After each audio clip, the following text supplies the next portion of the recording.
Hey everybody, how are you doing today? I hope you're excited to be painting. I am Cinnamon Cooney, your Art Sherpa, and today I'd like to show you how you can create this scene of a witchy goddess at a lake, sunset, doing something mystical. This is for the 13 days of Halloween. How are you doing today? And that background noise is from my husband, John. Hello. So we've been doing this show for many years. I think we're getting on a decade here on YouTube. And how this basically works is that I sit over here and I teach and explain every technique, every tool, everything that I'm doing, the drawing, the everything at a beginner level. And John makes sure that the cameras is pointing at what I'm talking about, that the mic is muted if I gotta go get a bite, that you guys have your questions answered in the show. Now, if you have a question during the live show, you want to write that question all in capital letters, and you'll notice there are a bunch of butterflies here with wrenches. Those butterflies with wrenches are volunteer viewers, and they honestly, let's all give them some love. They come here and make sure not only our chats are safe, but that new people coming can find the stuff they're looking for, because when you've been painting as much as I have, as long as I have online, you have 2,500 lessons, and so sometimes it can be hard to find a resource. They know where that is. And also, you might get your question asked on the live show. Speaking of, my phone lately, I don't know if you guys are having this experience, but I'll start out on a live stream, and then it just auto jumps me to a different live. It's super annoying, and I don't know why it's doing this lately. And then I got to go all the way back to my channel, which is insane. And then back to the chat, and then ask it to show me all messages, not just top messages, because all people matter. So we really are going to be painting this today. We're going to be using some new tools. I'm still going to keep this in the 3 Hoots space. I will say this will be in the 3 Hoots. There will be new paint. We're going to be using, I'm going to go over every material, but we're going to be using zinc and blending medium, our mister, some different tools, so that we can create this water reflection technique. If you guys have followed me for a while, you know I've done a lake almost exactly like this one for a friend of ours. If you guys, I don't know if anyone's here and they saw that post where it was a lake with birds flying, and that's what gave me the confidence to know I could do this with you guys live. Mm-hmm. Because I was like, well, I have painted exactly this thing once before, so I should be okay. Not this exact scene, but it's the exact same set of techniques and scenery and color scheme problems. So I feel fairly confident in it. I am working on an 11 by 14 surface today. I think this would be a challenging one to do smaller. It probably would make it a little easier even to go bigger. Sometimes when you paint bigger, even though it adds time in the construction of the painting, it gives you more space to see everything in relationship to each other.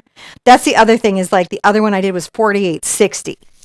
That's a different painting in a lot of ways, and painting on 11 by 14. So that'll be an interesting thing to see the difference. But this is stretch canvas. Now I'm going to explain my palette to you. And again, you can always, like, if you're like, wait, which blue is that? Ask the chat. Ask questions of the chat. If you're a person at all who can chat with others, please chat with everyone new. It is a friendly group. All right, we're going to start here with this blue. This is the ultramarine blue. Next to it is the dioxazine purple. Then I have quinacridone magenta. Up here, I have zinc white. Now, what can also work is something called mixing white. Zinc white and mixing white are essentially the same for the purposes of what we're doing, but I'm doing zinc white. That is, I think I'm using Golden Artist Colors zinc because I really like that particular zinc. Let me show you that tube of paint. This is the zinc white that I'm using. You could have a Senile zinc white, you could have Da Vinci, you could have another zinc white. I just really like this zinc white. Cad yellow medium, cad red medium, another little plupet of zinc. You'll understand why as we get into the painting. Yellow ochre, burnt sienna, Mars black, phthalo blue, phthalo green. Then this little gloopy plop right here is gloss glazing liquid. This is going to allow me to slow down the drying time of my paint so I can blend it with my soft blendy brushes. Then I have regular titanium white in the middle. And then, of course, for detailing work later at the very end, I will use golden fluid acrylic in titanium white. I have a little mister out. If you see this goes out, what I'm doing is just adding a little water to the surface of my paint. There's just water in the mister. So it's zinc, zinc, titanium white, gloss glazing liquid. Now that's a little extra going over materials, but usually we don't have such a big palette with so much stuff going on in it, so I just wanted to go over it a little extra. It's like there's a secret greeting message here where it's zinc, zinc, burnt sienna, orange. Now, you're going to go out there because you're a new artist, and you're going to be like, you're going to go to the art store, and you're going to be like, I want zinc. And then some slightly informed salesperson is going to say to you, but zinc cracks. And yeah, that's true in oil. And I don't know if they fixed that problem or not yet. It does not apply to acrylic because the chemistry is just intrinsically different as we know it so far. And there's no evidence out there in the paint world that, man, why can't I ever just wear this right? If you need me to clip it to your... It's like it's resting here. It's not clipped. It's okay. It's just resting gravity-wise. And it's falling off. Oh, you want me to come help you more? No, because you just bend it. All you do is you make it... I'm trying to, but then it wants to bend into my ear and it's crazy.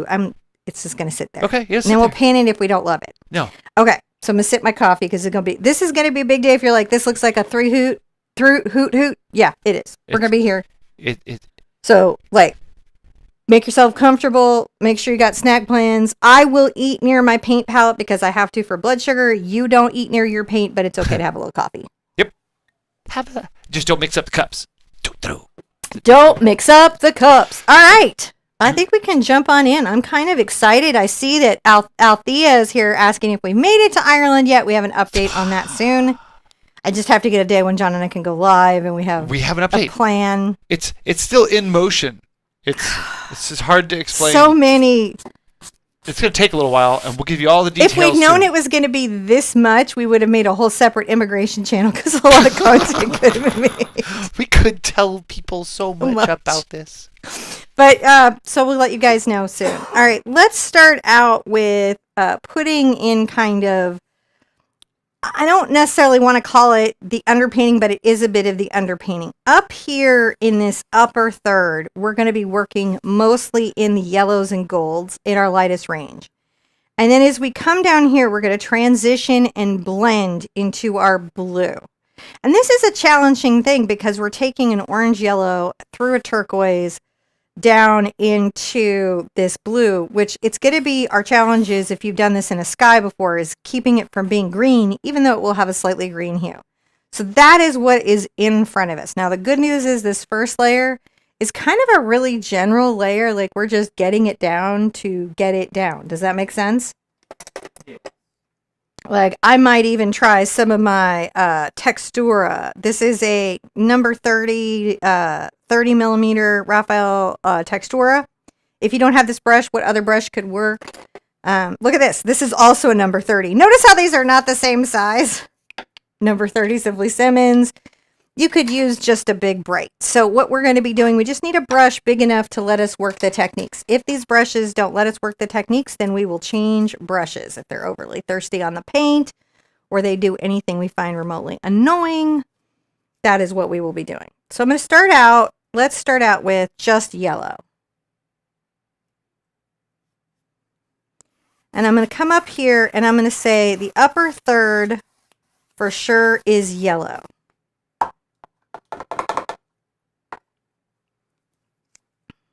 I had some sizing left on that brush. Something. So I'm just pushing this out. And I may change brushes. I like this because it was big and wide and I threw it in the brush bucket.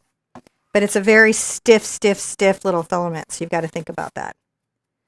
All right. Now I'm going to just come here again. This is sort of just an underpainting, isn't it? So this is just that first coat, but we're not doing like a solid color. We're coming here and doing this. So I'm going to blend these together like this, and I'm going to just keep coming down. I might even get a little white involved.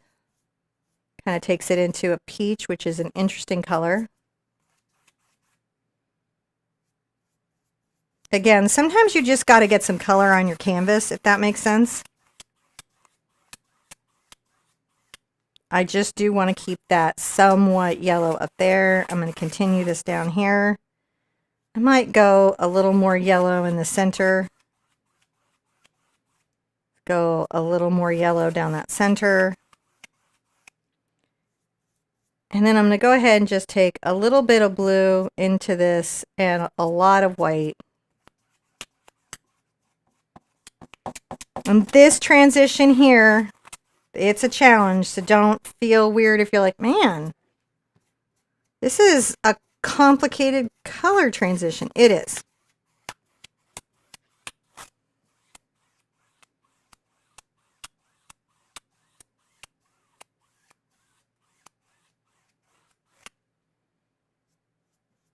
A little more blue.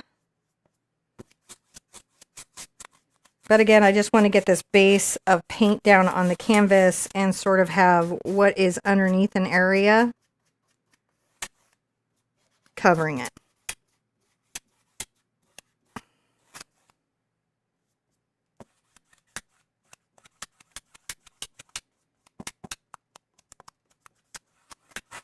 But notice that I'm kind of pushy with the paint. Sometimes I'll talk to you about how I'm behaving with the paint. Because part of what is making something work is about how insistent or rough or pushy I am about it. All right, so I'm being very, very pushy here. I'm going to rinse out my brush quite a lot. I'm going to make sure I've got nothing else in here. I'm going to go ahead and grab a little bit of my yellow.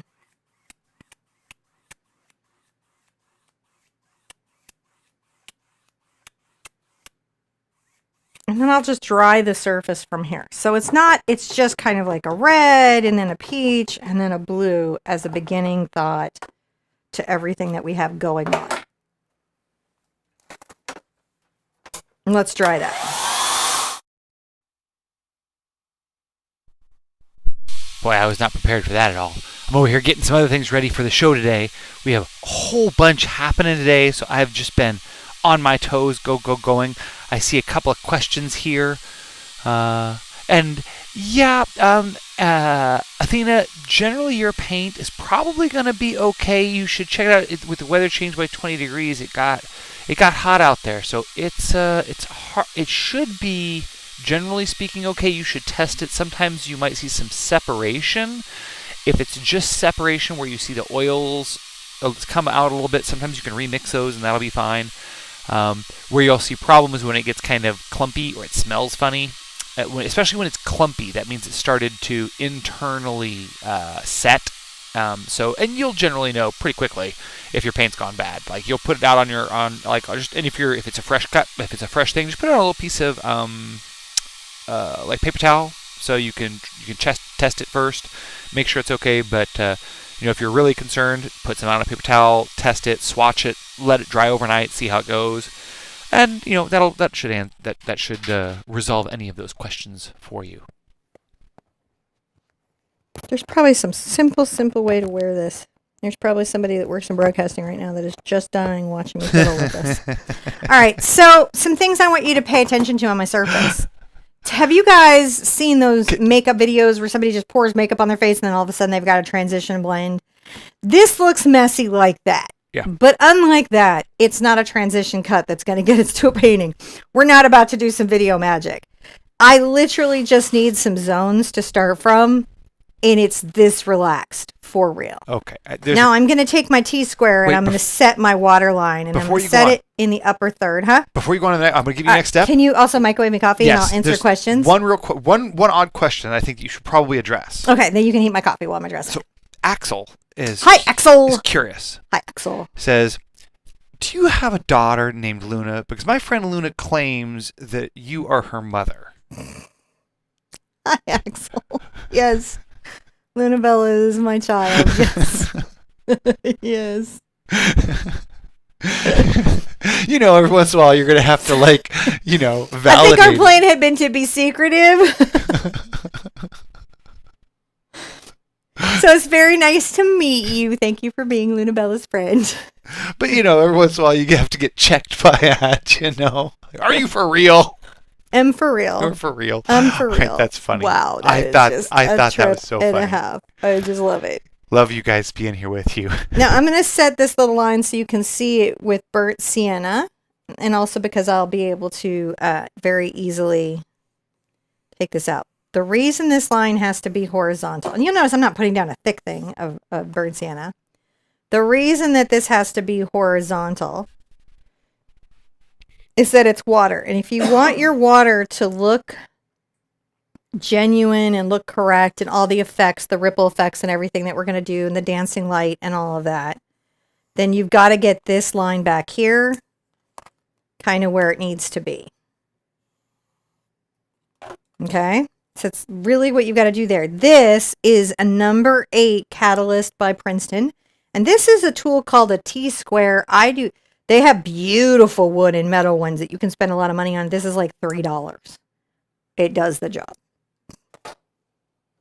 I'm just saying, it do the job. All right, I'm going to put this little brush to the side. And I'm going to grab a scruffy one. I think I'm going to grab my number 18 Raphael Artany brush. And I'll go ahead and put on my vision enhancers because, you know, as you guys well know, at a certain time in life, sometimes it'd be hard to see the forest for the trees. And I'm going to go ahead and start putting in my lovely, lovely sky. I'm going to take a little bit of water on my brush. I'm going to come here and just start in the center with my yellow. And it's really going to just be making the yellow that I already have here a little bit richer. I take a little bit of my yellow and red. I might even grab some blending medium and I'm going to bring this over here. I'm going to start to blend in the haloing of this sky. Just go back and forth and I'm just blending it in. I can always bring that back if I need to.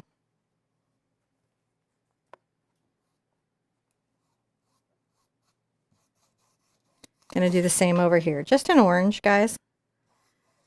Now, what's important is that you understand a couple of things. The acrylic painting, this particular one, is going to have some weird stages. My painting is going to have some weird stages. Probably that you'll be very understanding of, but your painting is going to have some weird stages too. That you likely will not be understanding of. Because I have noticed you guys are super supportive of everyone but yourselves. So we got to work on that, right? Our sense of supporting ourselves.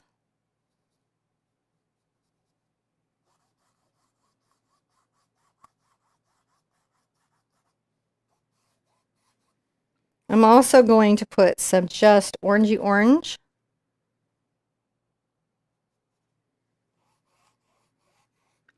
Probably through almost the mid-range point. See, I'm putting the orangey orange out here. Now I know I've got brown and stuff that's going to be coming in. And it's okay that this is slightly transparent. I don't mind that. Get a little bit of my peach going again. And that transitional blue color.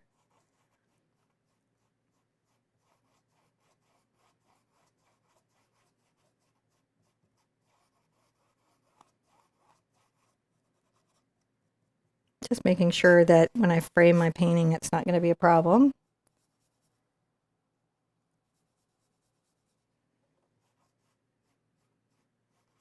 And I think it might even have a little more orange than that, and it's still at this stage.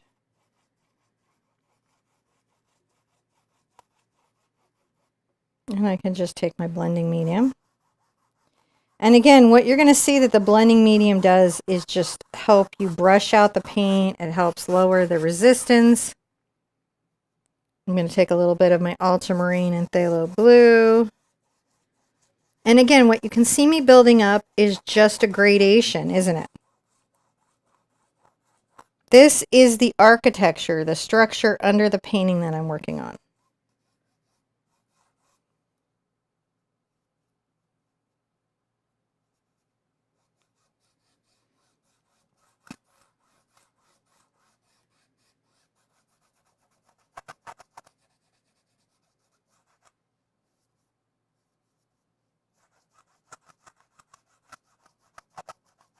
I'm not worried too much about the center because I know I have a whole nother set of reflections coming down here. I'm going to add a little bit of Cad Red into this mix and you'll see that it gives me kind of an interesting little bruisey transition.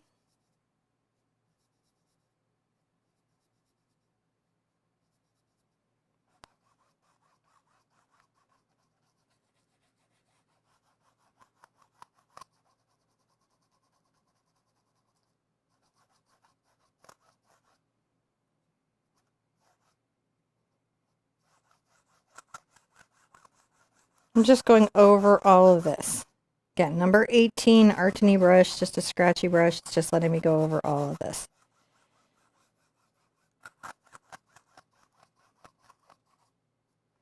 Sometimes you just want to take a second, you know, and work a thing out. Now I'm going to come down the center of this a bit with some white.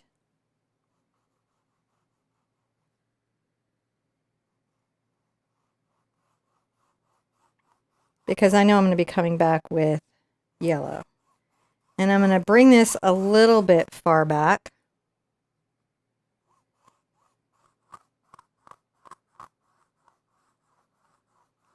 Past where I know I'm going to be doing reflections. And that's just because I know I want to have the center. And I'm going to have little ripples that I have to paint. And just coming down here and having that start out for me will not make me sad. And I just go back and forth. Isn't that? It's just crazy. It's like kind of messy, but I just do it and then I come back and I can take a little glazing medium and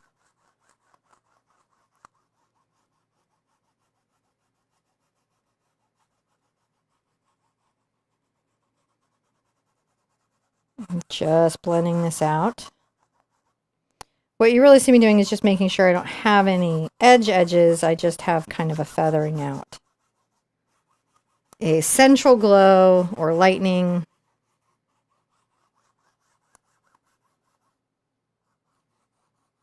That might have brought a little blue back there, but I don't mind, so I'm changing that. Now I have a very nice kind of architecture, don't I, to this painting. And I'm going to dry this. You guys are doing so great. You're going to love this when it's done. This part, give yourself some room to be a little frustrated, to have it be a little challenging. These are challenging things because on your canvas, you're going to be going through here going mistake, mistake, mistake, mistake, mistake, mistake. So while I'm drying this, if John can just go really close and show how much of a hot mess my surface is right now so that you know your canvas is normal. Yep. So we'll go ahead and we'll zoom over here. We'll just give it a quick cut and you can see how, okay, there it goes. It's moving around a little bit. So you can see how that's, I'm going to zoom in a bit more so on these.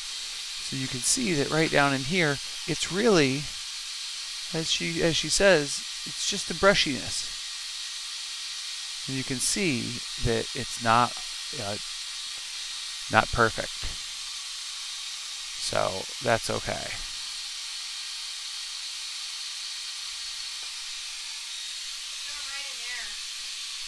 So she wants me to show you right over here. So we'll go back over here and I'll give it a little focus and go.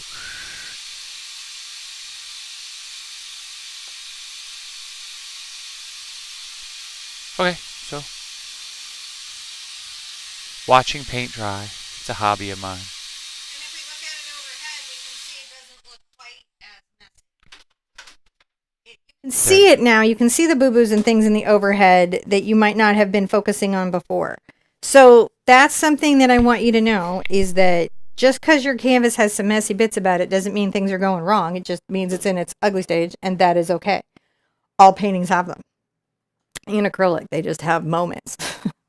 There's no other way to think about it really, but other than it just is going to have a moment. Now I think I'm going to try a D brush here because I think I will like using that brush. This is a number 8 Raphael d'Artini de brush. This has a filbert side where it's rounded, Filbert, and then the back side has a kind of a round blender, and so it's shaped like a letter D, and that's why they call it a D brush because like if you look at it like this, it's the letter. If you look at it like this, it's the letter D, de brush. But you could use just a filbert or just a round. Either would be fine. I'm going to use the number 8 Raphael d'Artini. I'm going to go ahead and get a little of the white and yellow on my brush together.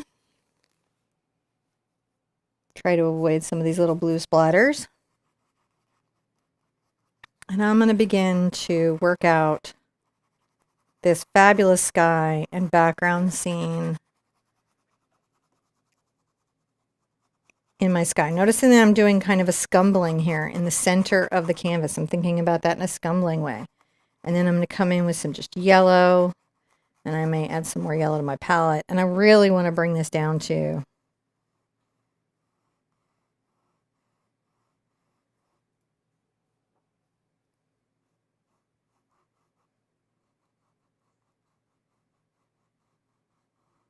this water line right here. So I'm going to want a good water line. Now let's put out a little more yellow so it's not getting away from us.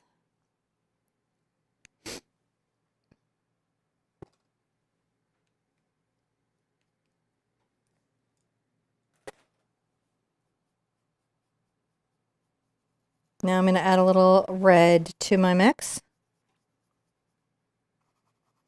That starts to orange things up.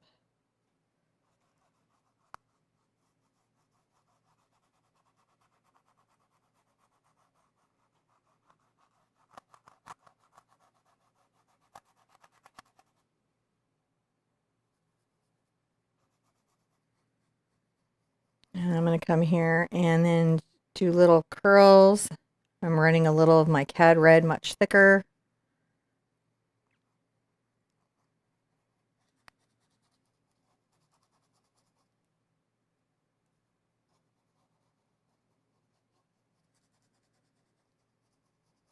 I know I'm going to have trees here, but I also know that some of their leaves will have holes in them, and so the sky will be showing through the leaves.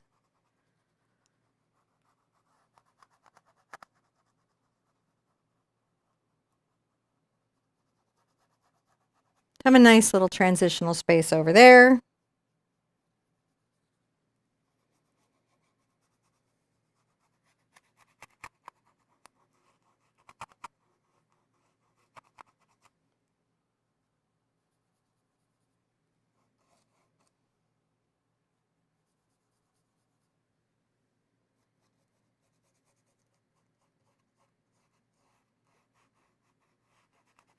And I'm going to just scumble this Cad Red. Picked up a little more Cad Red on my D-brush. And I'm scumbling and blending it loosely on the surface. Notice that I'm wiggling my brush around. Canvas is wet on, the paint is wet on the canvas, wet on my brush. And I have a blending medium, which means I'm getting some nice little transitional spaces. I can also inform transitional spaces with dry brushing. So I have a lot of choices about where I can go and what I can do. Can rinse that out quite well. And while that's having it dry, I can kind of start to think about some of the center, at least like kind of through here. So I'm going to grab a little of my yellow. I'm still using my same brush.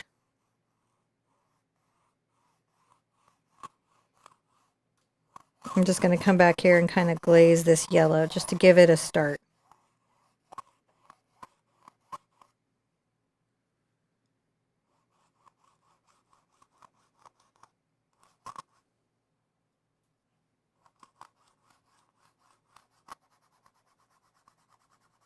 Now blend it over here. And I will rough blend it over here on either side. And I'm going to just add some of this glow. Now, the paint, if you'll notice, it's almost a glaze.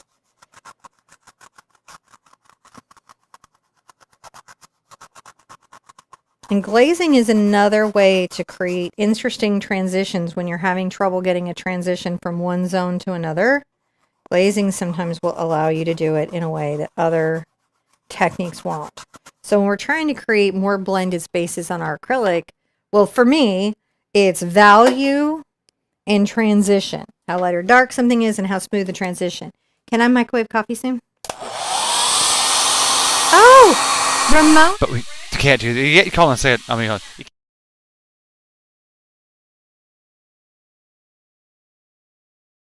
yeah, okay, so I just had to. But yeah, thank you, Ramono. So thank you very much.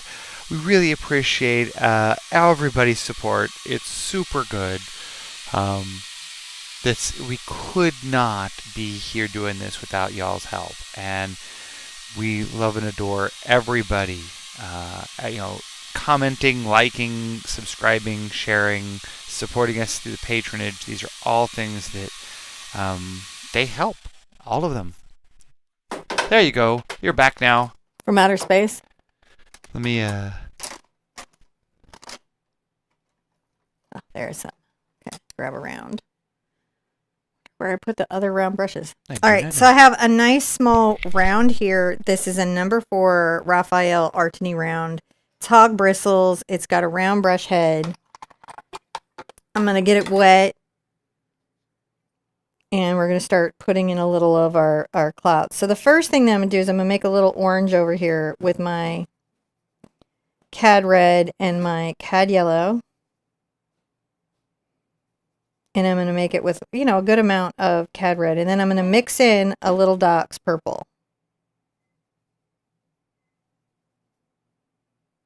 And so what will appear is it will almost look brown on your palette, right? I'm going to go ahead and get some blending medium on it so that I have a good glaze and transitional stuff. And we're going to create some of these little shapes. I don't want to go too much further back with a dark color like that. And I'm going to come here. You'll notice I'm gapping spaces, means I'm leaving some spaces unpainted. And I'm lightly dusting my brush into the paint that is around it. And you can see that's giving it a blend or transition.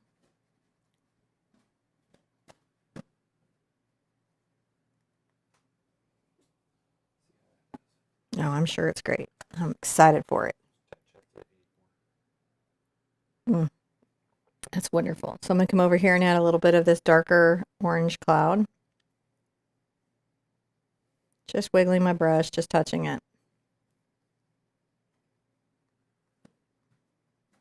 I want to really thank you, Ramona. That was very sweet. I think I missed another one. Ramona, thank you so much. Thank you everyone for coming to this stream today. This is a challenging painting, and I love everyone who's like, you know what, I'm going to go for it.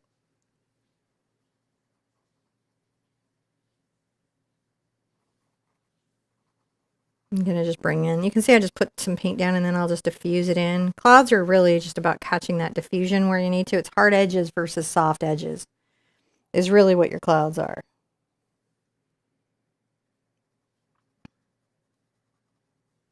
Now here's an interesting thing. I can take a little of my quinacridone into my cad red.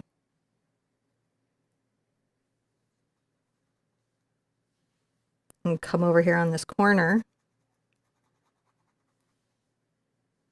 And you can see I'm sort of blending that out. And then where I need more blending, I'll go into my glazing medium.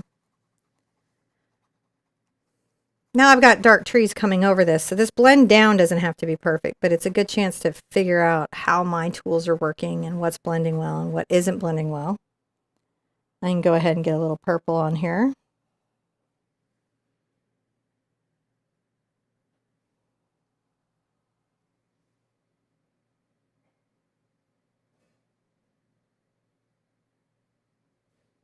Just dusting up a little dark color.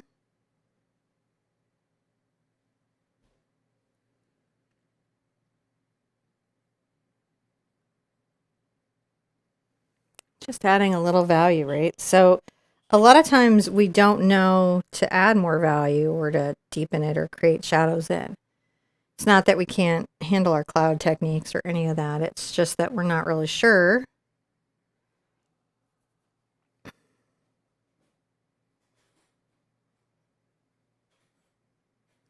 how to accomplish our goals. Add just a little bit out here.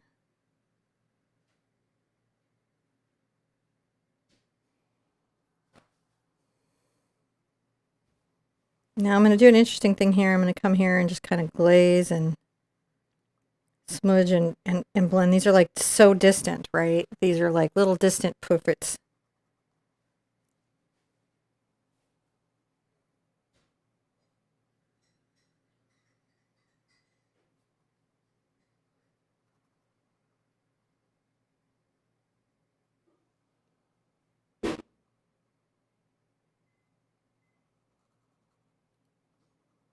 Just wiggling that down there. You've got it. Just wiggle it around. You've got it.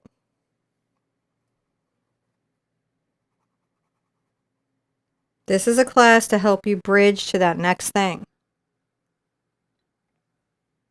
That's what you're trying to do, is bridge to that next thing. I'm going to go ahead and rinse this out.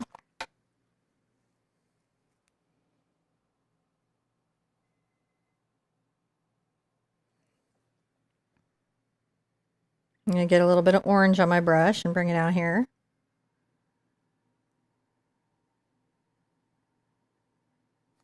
Add some little back and forth wiggles.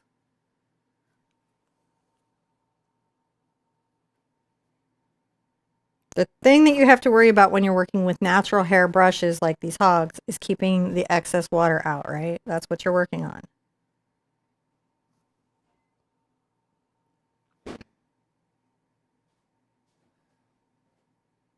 Add a little more yellow to create some of these like...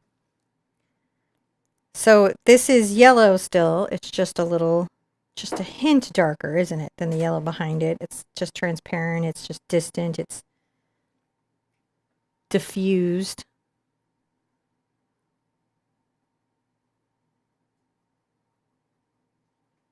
Just a shade darker, right?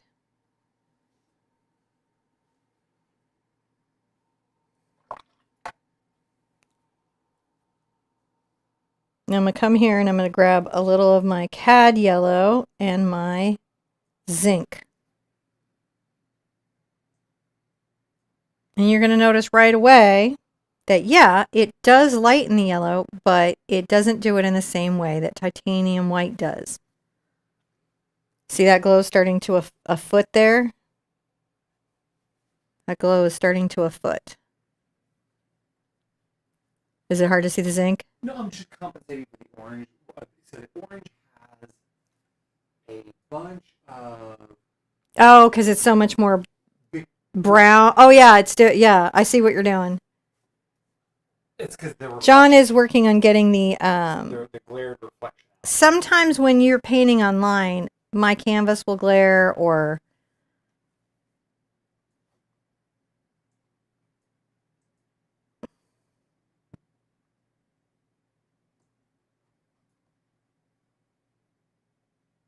you can see I've lightened that center, but I've not gone... Well, now I can get into my titanium white.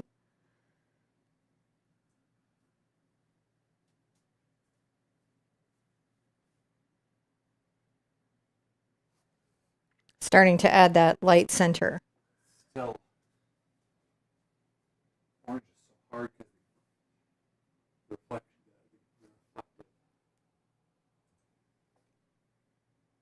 And then I build up the white. So I've used a little zinc, and then I build up that white to just be more focused. And then it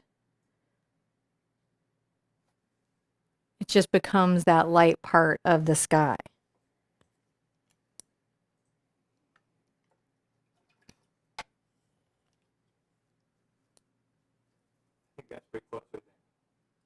That's pretty close, I think.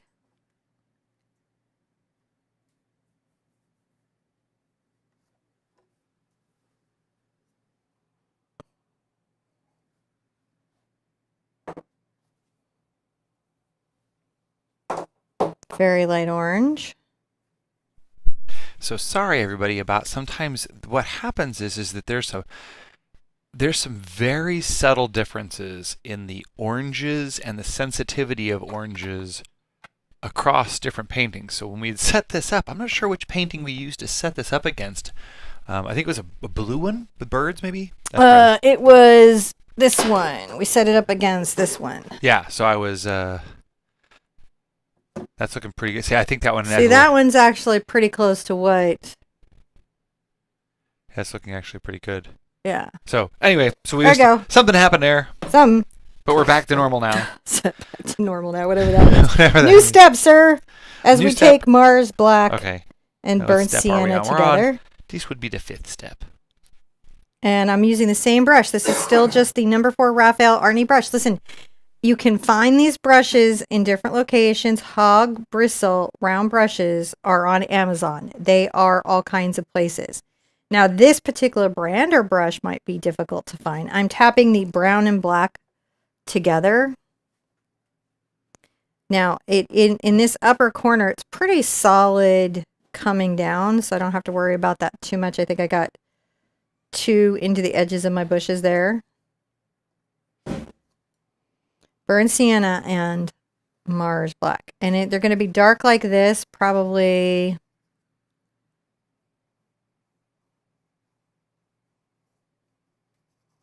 that far over in that corner. What's going to happen is as this distant line of trees goes out, it's going to warm. In other words, this light is going to change the hue of this dark value. And so I've just got to be ready for that. So I'm adding more brown to about here. What you see me doing is building the tops of these little trees.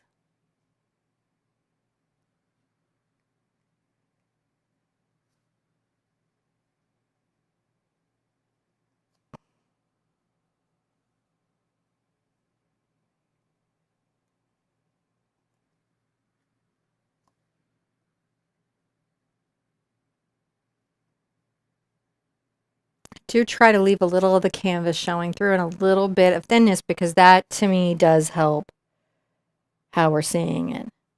Now as I go forward, I will add some orange to this mix.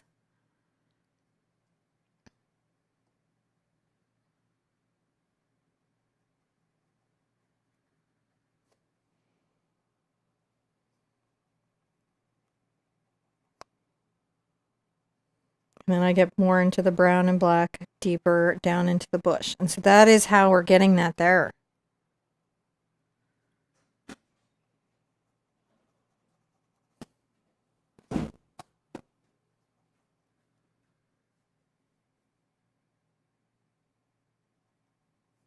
And then I'll bring this darker value up into that. And so we're just creating this very multi-dimensional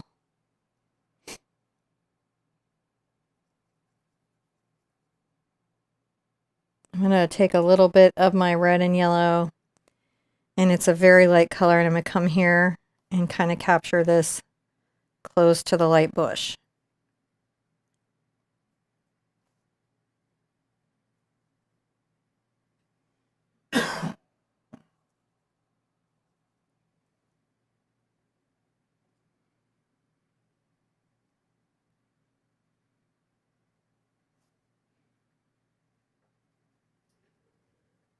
I try to wiggle this and keep it as irregular as I can going forward.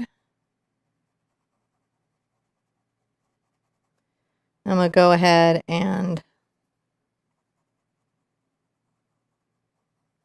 get this sort of worked out and blend it in. Blend it, blend it, blend it, blend it, blend it, blend it in.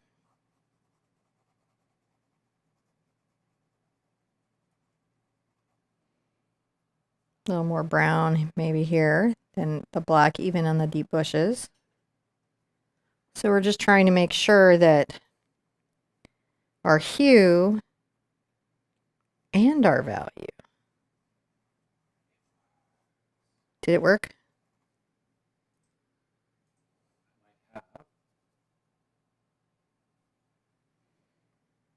I see quite yellow orange maybe here.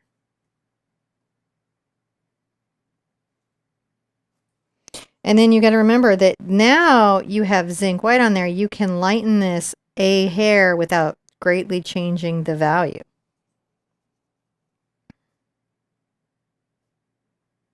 In the hue. So sometimes when you add titanium white, it really changes the color of the paint that you're dealing with. But here where you add zinc white, it will just lighten it one value, but not change the color that you're dealing with.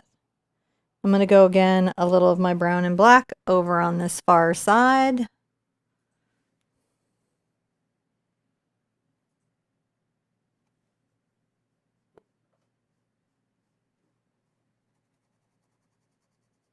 Big paintings like this, I find the best strategy is just to pace yourself, listen to your body. If you've got to rest, rest. You know, you do not have to sit and paint this in one sitting just because I did. That is not a goal you have to have. And sometimes we don't even do these in one sitting. So remember, we've done like big lessons where we've met every week for an hour, hour and a half.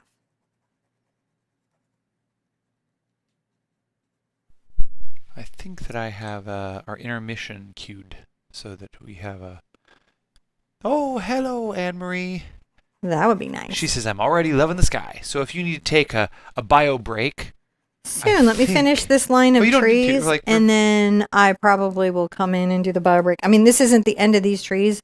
What this is this is just that first layer. The trees? These are trees? Trees in the background. They're just distant trees in the background. Shrubbery.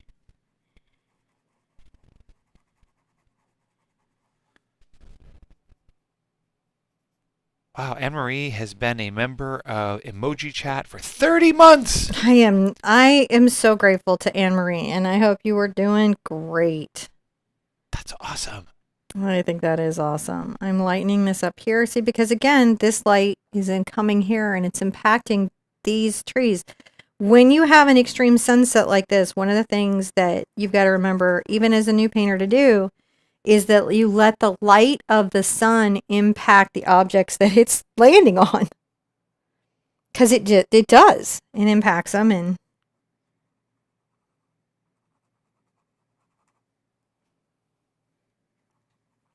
I'm just going more into brown. And again, this is just the start. This is just level 1. And then we'll do a little bio break. And are you going to take my mic off? I absolutely will for you. Thank you. I think you should. Yeah. I just don't need to have that kind of fun viral moment. No. Although everyone's having a little chuckle now. No. Like, I have to, like, that, yeah, we'll just.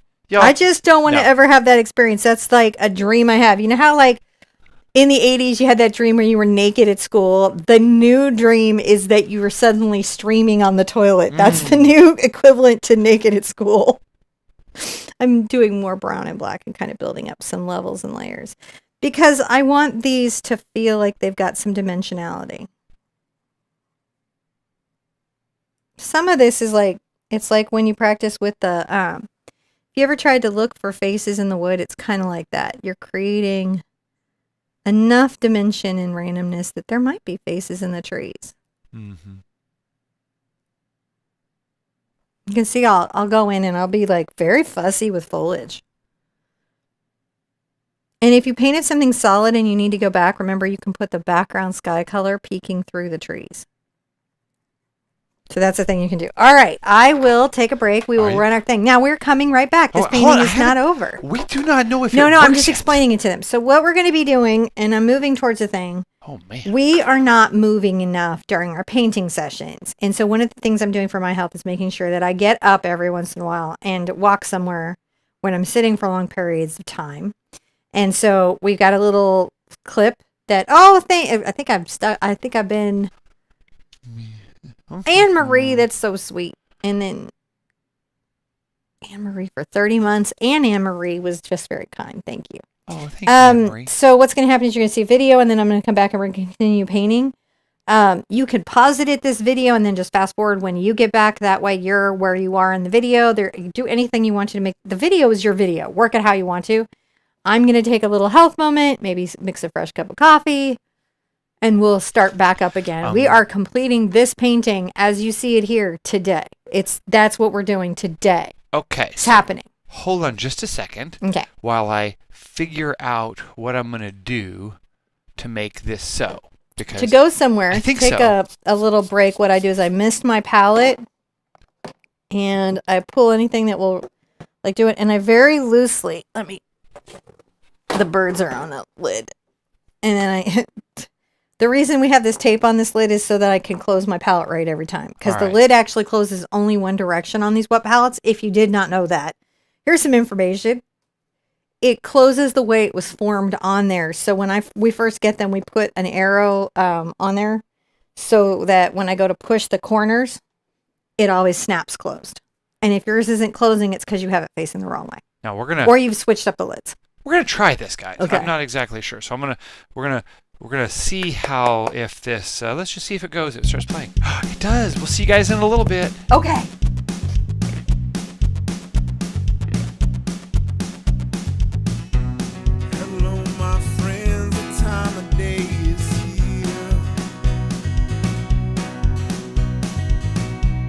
When everybody paints and forget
It's a lot of fun, believe me.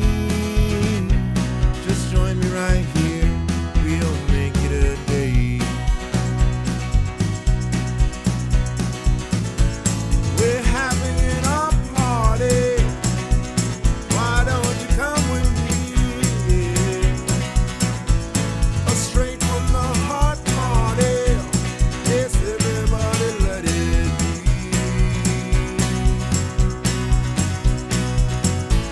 We're having an art party, yeah, why don't you come with me? A straight from the heart party, come on everybody let it be.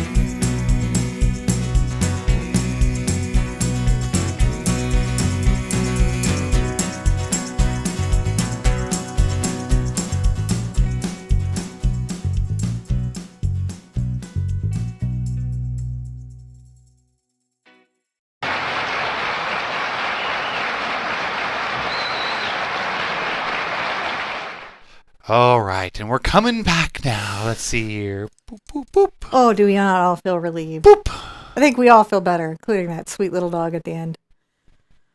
Ah, good times, good times. So, So, I think, man, I'm a little surprised it worked. And you know what?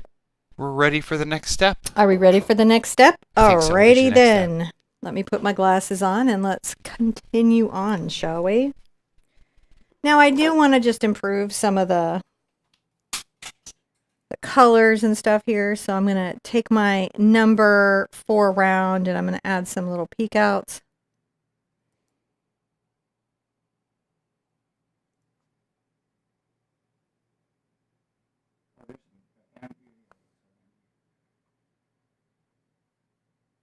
So what I'm doing is I'm just coming back and making sure that there's just a little light peeking through the trees.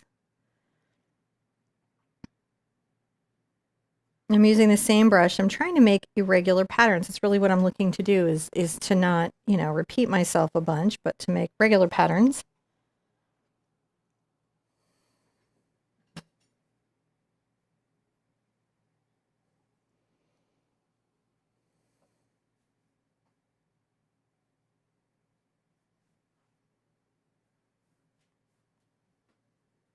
Can always put tree back.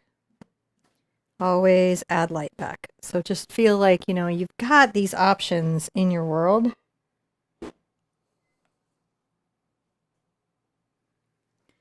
Use them, enjoy them.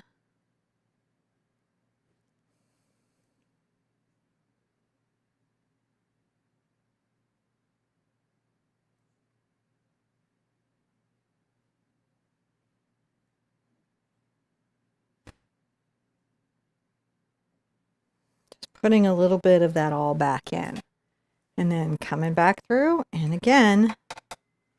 So I'm going to take a little bit of my burnt sienna and my Mars black. An orange and my yellow. It's a little bit darker and browner, and so therefore I'll work it down lower into the trees. If it's a darker color, it's got to be a little lower into the trees.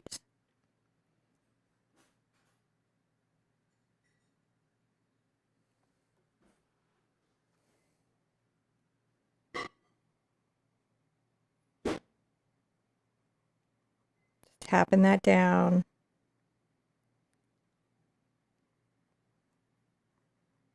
Something else that I'm probably very comfortable with that you may be struggling with is this idea of having some of the paint be like see-through or glazy or any of that, right?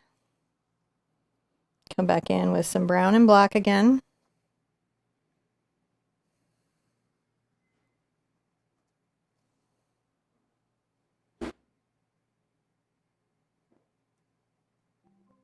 And I'll still bring that forward with just a little bit of shadow and just make sure that my bushes have that kind of going on.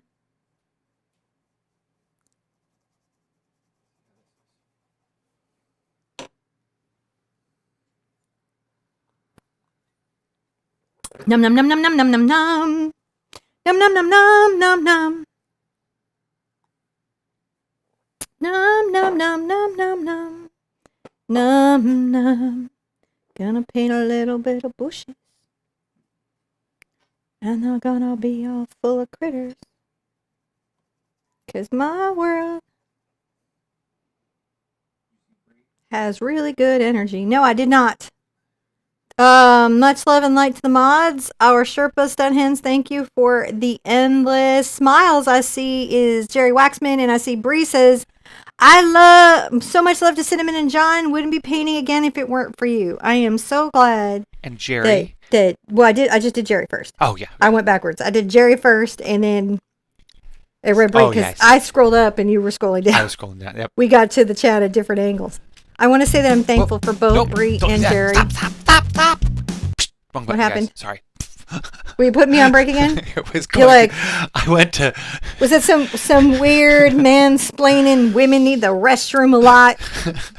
No, I had it queued up. So when I hit the auto button to cut to your other camera, the RoboCam, it just was going to try to roll the intermission, and I was like, no, stop. And got away from me there. So okay. John doesn't do any of that stuff, weirdness at all. But one of my grateful things about being married to John over the years is the lack of that. I'm not saying he doesn't ever mansplain anything to anybody. It's just he doesn't specifically mansplain to women. He might mansplain to anybody that isn't doing it right. But he does not explain my biological functions to me, nor never has. So that was a joke. No need to write in upset. That's never happened. No, I've been known to get lectury, is what we used to call it Professor Cooney. Yeah, I would explain it. Kind of the same way that Neil deGrasse Tyson does. Same. That's very kind. Thank you. I appreciate that. I don't know that I have quite that. What was it? What was that? I missed it. So thank you. Oh, I'm so grateful to you. Thank you. And our mods, and everyone who's just working on this like all the time. Okay, that's looking pretty good up there. I'm gonna want to dry everything thoroughly. So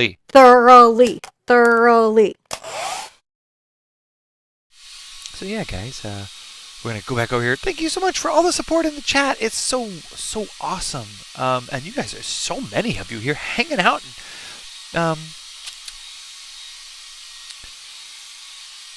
Yes, Margaret. I am not sure what's happening there, but I will check into Margaret. We don't. I'm not sure. She was asking about a trouble ticket she'd put in. I'm not sure. But our mods are all here. Are there someone? They're all here.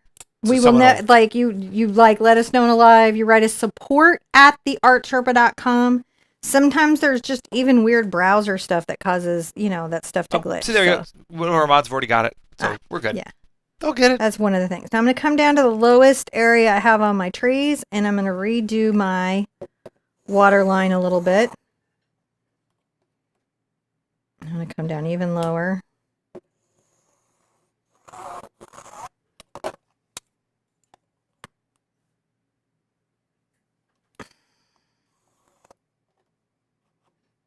So this works. The only reason this ever really gets off its axis there is because the square of your canvas can be off. That's rare though. Rare. Now what I'm going to try to do is my darndest, my best. And I'm going to save this tape for many things. I'm not going to just use it here. I'm going to come here, and as much as I can create a level line, that's happening. And then I burnish, which is to rub the tape down.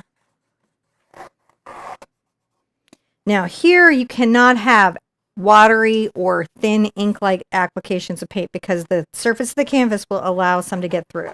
But if you do a regular acrylic application, then what will happen is you will get a nice crisp line. I'm going to come along do we here. Need to do a step here? Yeah, do a step here. And I'm using a number 8 Raphael Precision Filbert. And that's just because I wanted the good line. And I'm just make sure right along here Notice that I'm using this brush to also hide this line.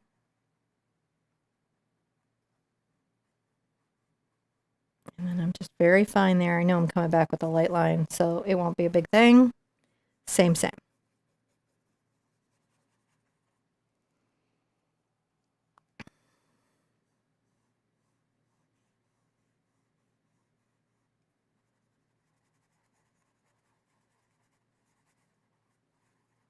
how I hide it within the bush? I'll let it glaze out here. I don't mind. And I can even glaze into this bush. All that happens is I just get better depth. Better depth.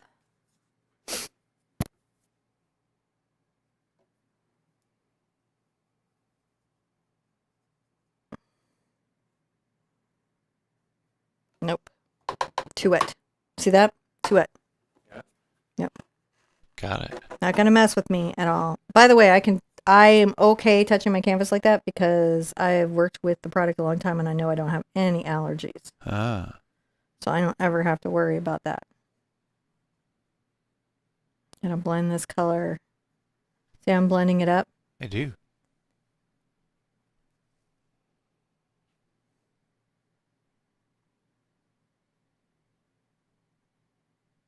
Add a little white. So it's just a cad yellow, a little cad red.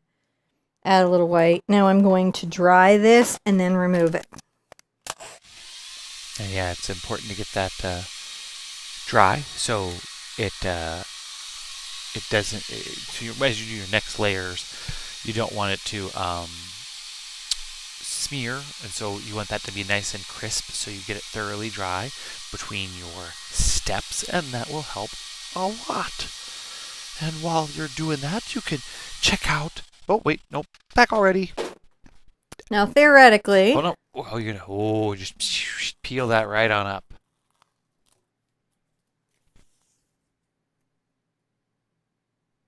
You're gonna put it back down the other way. Is this a new step? if I did this right, it is.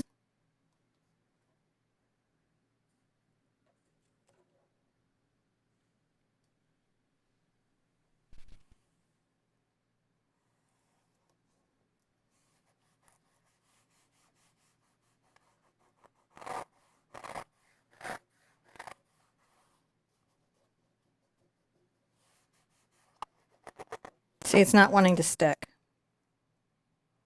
So that may be, I may have to let it sit for a while so it'll take the stick. Sometimes stuff is dry, but not take the Right.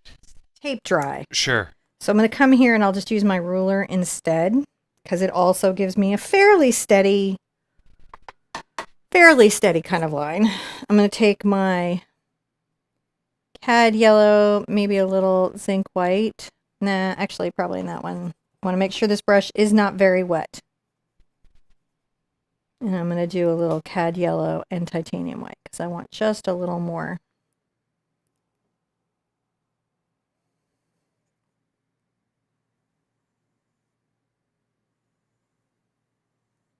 And then just come back with this very light line.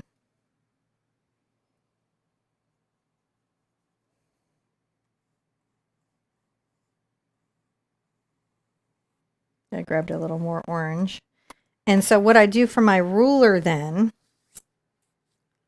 right? I'm going to do for my ruler then is I wipe it off.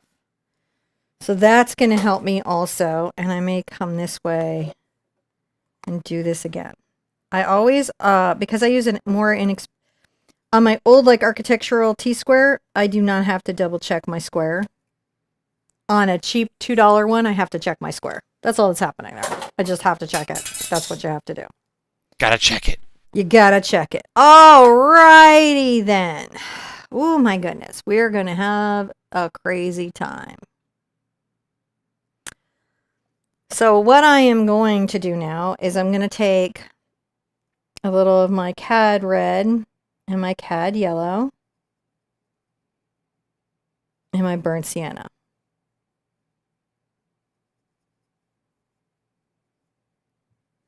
I'm going to come here and as lightly as I can take this brown and kind of join to there.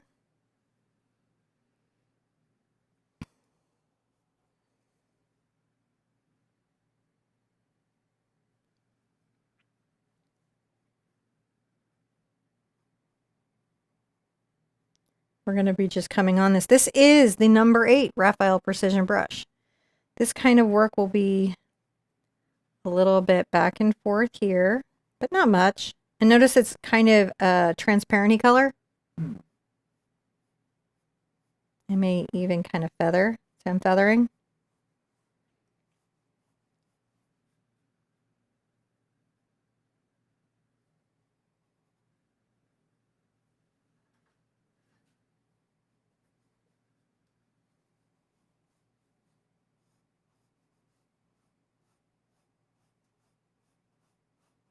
I'll brush this back. This is just incrementally doing the work, my friends. Let's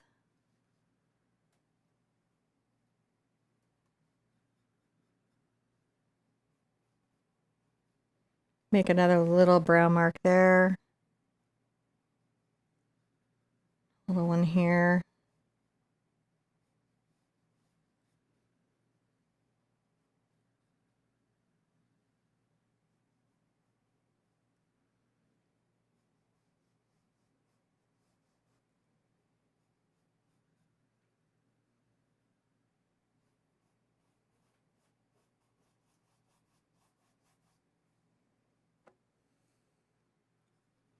Now I'm going to take a little of my brown and black together.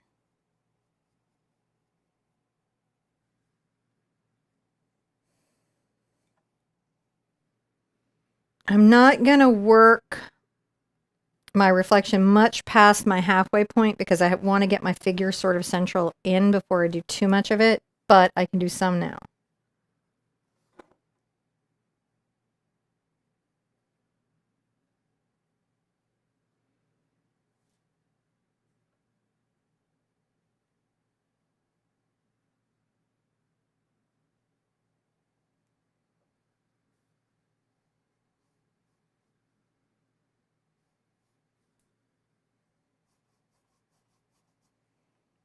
A little black, a little brown.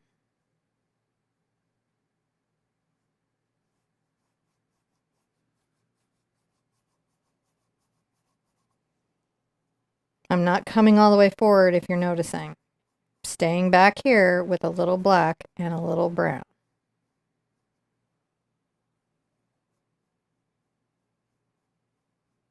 I'm adding a little more black just right here at this right hand corner.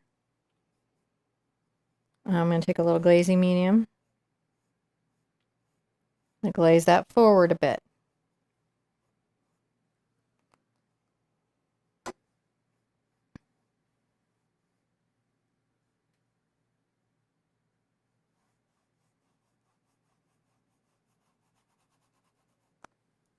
Wipe my brush off with glazing medium.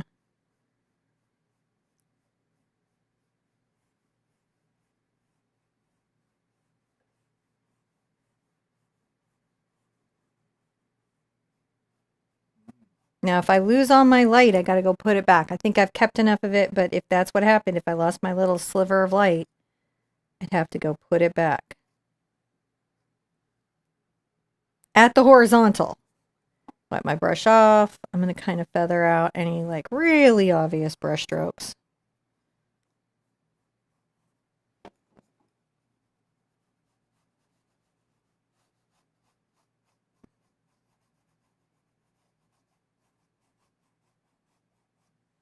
There we go. Let's take a look at that overhead. So can you see how we're building up what is this reflection? Yes. We're going to build up into it. We're going to get there. We got to build up to it though. Let's do the other side. Same basic kind of thing. A little black and brown, but with some glazy medium in it.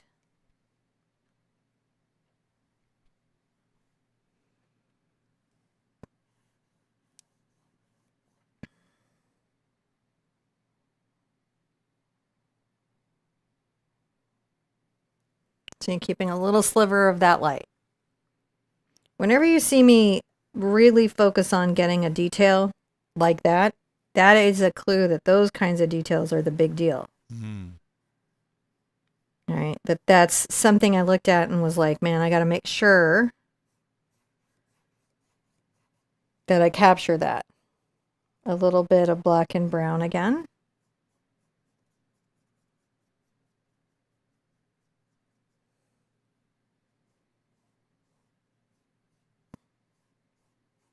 I'll put my little orange reflections back in.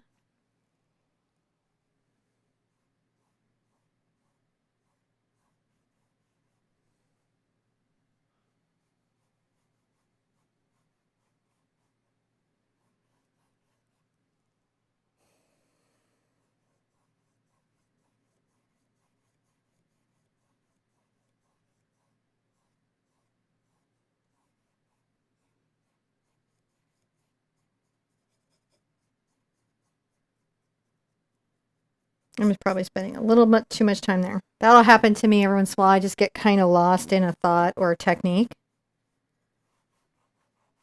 And this is me just making sure we're smudged out. I just want that smudging.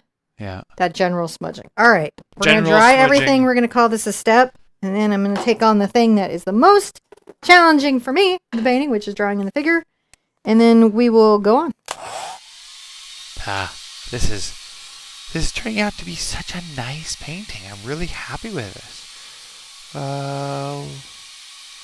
What are the white specks I keep seeing on my canvas after I painted a dark sky? How do I get rid of them? Now, the white specks could be the canvas coming through the bottom, through the layer below. So sometimes a couple layers may help that. It's hard to know on that one. But white specks generally are the surface underneath showing up, and a couple layers would be able to help that, Brandy. Let me know if that's what you're seeing, and we'll see. We'll see if we can help you again, because we'll be here for a little while. Okay, the next step. The next one, and the next one, and the next one. So many steps. I will try doing it with this. So this is a number 2 precision short handle synthetic imitation sable brush by Raphael. So it's suitable for acrylic. You can use it in acrylic or watercolor actually on this one. I don't generally make my brushes interchangeable, but you know. Now I'm going to come here and I'm going to cite that I need about this much clearance room for my head from the top of the, see how that gives me like a finger, a full finger, the head. So I'm going to come here and I'm going to start sketching this out. Now you can do this in chalk. You don't have to do this in paint. I do it in paint so you guys can see what I'm doing. And the other thing you need to understand fully is I'm not a Xerox machine. I can draw a figure standing in this position, but I don't do exact replicas of the figure of itself every time. Right. And you aren't expected to do that to my painting either. You don't have to be an exact replica of me either. I kind of smudged up. See, I made a little bump on the top of that. So what I'm going to do is come back clean. So this, right, here's my hand, is the size of the head.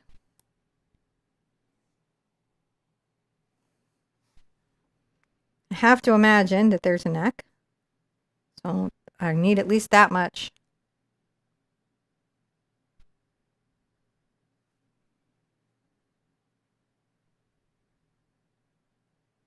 Even though I know I got hair, I just want to just let myself know where those things are.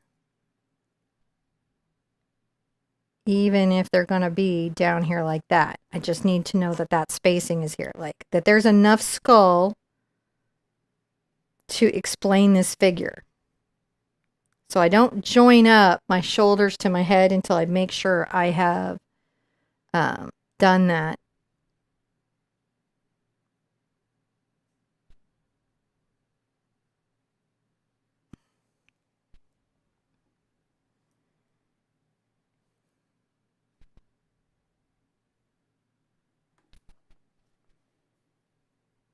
going to loosely sketch down what is a waist from this height on the shoulders on either side. I just kind of join that down into a point because I can very easily adjust that from there. But as long as I have about a head here, I know I have good proportions. This waist is too small. It's easy for me to add. It is hard for me to subtract. So sometimes my first goal is to just get proportional stuff worked out. And then my second goal is to shape it how I want it. No, so if this is the bottom of my boom boom, then my legs might come in here.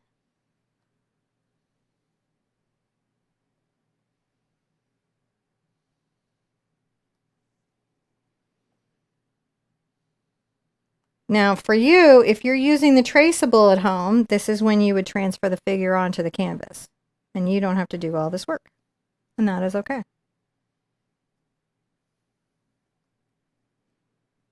Just making sure that I like the amount of space that I'm taking up on the figure again.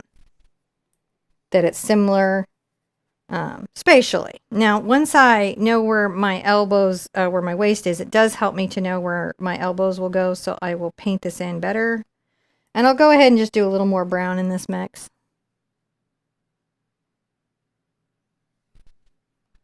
And so right now what I'm going to try to do is capture just the silhouette of the figure to where I like it.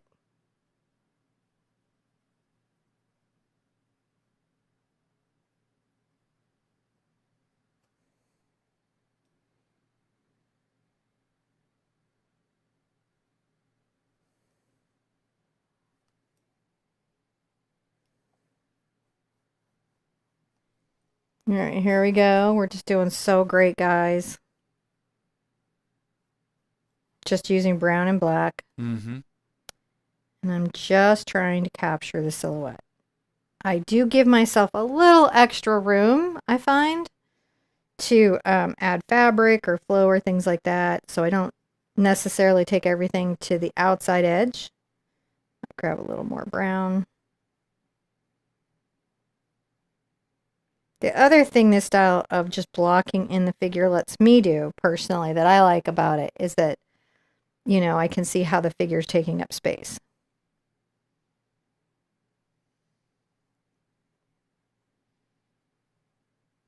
So if you're doing the traceable at home, what you would do is when your canvas is dry, you would put your traceable on there and then you just fill it in as a silhouette.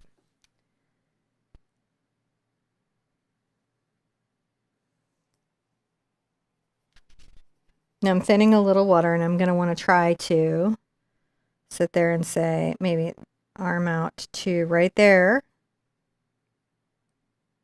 Not to right there. Because if we lock those elbows in, where would they lock in at? Right, that's that little dot there is my thought about where an elbow might be. Yeah.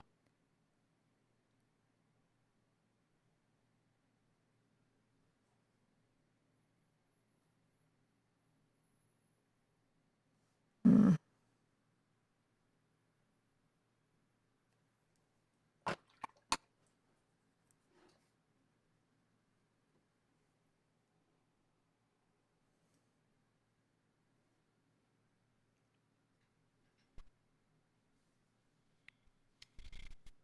Now to paint this figure out, I have to come back with light colors and trim it and paint it out. Yeah.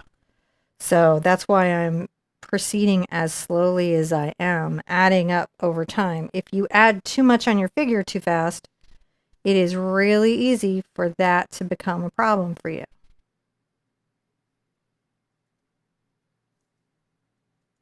What's also nice is that we do have kind of the draping that's going to come off. Mm-hmm. So that's going to be a little bit forgiving. But again, man, I am going to just barely get, see, I'm just barely working it out there.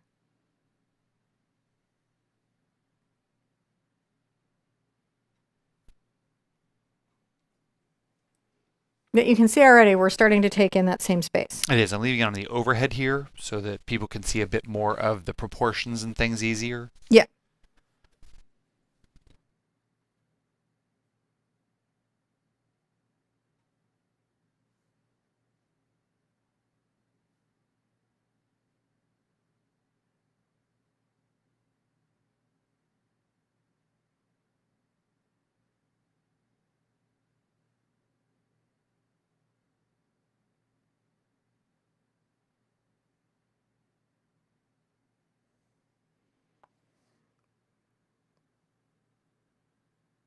I might have done too much there. See, I'm just very...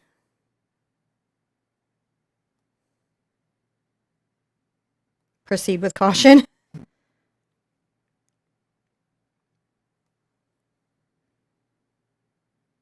And again, this isn't the final paint of the figure. This is just me trying to see if I can't freehand this little sucker in here in paint.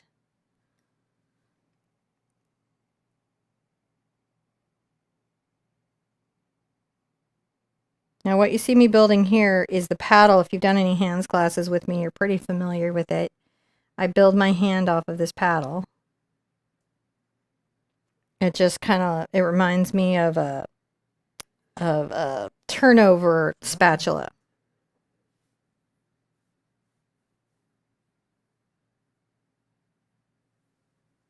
So what I'm generally going for is a tapering at the wrist and then this little spatula that comes off. Once I have that spatula, believe it or not, fingers are super easy for me. Now I just need to make sure that I've got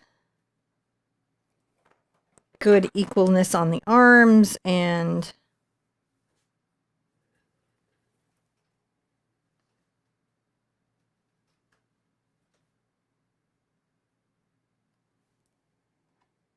I think we're okay. I think we're okay for right now. I think we're as far as we need to be. Now we kind of know where this is, this crazy figure. And I don't know if I should have done this. I don't know if everyone coming in is going to look at this and go, nope, out.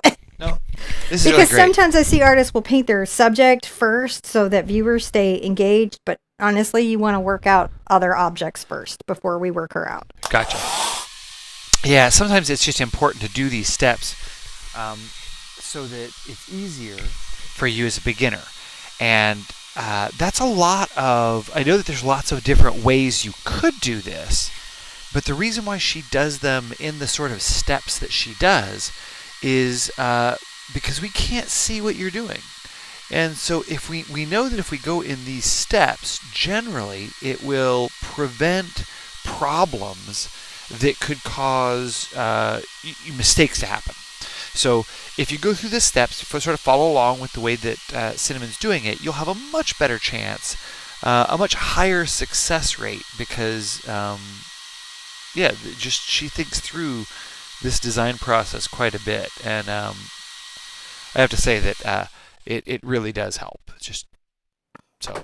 What? Just that your steps are really thought out to help the yeah, beginner. I do try to think about that. I could use another coffee heat up. I'll get that for you. Okay, so here we have several decisions that we can make as creators when we're doing this. And so what I'll look at this is I can do the background and then finish on the central figure. I can do the central figure and then finish on the background. But at this stage, if I'm trying to say the figure is about this size in relationship to the landscape, I do have to get some element of them in.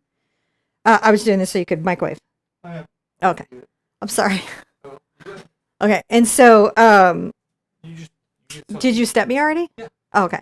So these are the things that I want to look at is like, do I want to capture all the water patterns? Do I want to capture the figure and then do the work of the water patterns? And I think actually I kind of answered my own question. To paint her in, I've got to get these details sort of worked out around, like the glow around her. All of this stuff has to be worked out in stages. And I have to make a strategy on how to get the ripple effects, which is a series of ellipses coming out here, the light reflection that's coming around the main figure and the patterning on the water there. And then, of course, the ripple light corridor that's up closer to the landscape that we're trying to focus on. So I make decisions about this, like do I want to capture the highlights first? Do I want to capture the darkest values first? What in it is going to be the most important to me to get, and then build up from there.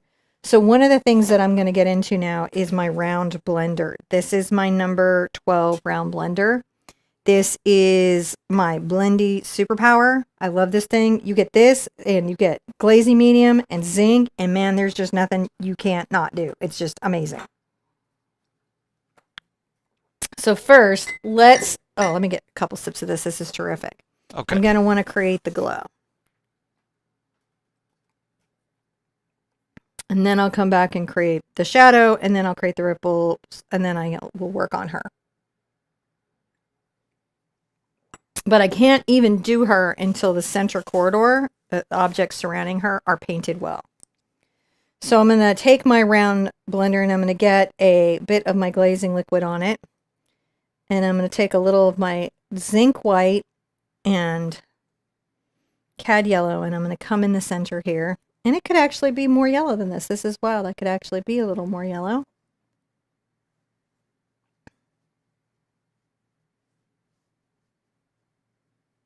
Now notice that I can go over her a little bit and not lose her.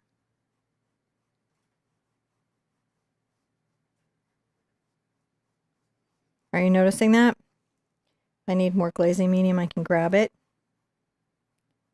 and go over her.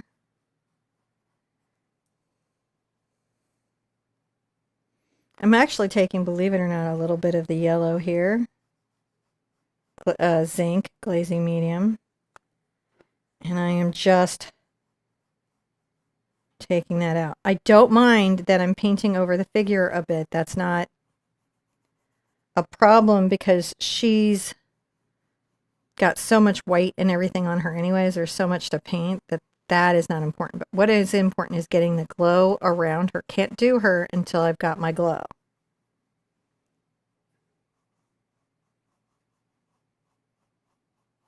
I can take some blending medium and even kind of make sure that this is a little diffused out. See how we're doing?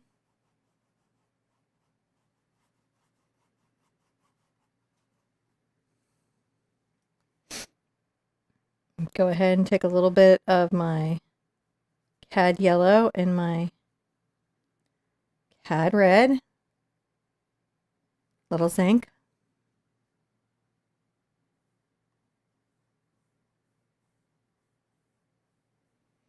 I'm taking a little bit of this through here. Notice that that glow transition there has just started to get a little more,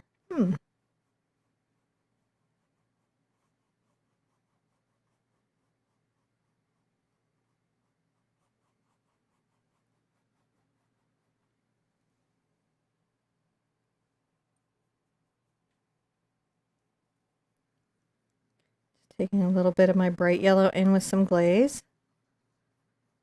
Just really glow it up. Just blending it there. I don't want to take away my ribbon of light in the distance. Definitely not lose that.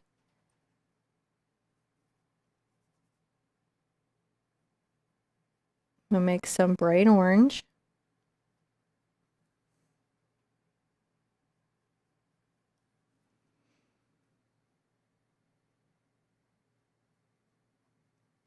Add a little bright orange.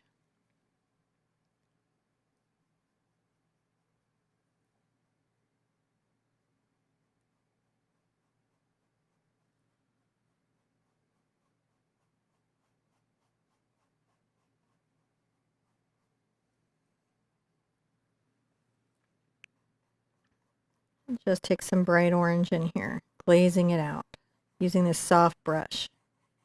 See, these aren't big, bold transitions.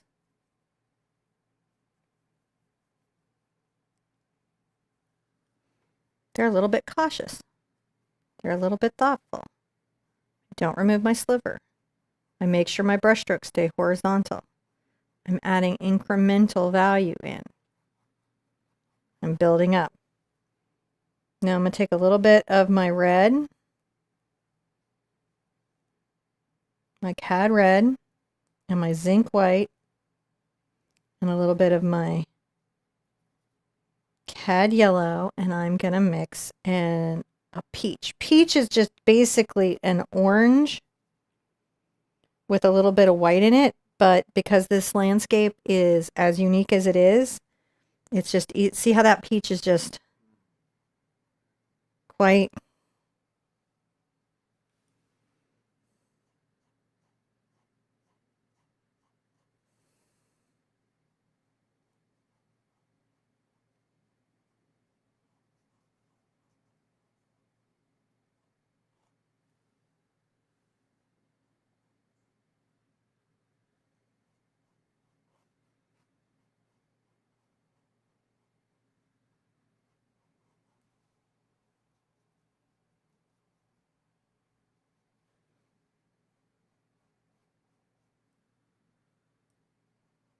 And add a little peach through here. Just gently. It's just a soft transition. It's just a soft little glow of the peach.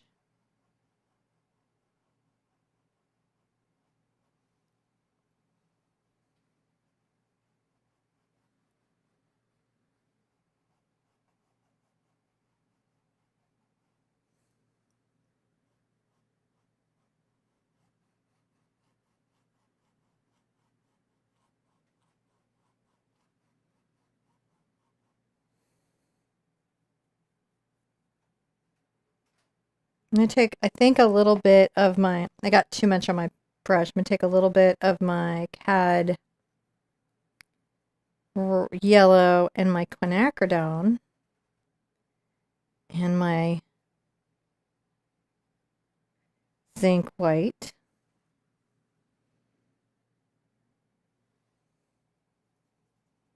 Kind of mix it in a halftone here. And the reason is because I'm going to be going into these more blues.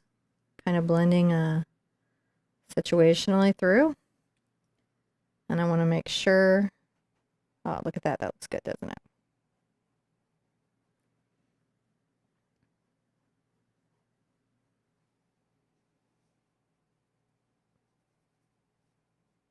I'm going to add a little bit of blue.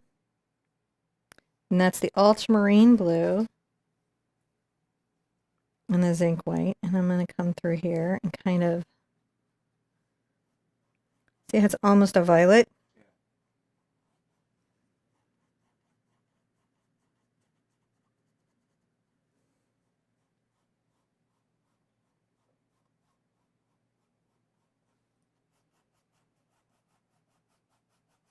Sometimes I'll push a little color through that I know I'm going to come back to just because it will peek through and therefore give me some of the background. And you really believe it want that more than you think you do. Now I'm going to dry everything. Dry.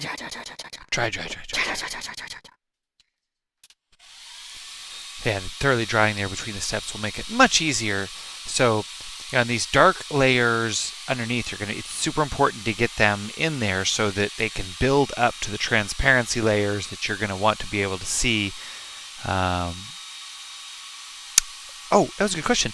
Shirley, do patrons get early emails when there's an early release or news? Yes, you do. We try to send out that stuff. Cinnamon does we're switching over to a new email system, so we've got a lot new patron stuff coming out.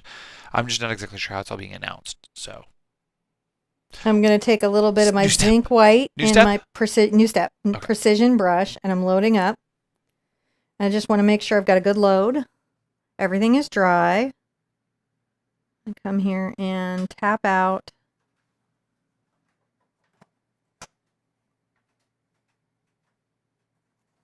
Then a little coat of the white. And then I'm going to come here and add some ripples. I'll bring those right across the figure. And the reason I do that is so that when I paint the figure over it, the line of the light looks consistent. I might have done that one a little bit higher earlier. Okay.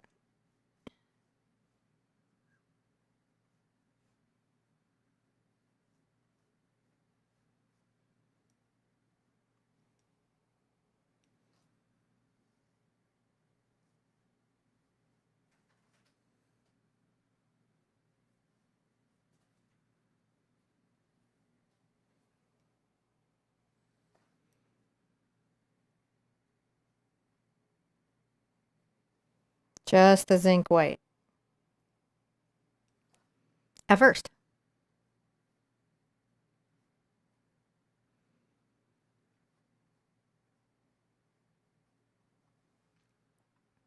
See how that creates just that lightest little kiss of light at first? Yeah. Hard to get that with the titanium white. And then the other wonderful thing that's going to happen, I'm going to take a little bit of my pure yellow and a little of my my pure cad yellow and my zinc.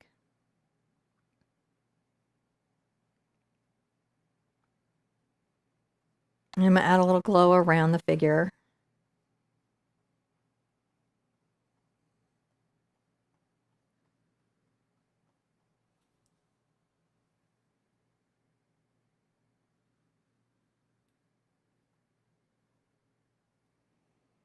Now I'm going to get a little bit of white.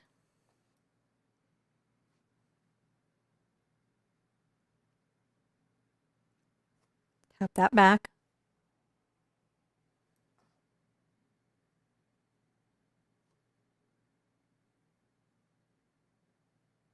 And tap that out.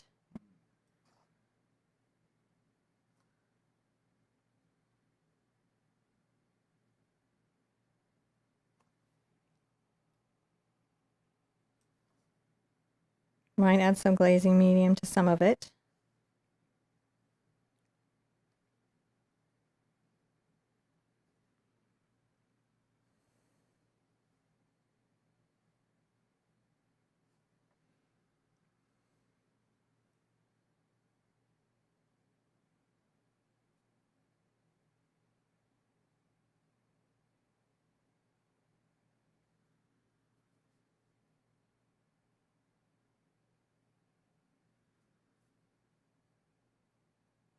More glazing medium.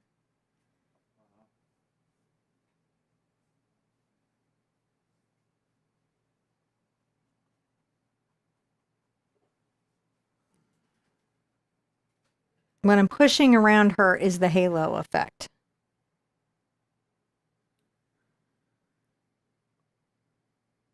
Taking my glazing medium, I'm just making sure we've got a good halo.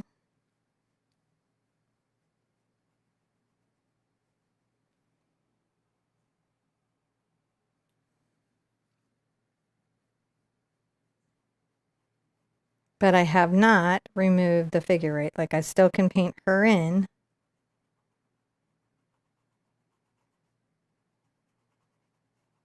I want to make sure things stay horizontal as I'm creating this effect even.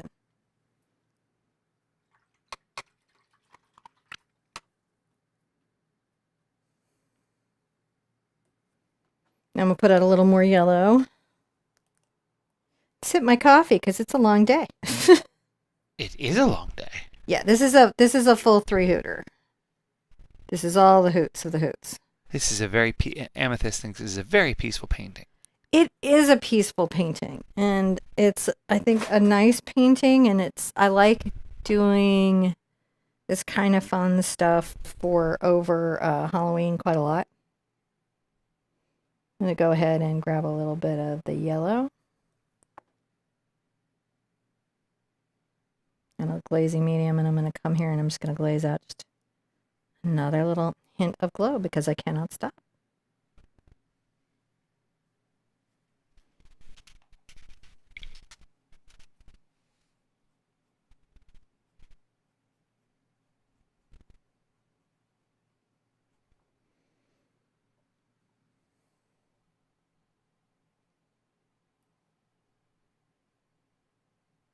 Little yellow and white. I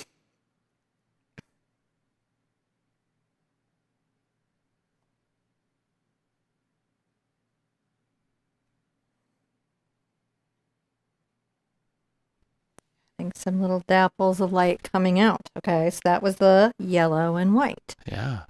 These are subtle transitions. They are subtle.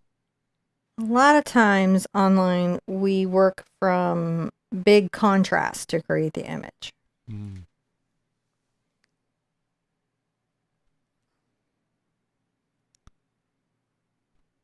But with my students, I like to sometimes just work in actual painting methods. Yeah.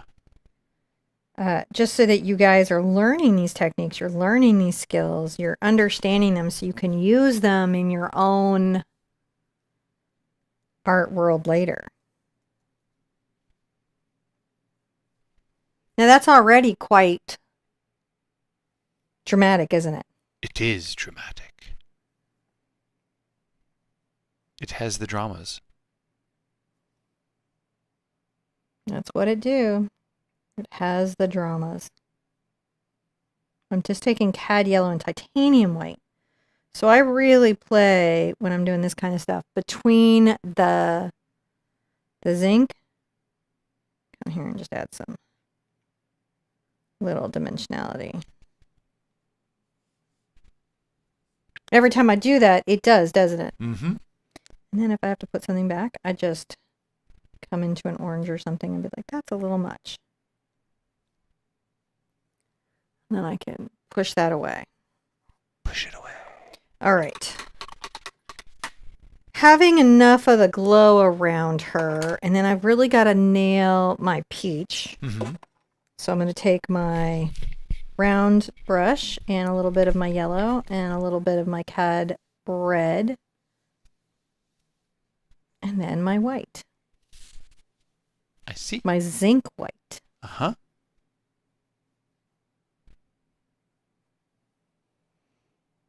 Might even come for some more zinc white. Ooh. And glazing medium.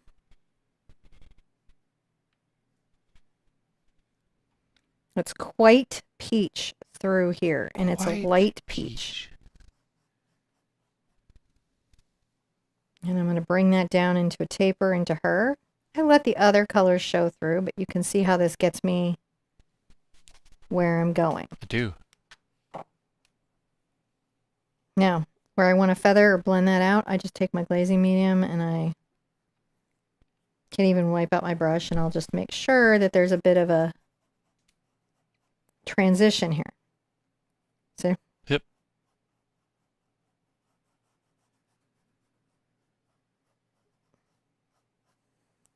Easy to paint the other stuff. I just have to get that peach. And I'm Easy not even peasy. sure I'm seeing the peach on camera, so you may want to come... I'll come take a look. I see peach over here, but I'll come take a look. Okay. I'm adding a little more red.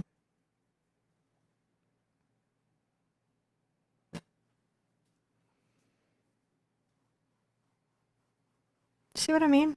I don't know. So John does, he absolutely is constantly adjusting the camera.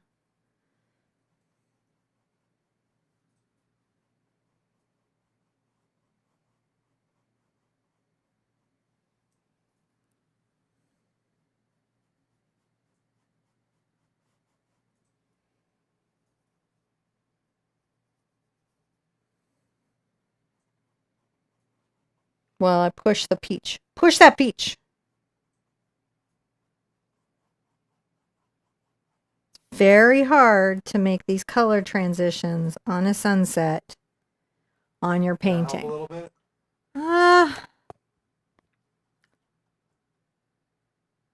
No, there's just more white in this and peach in this, and that's reading all yellow and orange.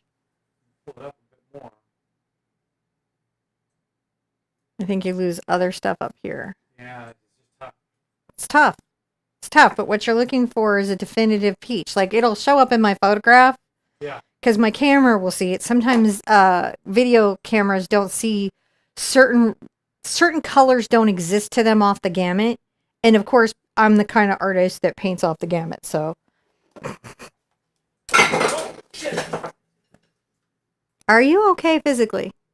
Yes, that just John was... is okay physically. Whoa, that was me trying to move. Is the computer equipment okay? Yeah, it went towards me, not away from me. John just spilled coffee all over himself. All over me self. All over. I'm going to sip my coffee in honor of you spilling your All coffee. right. So, sorry. I had a... Well, I'm not going to dry. folks. What I'm going to do is I'm going to kind of go on, you know. Sorry, everybody. So this is an interesting comment. Subhashini said, I can paint 3 Hooters too, but they take forever. And by the time I finish painting, many new paintings pop up that are Art Sherpa and are beautiful. And it makes me feel like I'm far behind on the current painting. And I hope I totally got your name right. With a name like Cinnamon, I totally, like, I get many. Well, actually, Cleaning. because I'm a food. People are familiar with me, but I hope I got that right. I agree. So here's the thing. What I would like to say to you, and I'm like, there's a crazy part of me that wants to go for Ravi Chandran. Ravi Chandran. I love that we are in so many countries all over the world, and I love that I get to meet so many new people. And if ever I say anyone's name wrong, you just phonetically let me know what it is. I'm so happy to get it totally right. You're never behind. I'm painting 3 times a week right now, and this many 3 hoots, because one, that's what the system says my audience really loves, and it says people are excited about. That's what you guys write into me and you're excited about. Mm-hmm. And then I find that if I do 3 a week, that lets me do 1 hoots through 3 hoots, be there for every member of my community, and then also allows me to just keep putting out new stuff. So even if it's aging out content, in other words, not surfacing it to anyone because they changed the whole search on YouTube, you guys are still constantly seeing stuff from me. So we keep going. Let me try this now that you're okay. Oh, sorry. I'll tell everyone what happened. So I had my coffee on the inside of my arm, and I moved quickly, pulling my arm towards myself, very luckily. And when I did that, it smacked that coffee, and it was a full cup because I had just made some upstairs. And so it was a tidal wave of coffee that just went, whoa! And while you guys heard the rest, it was everywhere. But luckily, I had a handful of towels just floating here. So as I was able to tidy up. Sorry about that. Yeah, and generally, that helps. There you go. All right. I'm putting my glasses on. New step.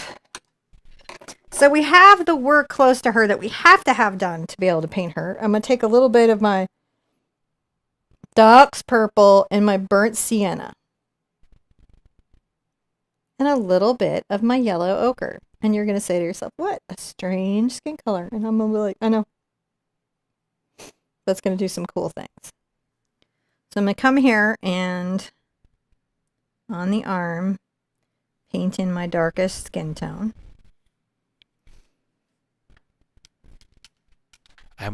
I'm still using this precision. So I'm just picking a brush. I could use my, I could use this brush. Probably be easier.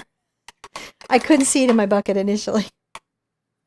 So this is the number 2 precision, right? This is the sepia from Raphael in the 2 sets of the essentials, which we do now have on the website.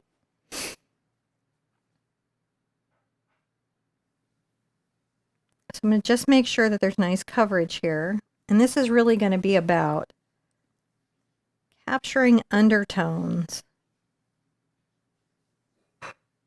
and layers. So I'm going to go ahead and take my skin tone, purple, burnt sienna, yellow ochre, through the whole figure.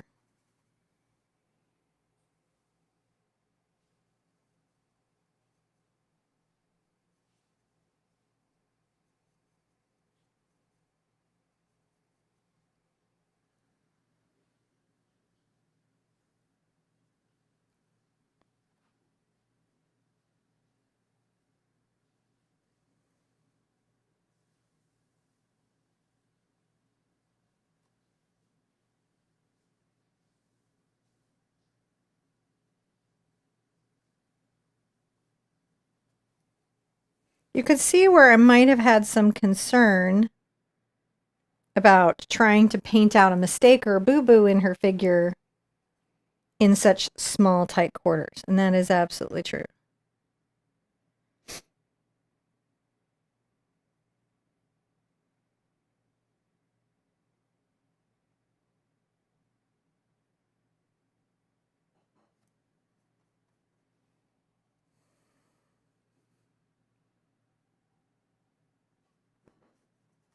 I'm going to just make sure that this is sort of underneath everything as a hue, kind of registering, and then I can build up.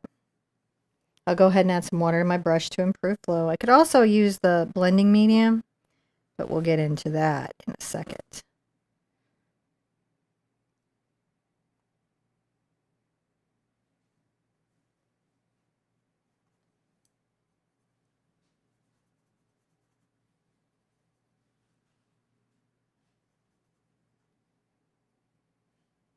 Maybe even do a little more purple here, up the back, and then back into the brown.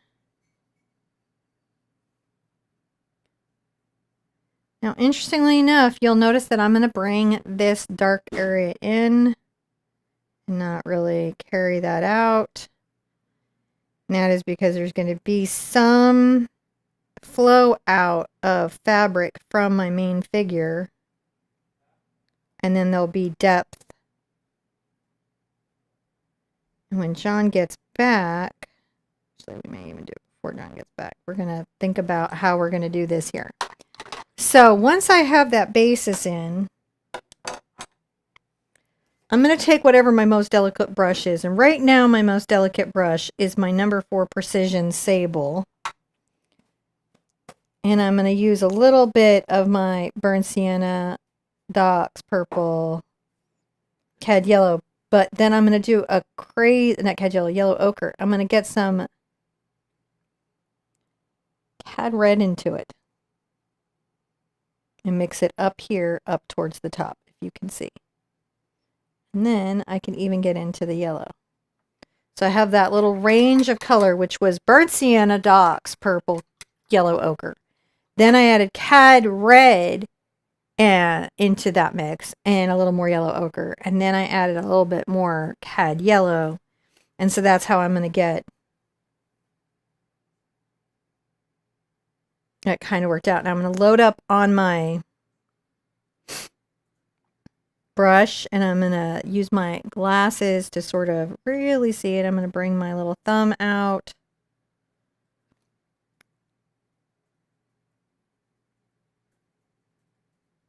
And like the body, adding fingers and adding the hands are, well, gosh, guys, they are their own challenge. What I can tell you is that this finger generally will be shorter than the next finger. I like to kind of engage the hands a little bit, which means that you might see the individual digits here in this scene.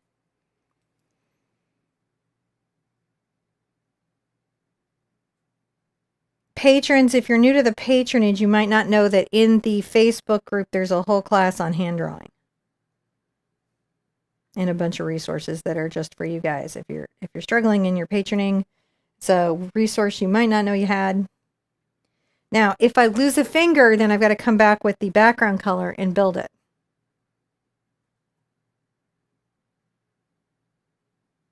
I'm going to bend this one forward into that, so I've got that nice little hand positioning, and then, oh, here it all goes down to the pinky.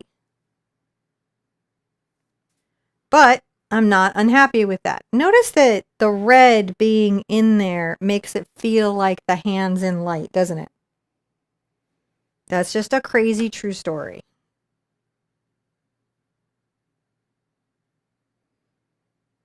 That doesn't mean that I won't bring the dark purple or the shadow in, but I find that when I'm painting a lit figure, that type of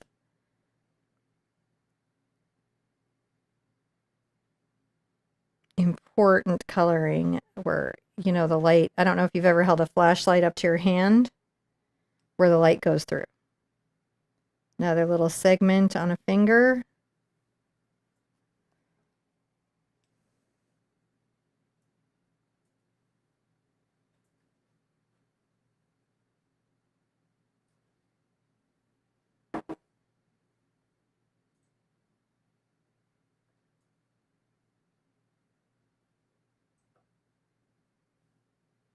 Okay, that got a little thick there for me. So what I will do is I'll take a little bit of my white in the mix from earlier.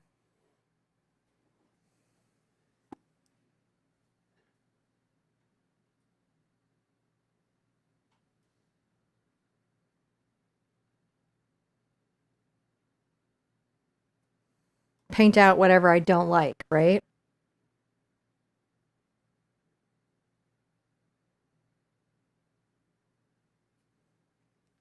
So that's how I changed my mind on those hands. They are hard. if you think you've got the whole rest of the painting, but you're sure you don't have the hands, you can just tuck the arms in front and just see the elbow bend.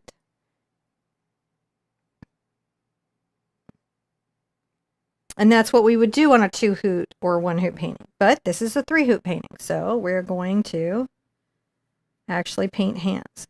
Now what happened to me there is I had too much water on the brush. Too much. So the paint didn't go down very nicely. I can reload, and you'll notice that I wiped off my brush.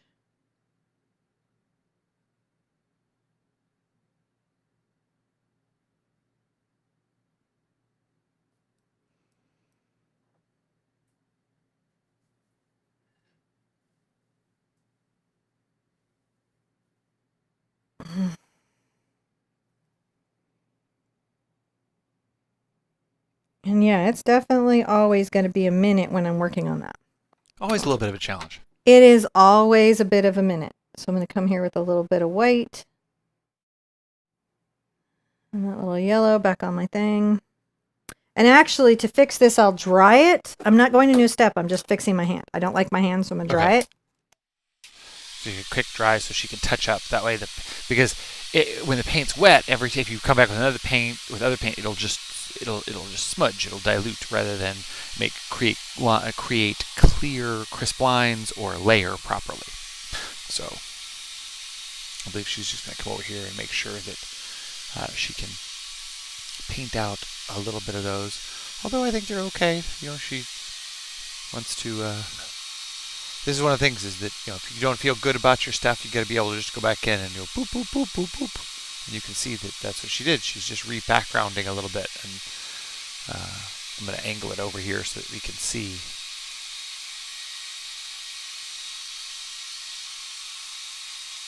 Boop. Make it all disappear. Goes away quick. Doesn't take much at all.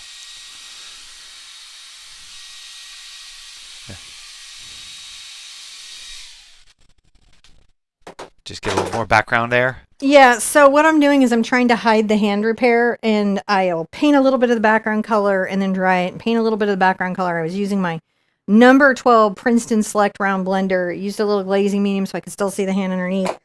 And I'm going to repaint because I just didn't like the positioning of my hands at all.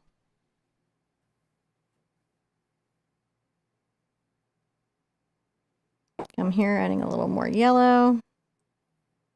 Come here and adding a little more red.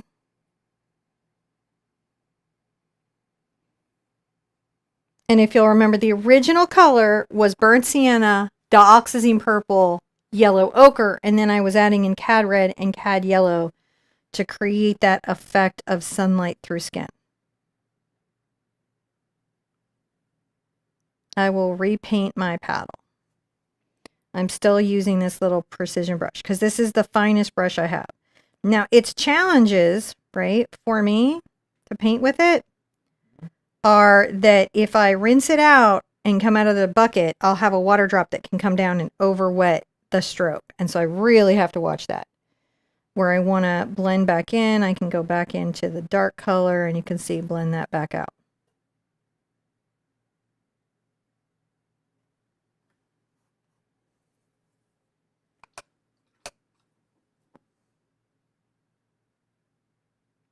And sometimes if you just watch, you'll see me make little repairs for things all the time.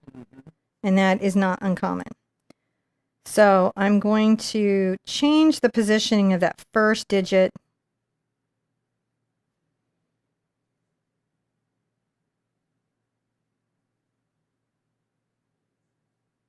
Reset my thumb.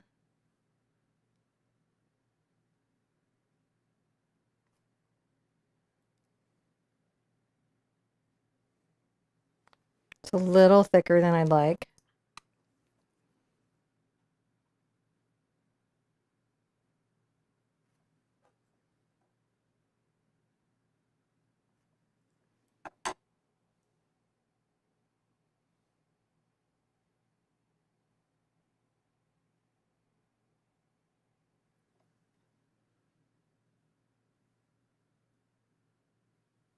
when I can't get the thinness of a line one way, I come back and paint away the excess line with the background color. Getting thin lines, they're a challenge. Yeah, absolutely.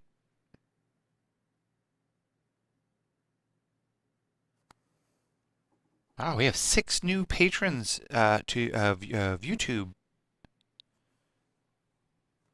All right, so if you join through YouTube, what I want you guys to do is write support@theartsherpa.com and let them know you joined so that we can get you your dashboard on the website. Yeah, get you in all the little areas so you can see all the thingies. And what we say by thingies is that you get videos. Now, one of the and stuff like dangers that. is that if you paint too thick, you can end up creating a bumpy surface that it's difficult to correct your hands on. Does that make sense? Mm-hmm. So that's one of the things to think about is that I'm going to bend that finger in to join into that. And then I am going to, that might be too far out. Nope, that's actually pretty good.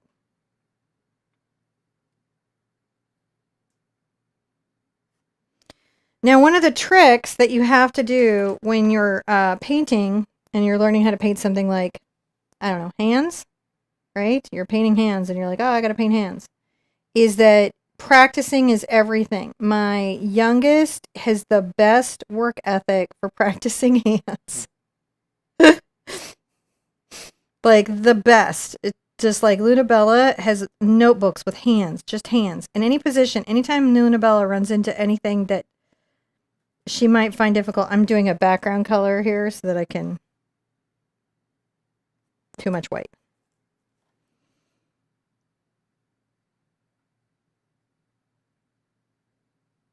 Sorry, I just have to think a little more. No, totally. It takes time to think that through.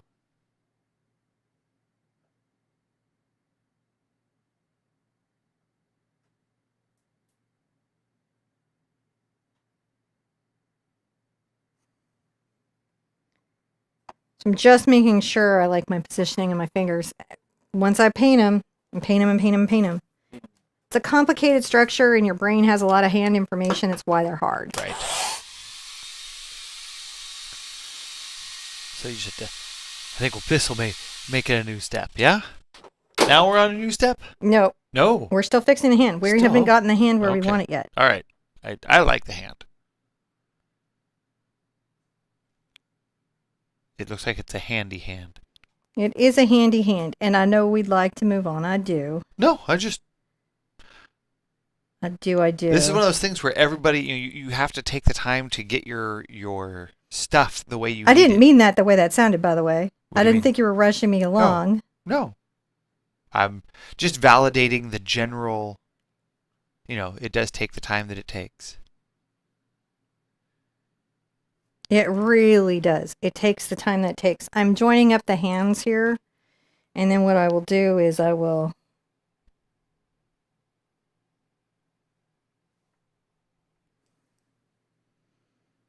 try and get a little light between those fingers.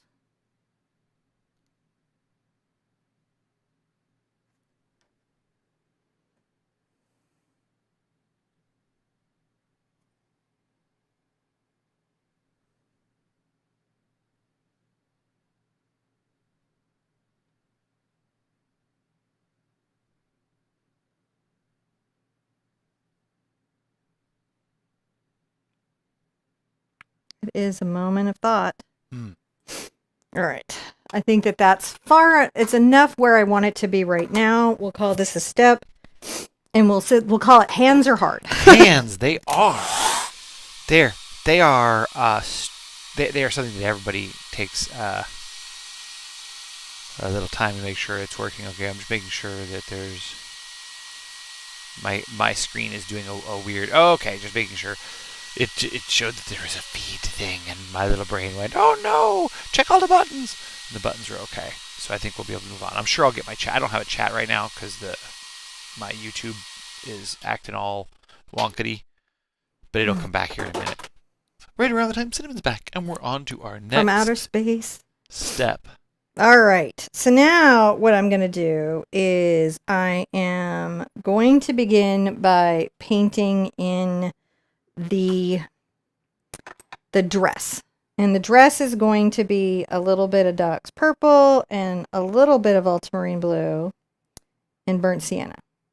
So it's kind of a gray, but it's a weird gray.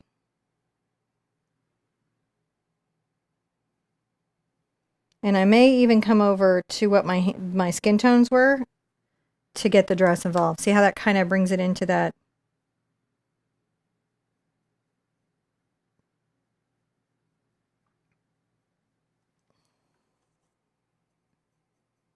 I'm getting it a little into the skin tone so that there's sort of a halfway tone.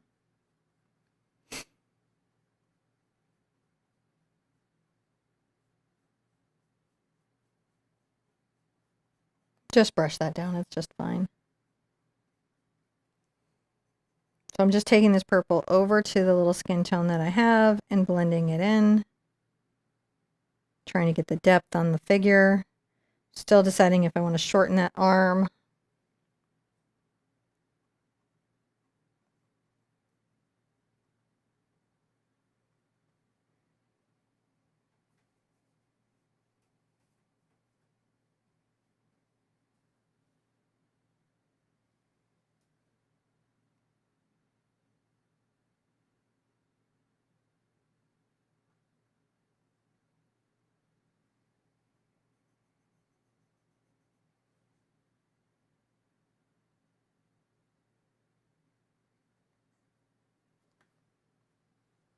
A lot of people were thinking that this was very Knights of the Round Table, Excalibur, Lady in the Lake. It does have a bit of that vibe, doesn't it? It does. All right, so I'm adding a little bit of my zinc to that earlier mix. You see it gives me this interesting sort of putty color. And we're going to start by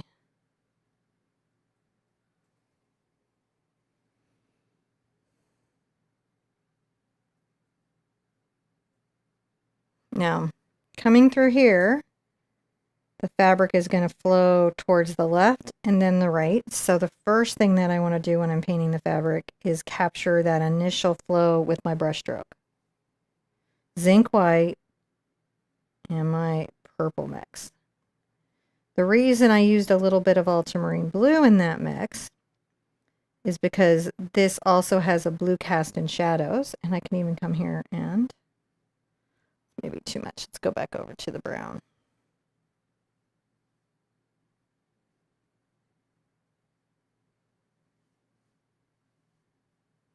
Make sure that that extra dark little area is coming in, right? For the fabric to fold.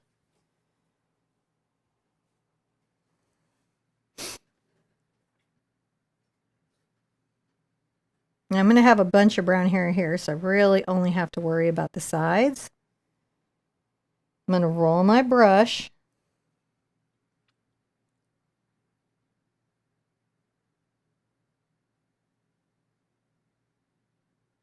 This is just building up those layers. A little bit of that white there.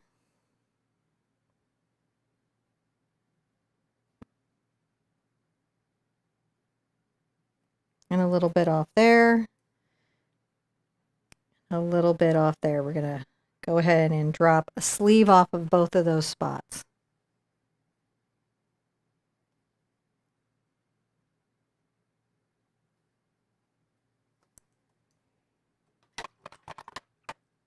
Okay. Now, I want to dry this. I want to dry. Then we're going to come back and we're going to get real about it. Okay. So this is where we're starting to get into the layers. I'm sorry. Starting to get into the layers. This will be a next step. The next one. Definitely getting into the good layer. I'm not sure if she's going to do any other stuff. I couldn't hear what she said. Hold on a second. I'm going to ask her real quick.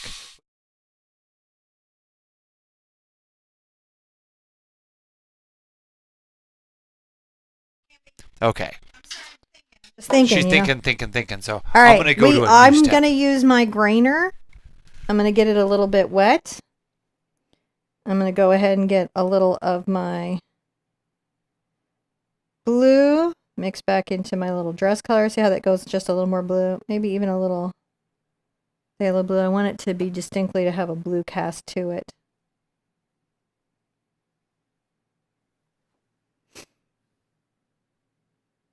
And I'm going to brush very lightly.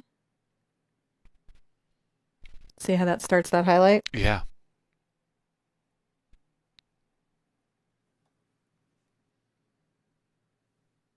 Now there is a couple of turns to the fabric and I definitely want to capture those. I'm going to bring a little stroke down here and a little one here. So you've got the fold out here, the fold through here.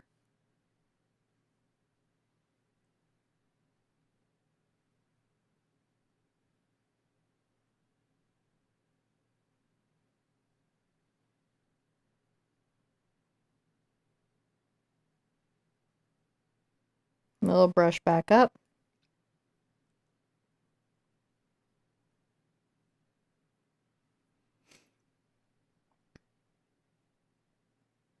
Just a little bit of a hint in there.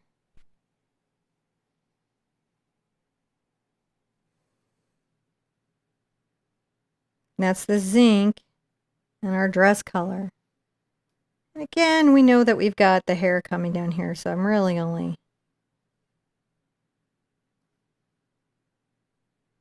capturing that outside edge, right?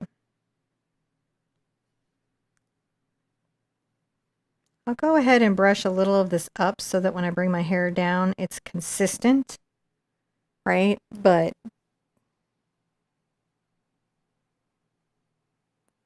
grabbing a little zinc, a little more blue.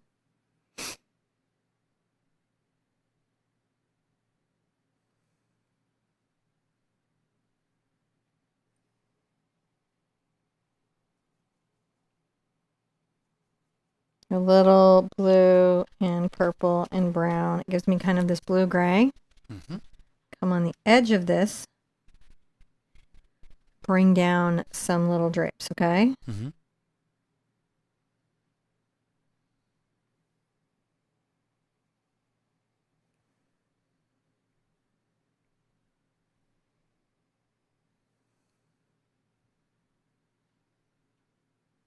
So that's glazing medium added in there.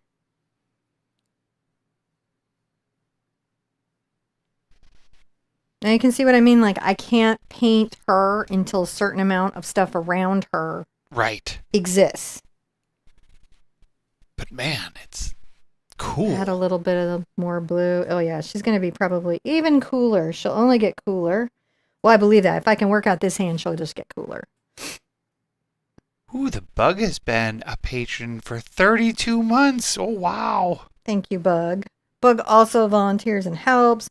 Listen, guys, I really want you to know that whenever you're talking to a mod, you're talking to somebody that watches the show just like you. A lot of our mods are volunteers. They just know where everything is. Most of them are. Yeah. Right? Yeah. So please, please always be kind. See how we're just pulling that sheer kind of fabric effect down.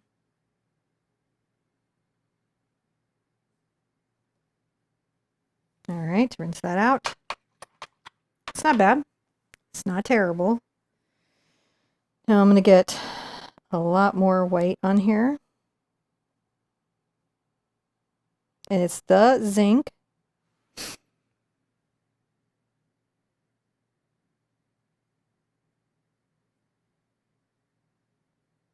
I'm going to kind of curve this. See how I'm curving it?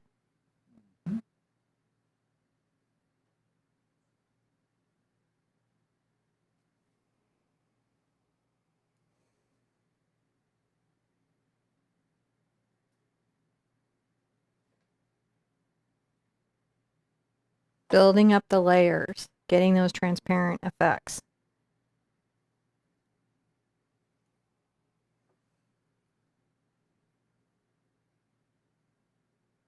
Gonna brush and then kind of bring down. If I need to improve my blending, I'll get it.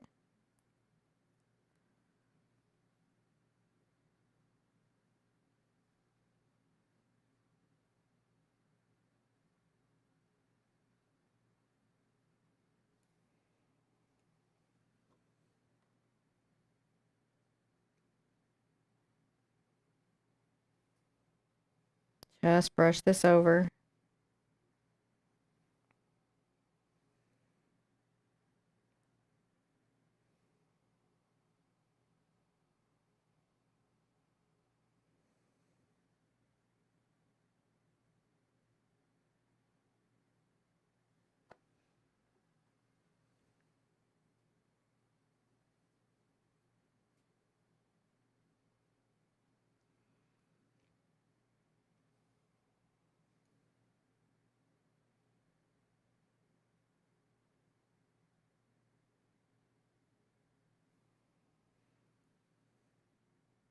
Just brushing this. I'm sorry I'm so quiet today. I'm just really thinking it's a much more complicated class. It is. Sometimes you just gotta think about the things. Sometimes I got to think about the things. Think about the things. You're amazing. Thank you so much, baby. Well, it's okay. You're thinking about the things. I'm just watching you think about the things. Yeah, but I'm thinking you about get watching the stuck things. having to watch me thinking about things. So. But see, I think about you thinking about the things, and then I watch you. And I'm then just do adding things. just a little bit of highlight out there. I'm just trying to capture that first initial turn of the fabric.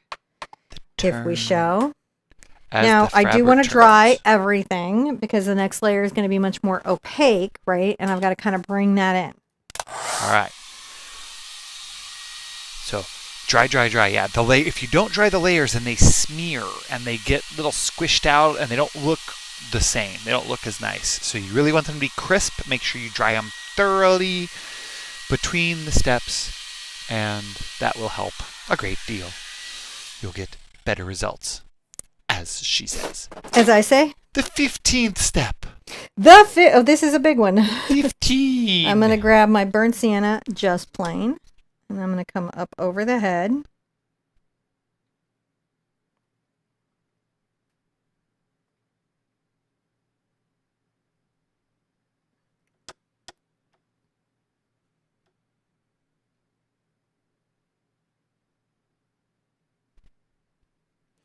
And then I will very carefully brush down just the main mass of the hair. Okay? I can always come in with my black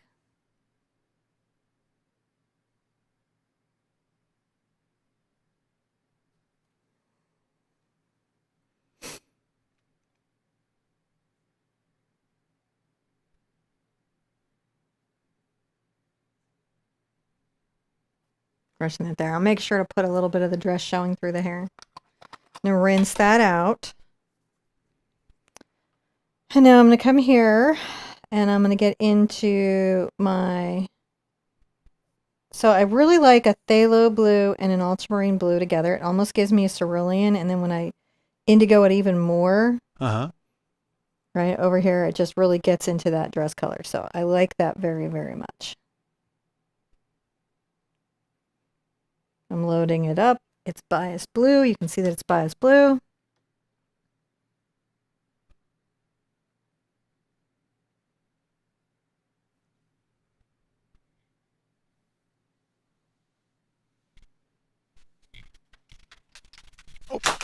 And add a little bit of a belt line there.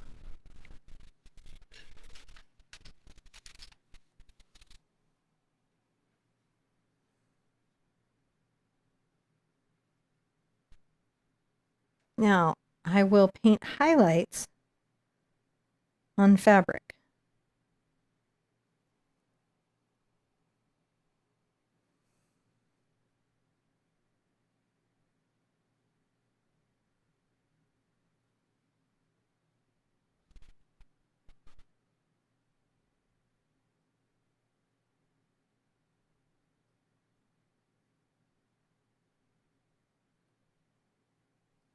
I'm looking to create the highlights and the build of the dress. So the dress has a feeling of being transparent.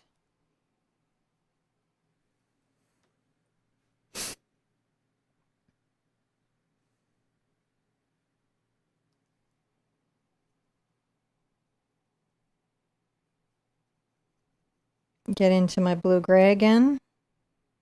But now I'm using my titanium white.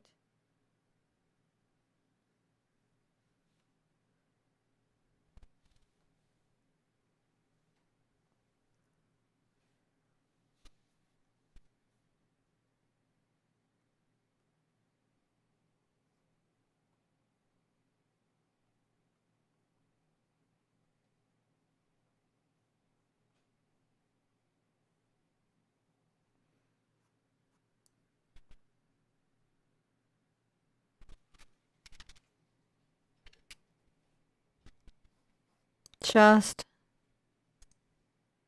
bringing that in. Now I can always come back into my, my burnt sienna, my skin tones, any of those, right?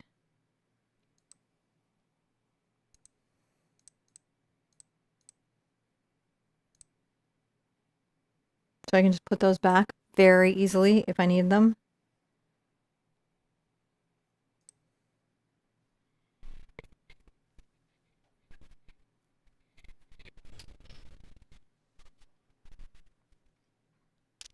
I'll make sure that I've got a little bit of the skin showing through. Now, a trick that I will do, and remember I pulled this out earlier and said we would be getting into it, is the fluid. When I've got to do a lot of detail work, and I mean a lot, Yeah. a fluid white acrylic paint really, really, really, really, really helps me. So if I want to come here and use my grainer, my Filbert grainer,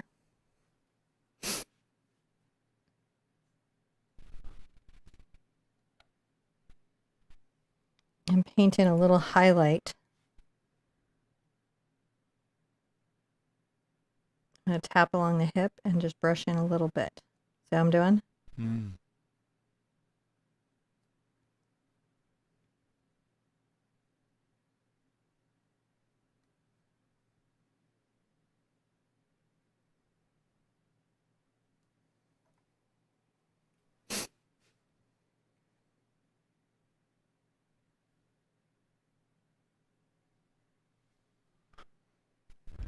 Coming along here, just making sure that what I want to do is I just want to make sure that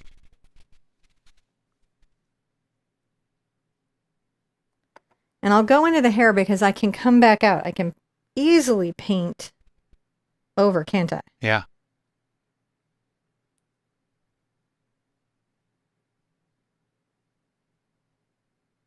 Just tapping it along there, just using the grainer to get that transparent feel.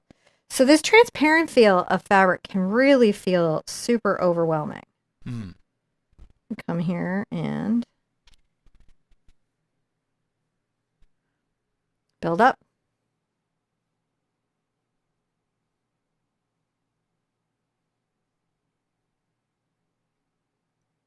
I'm getting back into that shadow. There's a little bit blue. Make sure that that's like a little more gathered here. Are we paying attention? Yeah, we are.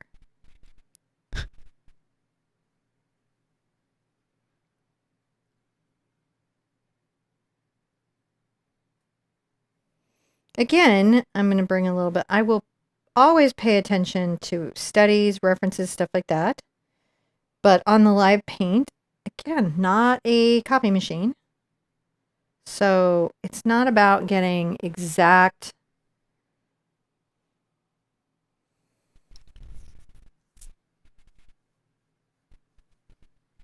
duplicates of things. Mm-hmm.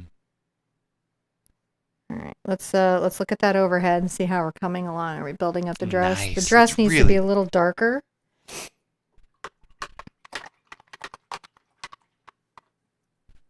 So another thing that I can do is I can take a little bit of my burnt sienna and my Doc's purple.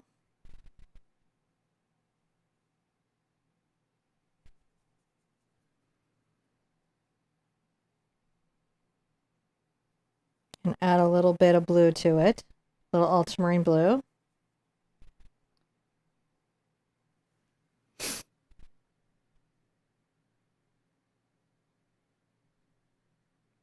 See how I'm coming back and I can totally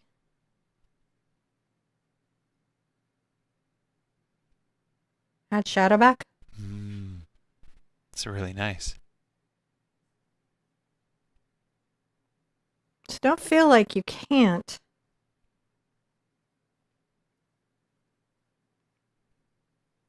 You can.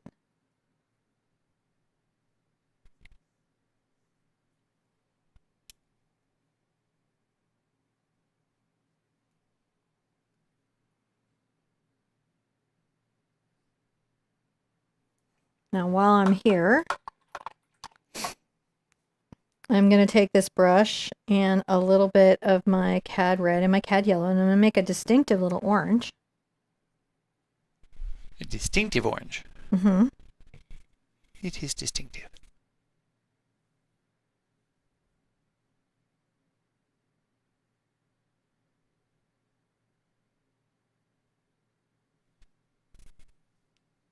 And I'm going to use my grainer to brush back a halo on the hair.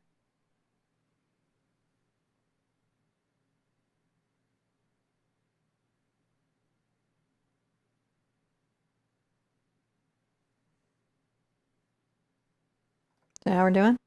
Mm-hmm.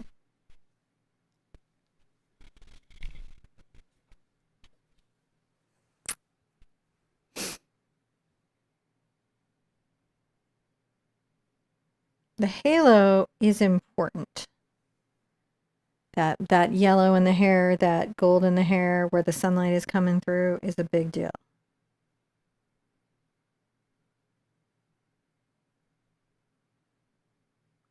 Tells us a lot about the brown hair.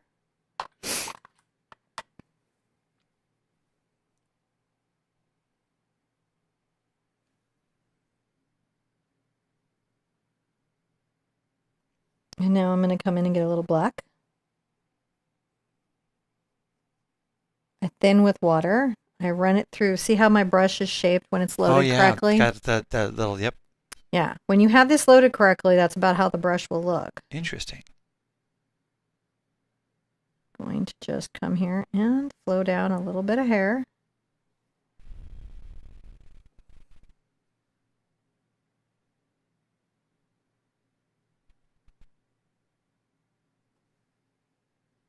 Didn't mean to hit that last one. I want to change the waistline.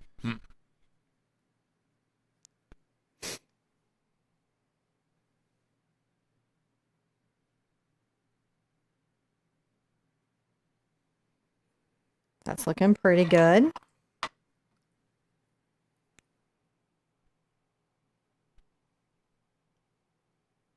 Grab a little bit of my white on here, my zinc white.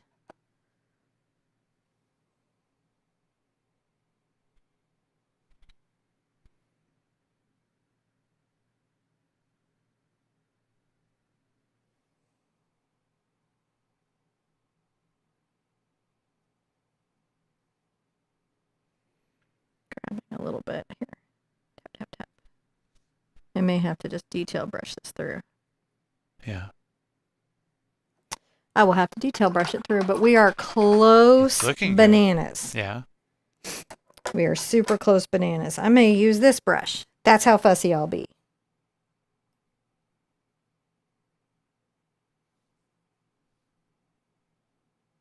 So I'm making sure that even my white highlights are not white. I'm in my ultramarine blue, burnt sienna, Doc's purple.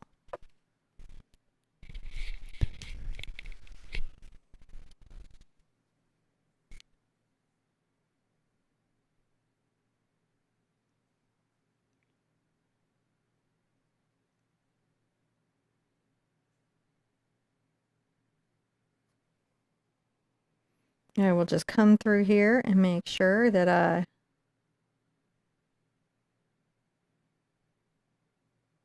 paint some little highlights that might be coming off the shoulders.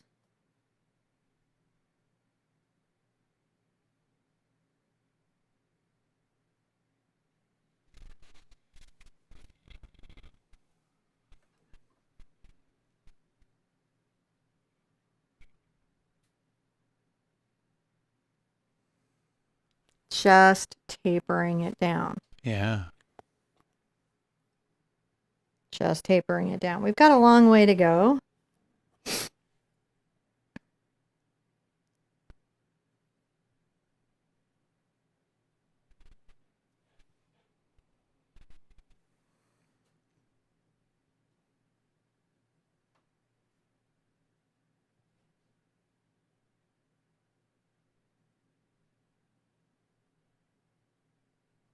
Might come around and add some just little dapples of light.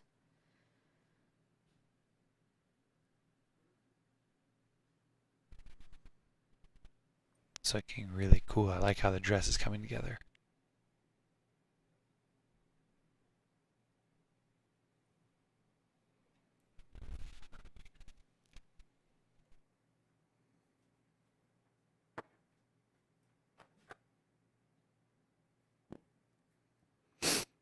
Just trying to make sure that we've got, you know, good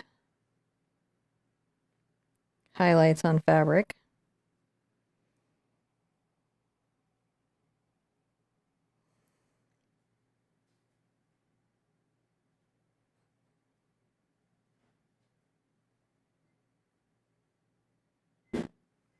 Bring something up from the bottom. It might be a little overly light at the moment, but we can always come back and knock it back.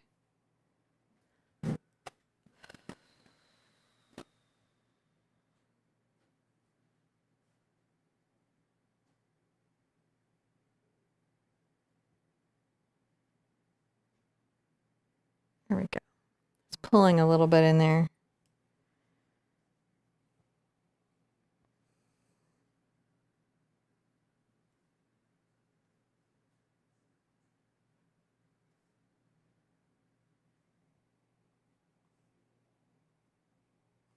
I'm putting highlights through here, fully knowing that I will come back and glaze things back.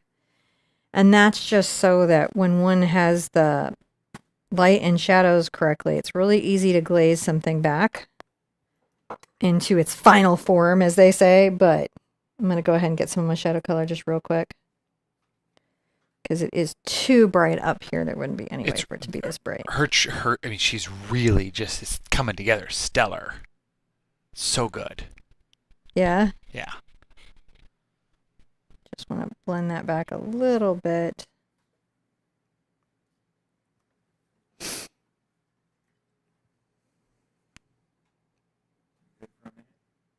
I don't know. Probably, yeah. Okay. Will you heat my coffee while you're there? All right. Just kind of pushing that back, and I'll come back and mess with that in a minute. I'm going to come along the hair, and I'm going to take a little bit of my yellow and my... Okay. Oh, yeah, I know.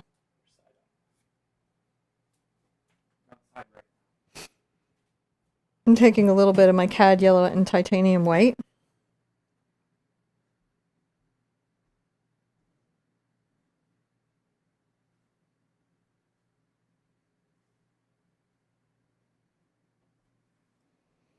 This is like the high highlighted hair.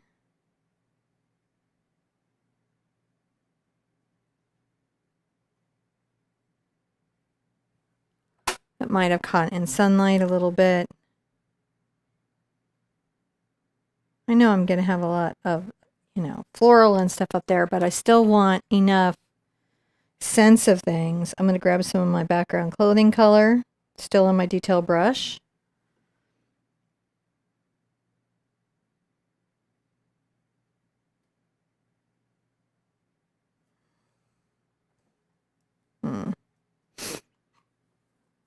It's okay. I'm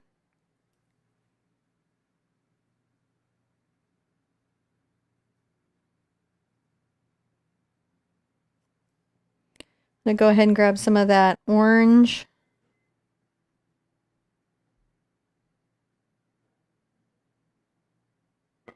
I'm going to add some tips to the hair, I think. I know I'm going to glaze it, but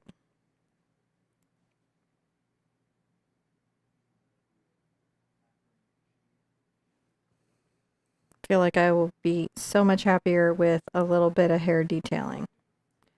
While I'm here, I can always do my Doc's Purple Burnt Sienna Yellow Ochre. Create a little bit of shading along the hand.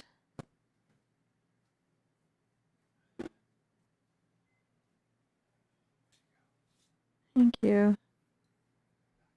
Okay. To just add some shadow into that. All right, guys, that's doing pretty good. I still want some detailing though, so I'm going to come into my white.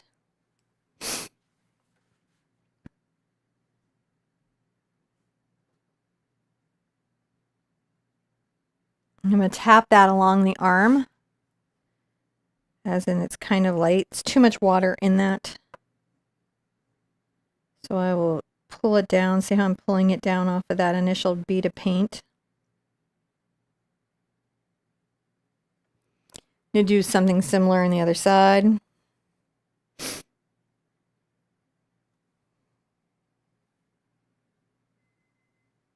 You can do this. This is just work, guys. I can do it live here with you. You can do it at home. Just take your time.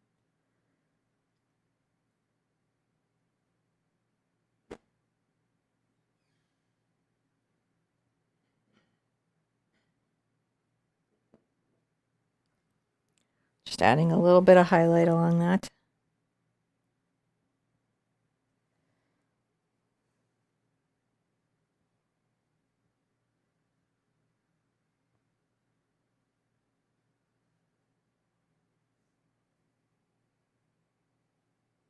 See how we're just making sure that those feel a particular way, and then I'm going to come here and grab a little bit of my brown and blue and white.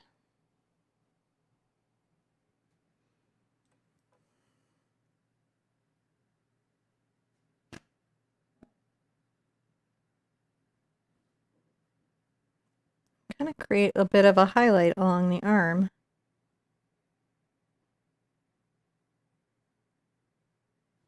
Like there's a little bit of light there.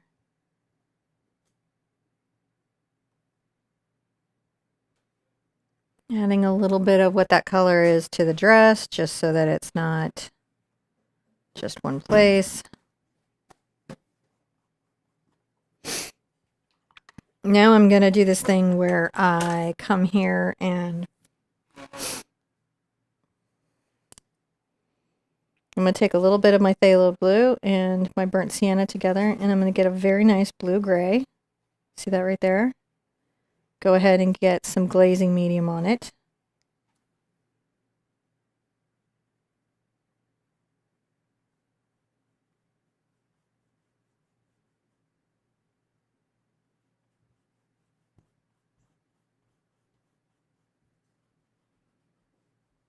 Just make sure that that's sort of darkened, because this is very much her, the back of her dress is super in shadow, right?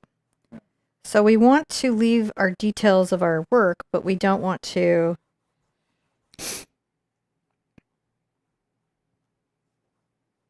paint it all away, but we do want some of the depth. So that was burnt sienna. And I'm adding this back here. Maybe even a little bit to the back of the arm. But notice I'm not taking away that highlight.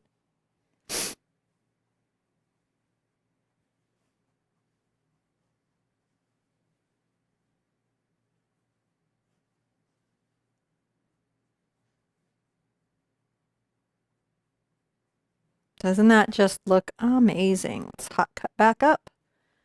And you can see that we're going more and more that direction. The dark glaze.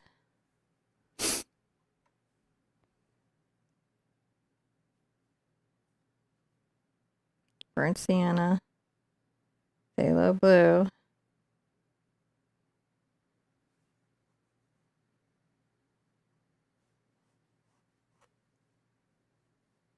I'll just pull that down. Got the glazing medium in there. So you see, sometimes what I'll do is I'll find everything in kind of one way, and then as I work on it, I will darken and deepen and darken and deepen and darken and deepen it.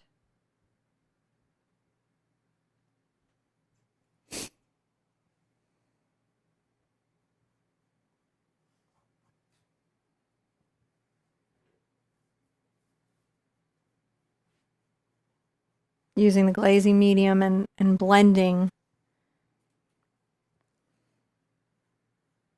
to continue to play with the transparency.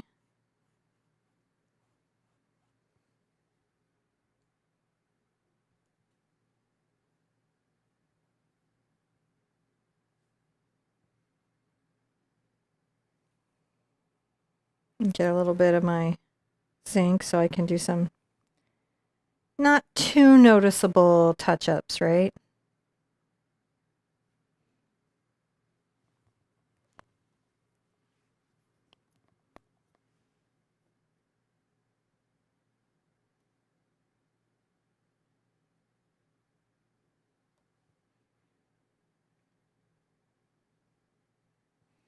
Rinse that out. How you doing, babe? Doing really good. I'm going to come over here and add just a smidge How of are you this doing? yellow and my burnt sienna and phthalo blue. A little white. And then a lot of glaze.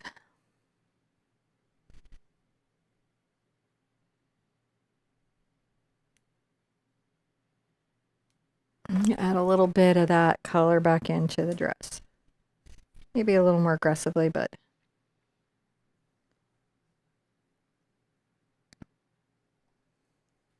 All right. Let's dry everything for a minute. Then you think we'll be ready for our Next step or coffee? next step? Think that we're ready for our next step. This has been pretty step intense. But wow, isn't she coming together? Oh, buddy! It's like, why is that so loud? That's because I didn't push the mute button. Sorry about that. I got distracted by looking at the picture, and I was just like, wow, that's coming together. That really is there. That's looking great. Isn't it looking good? Yeah. All right. Now, let's go overhead for a second. Yay.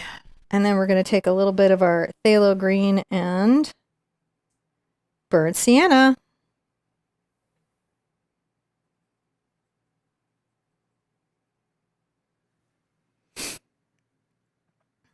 I'm going to tap up and down.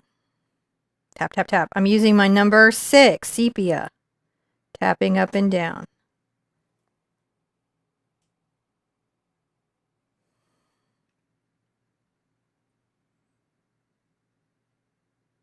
I'll take these out a little bit this way.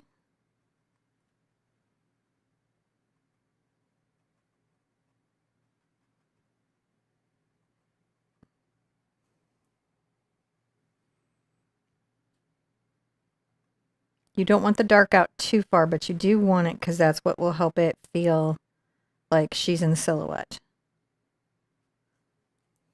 Now I'm going to take a little bit of my yellow.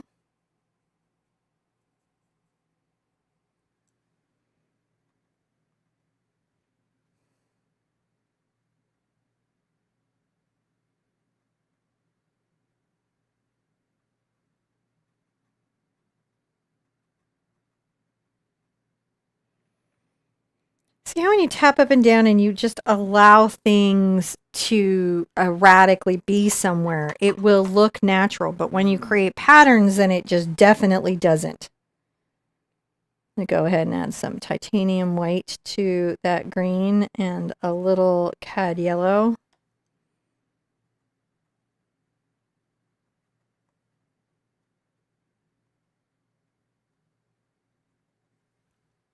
And look at how that looks like it's in light, doesn't it?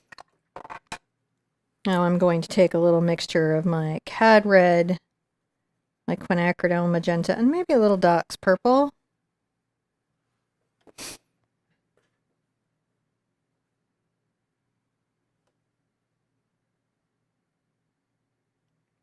I'm going to bunch out little clumps of red there. And then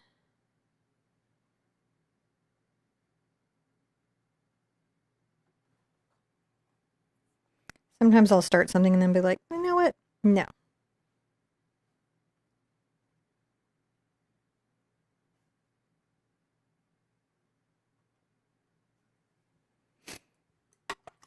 I don't want the smudgy there, so I'm going to remove the smudge.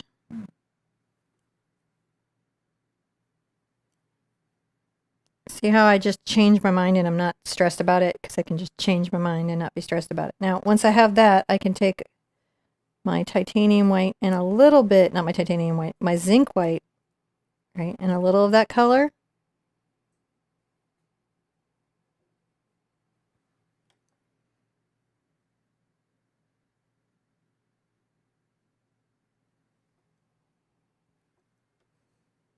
No, you know what? Maybe actually what I'll do, I'll leave that there, put it a couple places, but I think I probably want to go another highlight way.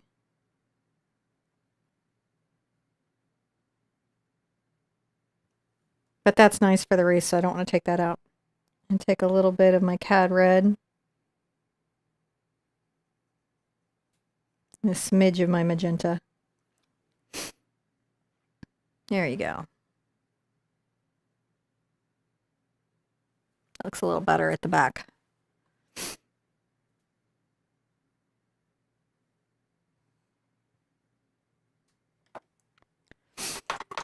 And then I can also be like, oh, hey, you know what else is cool? Blue.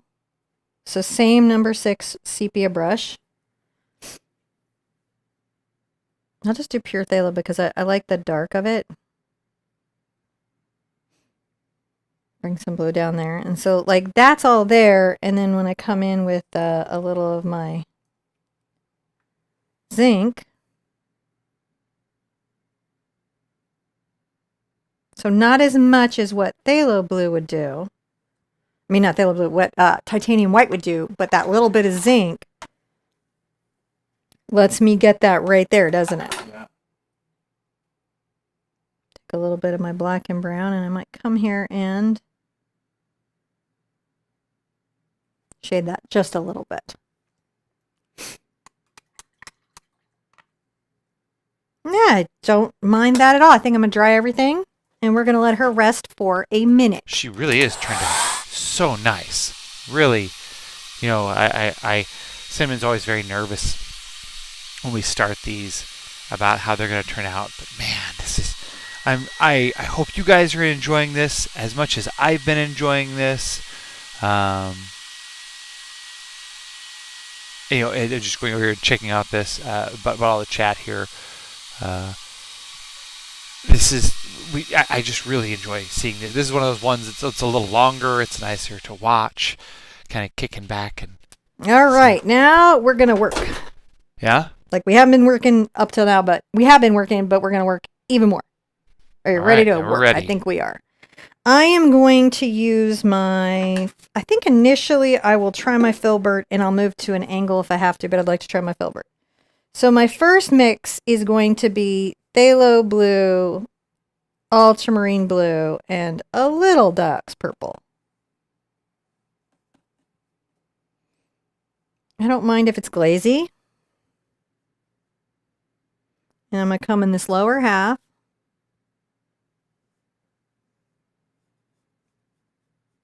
And I'm going to make a little kind of corner shadow.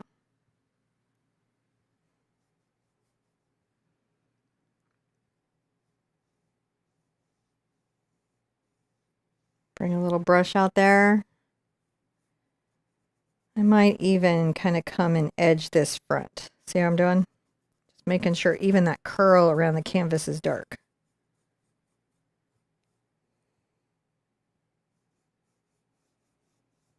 And I'm just blending that out.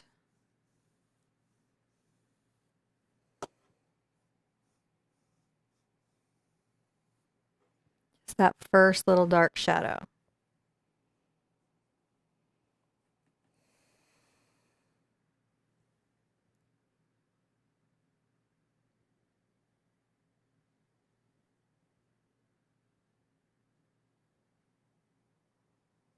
And bring another little dark shadow.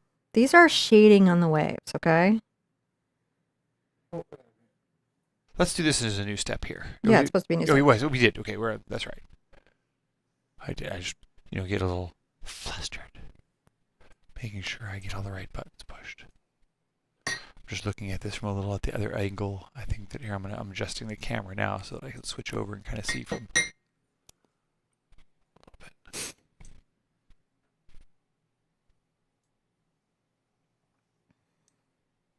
Bringing that shadow back. We're going to just paint some shading in the waves.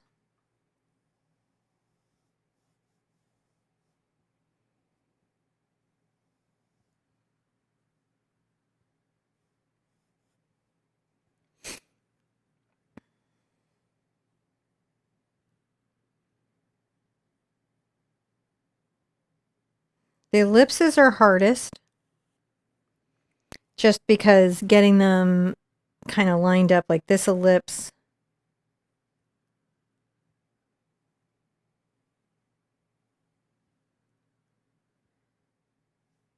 Might actually come out pretty far, actually. So I'm pretty light with my brush and my paint while I'm working that out, right?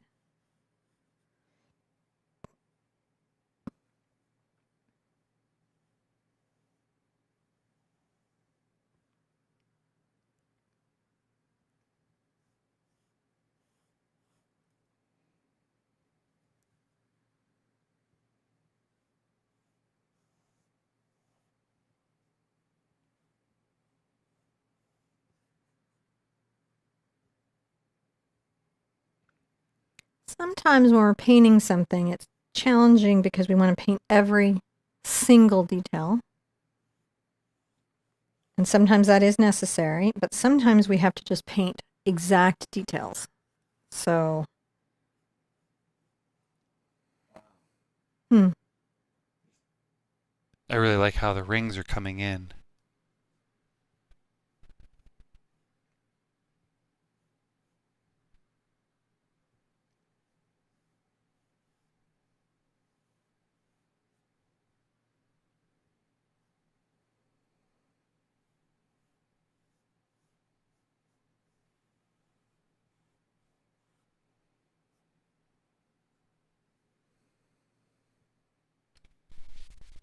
Wow.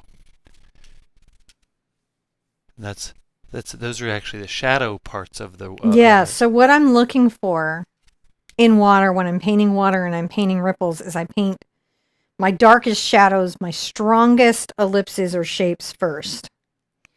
And then I will come through and hit highlights, and then I'll go back in through and hit medium tones. I'm using a lot of glaze on this.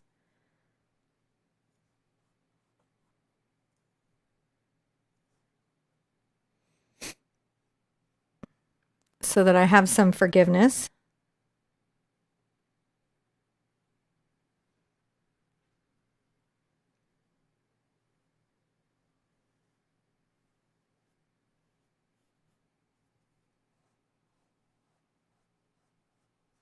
Just making sure that things that we have are not too much. Or we have to paint them out and do it over again, which is never my favorite. Huh.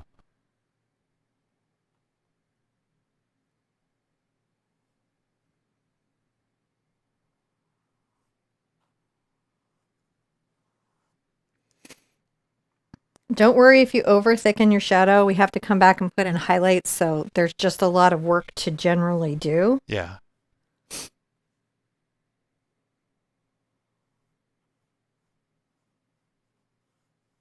I'm going to kind of darken this behind her. And I mean, really, honestly, it's going to be dark.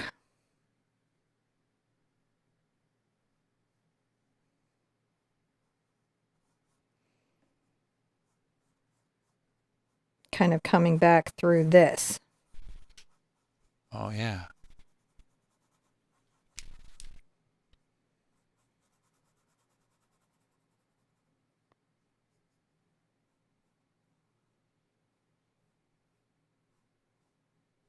And you put thin glaze. It's a thin glaze, and I'm just kind of even thinking about where her shadow comes off of her. Yeah. Right? Again, this is acrylic, so I can paint a thing, paint it back out, paint a thing, paint it back out. I've got a second to work that out.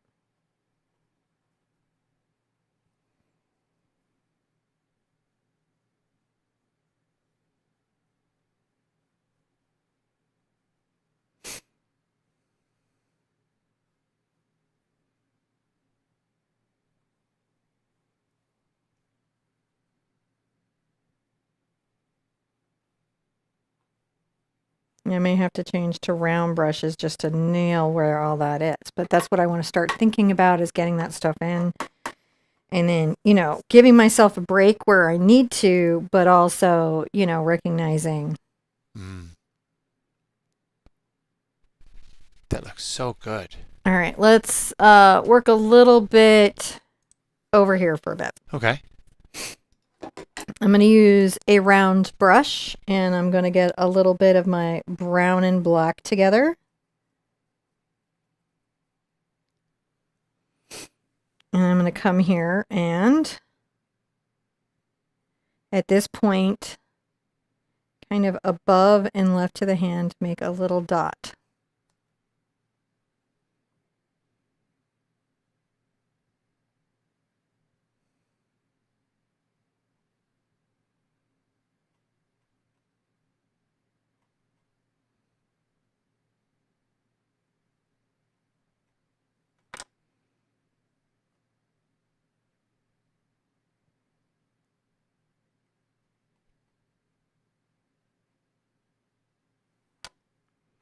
Might have brought it down a little far.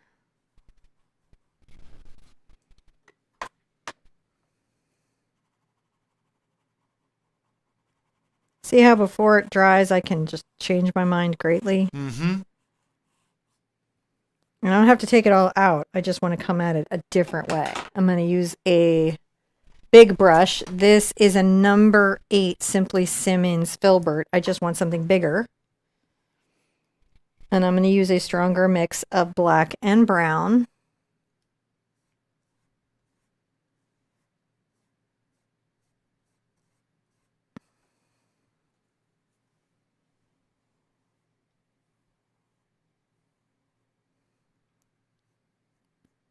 Kind of come in over this way. Maybe a little more brown, some glazing medium.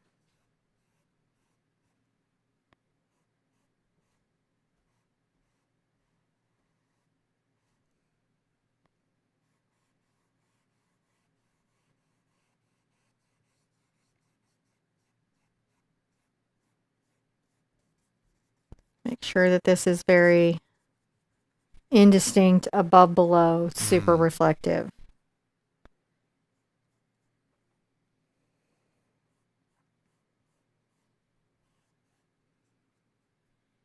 Okay. Once I have that, I am going to come in and take a little of my cad yellow and cad red and get kind of a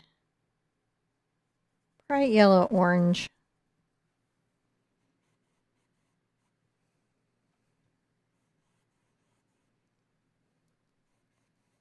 Yeah. And sort of blend these two. I'm loving this one as well. A lot of people are in chat really loving this. I am so glad. These are big projects. And so what happened there is I went back into the black and I brought that stroke back out. So what I have to do here is wipe my brush off, reload orange, and finesse that blend again. That'll happen to me on occasion if I'm not paying deep attention. And I'm going to just blend this over towards the right, wet into wet, kind of softening some of that transition.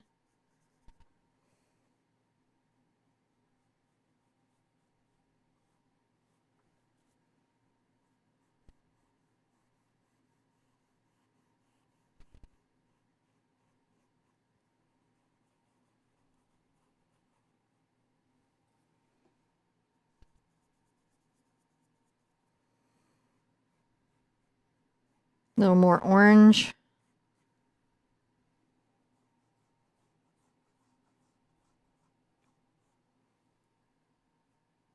A little more yellow.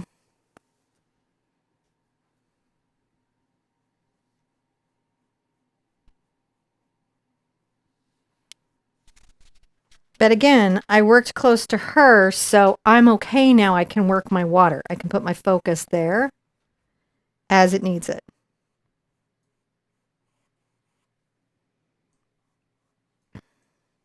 Let's grab a little yellow and even kind of finesse over here. Even if I've got a glaze this way.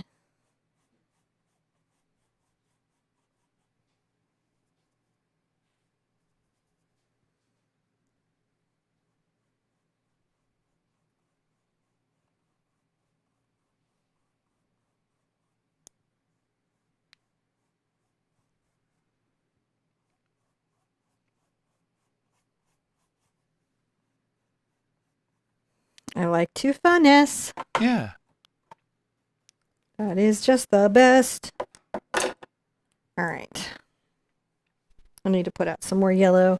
So what happens on a long painting session like this, where there's a lot happening, I have to generally find little spots to put my paint colors again. Because I will go through certain colors just over and over and over. Now, this is a big project. It is a 3 hoot. It's for beginners because we are explaining every step of the process, but it's a big one. So if today you're just learning about technique, that's fantastic. Your mirror neurons are firing, and you know what? You are winning. You're doing fantastic. I'm going to take a little bit of my red over to my yellow. You know, sometimes the win is that our mirror neurons are firing. And sometimes the win is that we finish the project. The win changes every day. Taking a little bit of yellow out here and just kind of thinking about the ripples. Do a similar thing sort of over here. Putting some ripples out. So this is a little bit of red.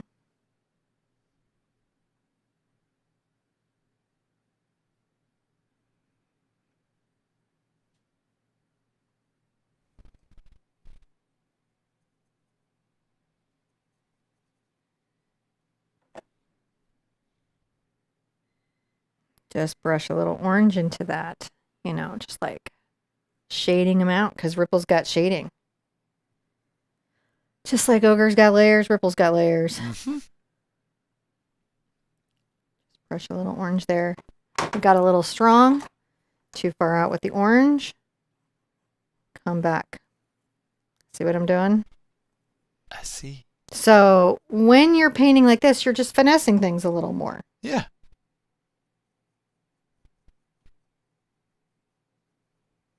A little bit about my brown and black. So nice how this is turning out.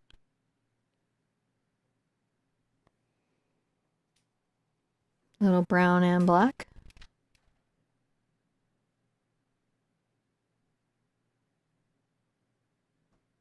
Oh. No. Painting those in, painting those reflections in.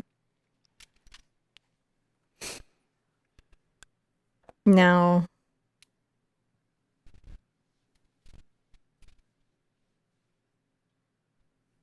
yes, now? What's You said that? now? Oh no, I was reading chat, and Life is Fun was mentioning that Oh, hey, life is fun. they thought glaze was the thing you put on at the very end, not something you used as inside there. Sometimes people refer to varnish as a glaze because it has a shiny surface, and they would call it glazing your painting. Mm-hmm. And generally artists do that because they are, what they're essentially really doing is they are creating a unified surface of finish. So everything is the same shiny. And then also varnish can do some nice stuff about, add a little bit there.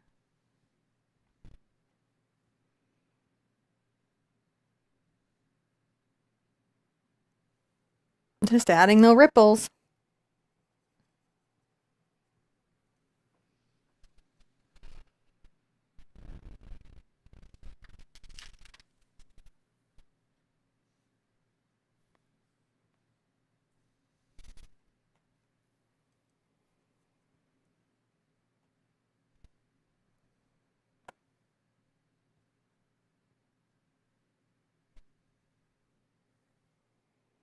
Brown and black. Those are cool. I can glaze as I come out too. And what's nice is that can give me a transparent transition Mm-hmm. if I need it. Sometimes I do.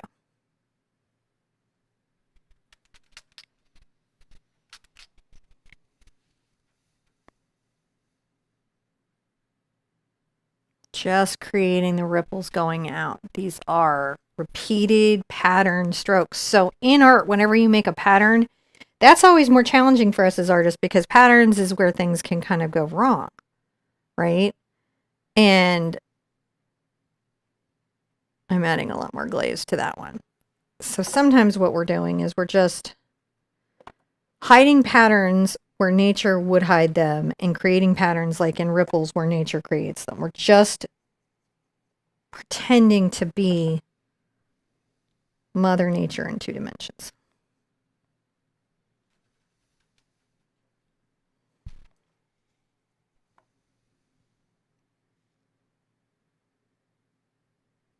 What I'm trying to prevent is a curve going down or up.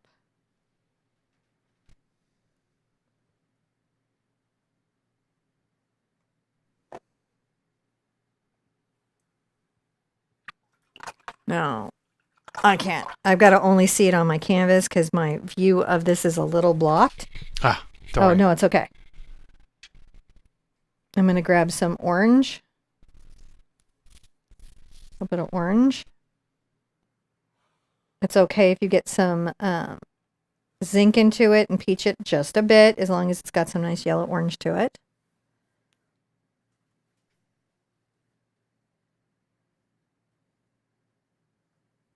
And we're going to just add some highlights in those little shadows and waves. Is it time for me to take a break? Oh, thank you so much. Lakes. They go on.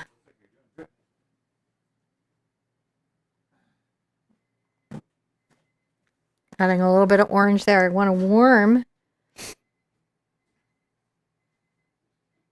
That's why you see me adding more yellow, making it a brighter orange. You know, some of what's happening here.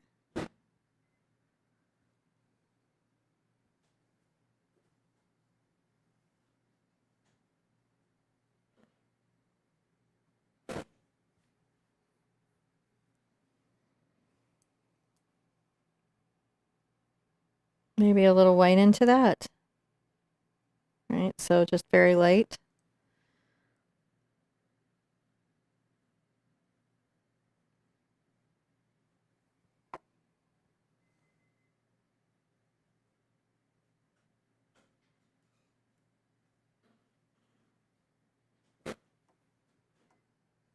Just creating that rippling there. It doesn't even have to be perfect, guys. It's just, you just want to get it to the best of your ability.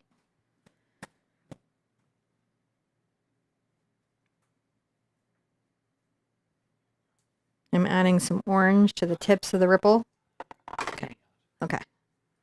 We don't want any more spills. All right. Let's take that in and call that a step. We worked really hard there. We'll do the same thing on the other side.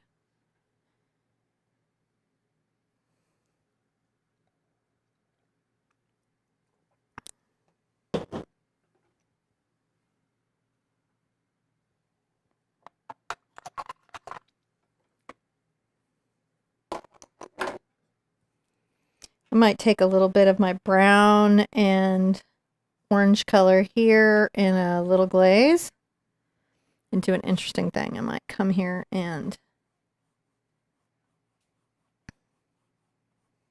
a little more glaze.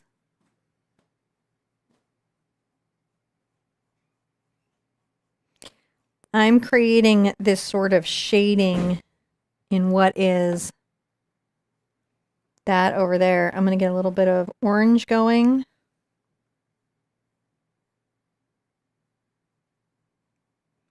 And you can see that that's just so that those plants are shown there.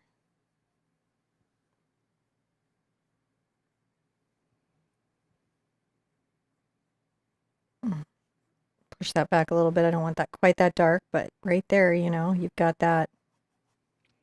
And then I can go into my dark color, which is my black.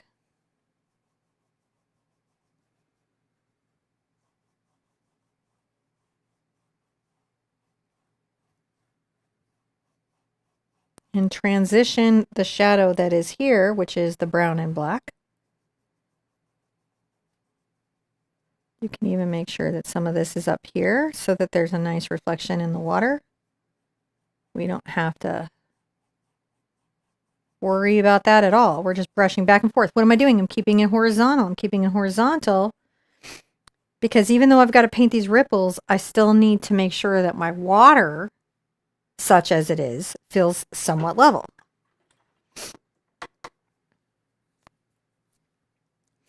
So while that's here, I'm going to come down here and I will grab a little yellow.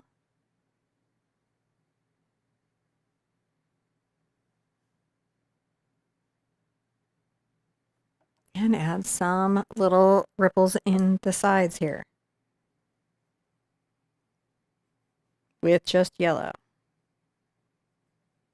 This is wet. You can see it's creating transition. That's okay. I don't mind that.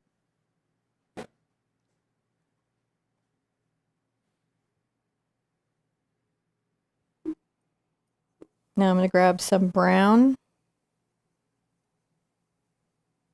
A little black.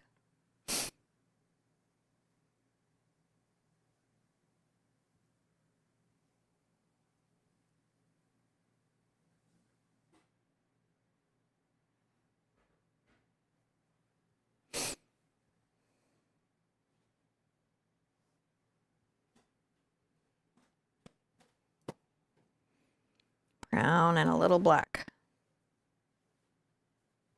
Make sure I have enough glazing medium that it's going over everything okay.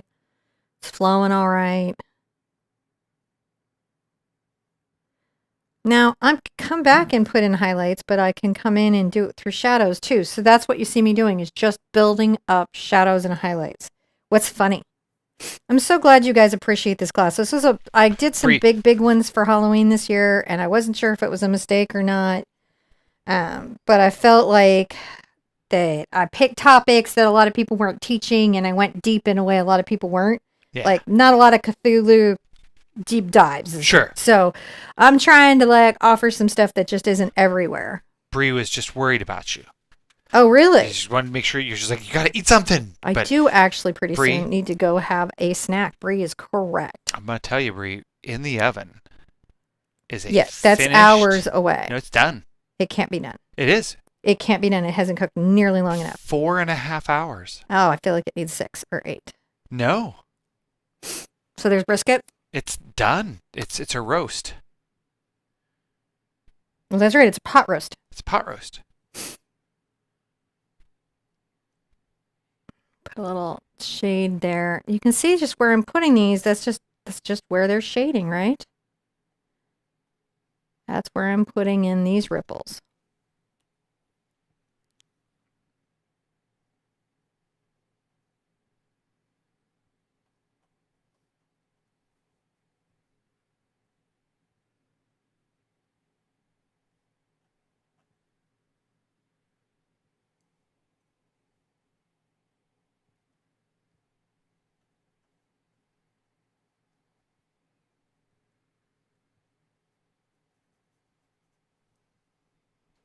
Little black, little brown. Mm-hmm.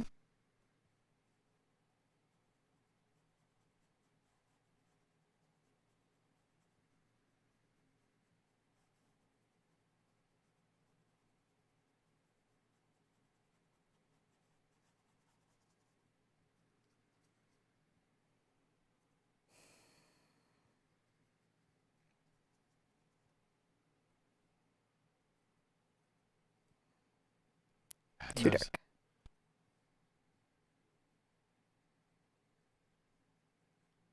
Just running little shading through here. Yeah, it really adds a nice complexity to it. That's all. That's what we have as options. We have complexity as a choice. That's what we've got.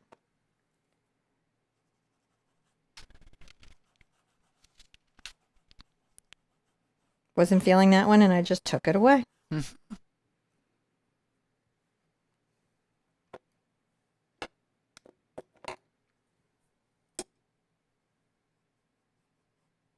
I'm going to go ahead and take a dry blending brush and come over here and just add a little bit of just black for some depth.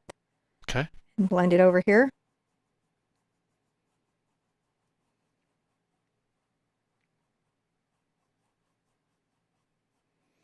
What we do in big paintings like this, where there's complex patterns that we have to create fairly closely to how they are, is just slow down, take a breath, break paintings down into segments. You paint the little bit that's in front of you, and then you come back. And then when you have the whole thing completed, then you can come in and do weird little touch-ups and see everything as a whole. But for this part, let's do another break real quick. I could use a restroom. And... Okay, let me see if I can get all that set up here. Okay. So what we're going to do is I'm going to go over here, and I'm going to set up the break so that when she comes back, we'll do just that. Oh, look, I can. Got it all set up. So we'll take a quick break. It'll be like about 3 minutes, and there'll be a little timer thing. It'll just give us time to do a little quick re-stretch, and you can take a stretch, and if you want, you can get up and you can dance along to the song, and you can see the water theme that we have going on with this. And at the very end, there's a nice little pretty yellow flower. I don't know if anyone knows what kind of flower that is, but after the show, after this next break, you guys can tell me what kind of flower you think Are it we is. breaking right now? When do you? Or I could do it right now. You could right now. I could right All now. So let's go right now. Okay. Because I think what I'm going to do. This is just an intermission. We are doing these paintings from 13 days I'm going to get it paused. One sitting. So one the sitting. Crow, the cat, the fox creature, one sitting. You don't have to do it one sitting. I do, but you don't. You don't. All right, you guys be good. I will see you in 3 minutes. In 3 minutes.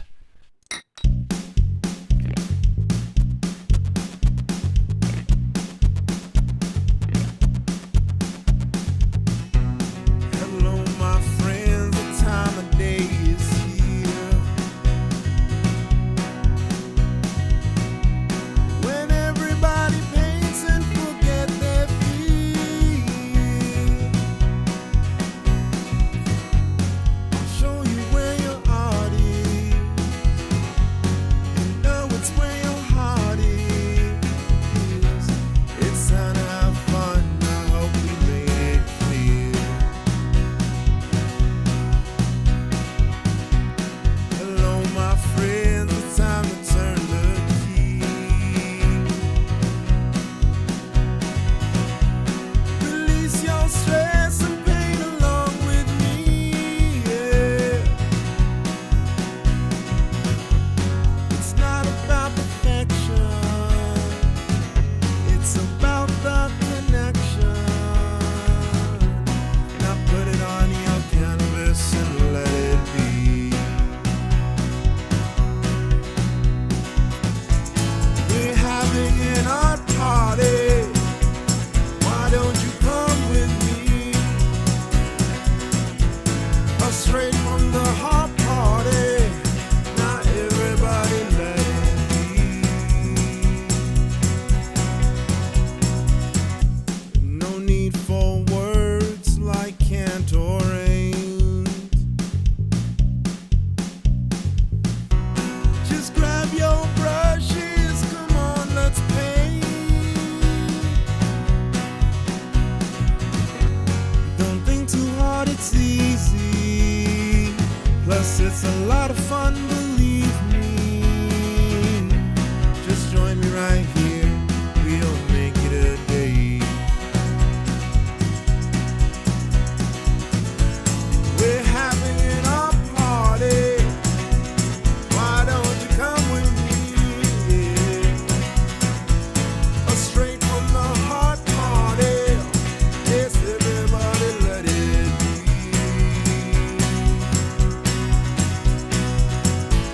We're having an art party. Yeah. Why don't you come with me? Yeah. A straight from the heart party. Come on, everybody, let it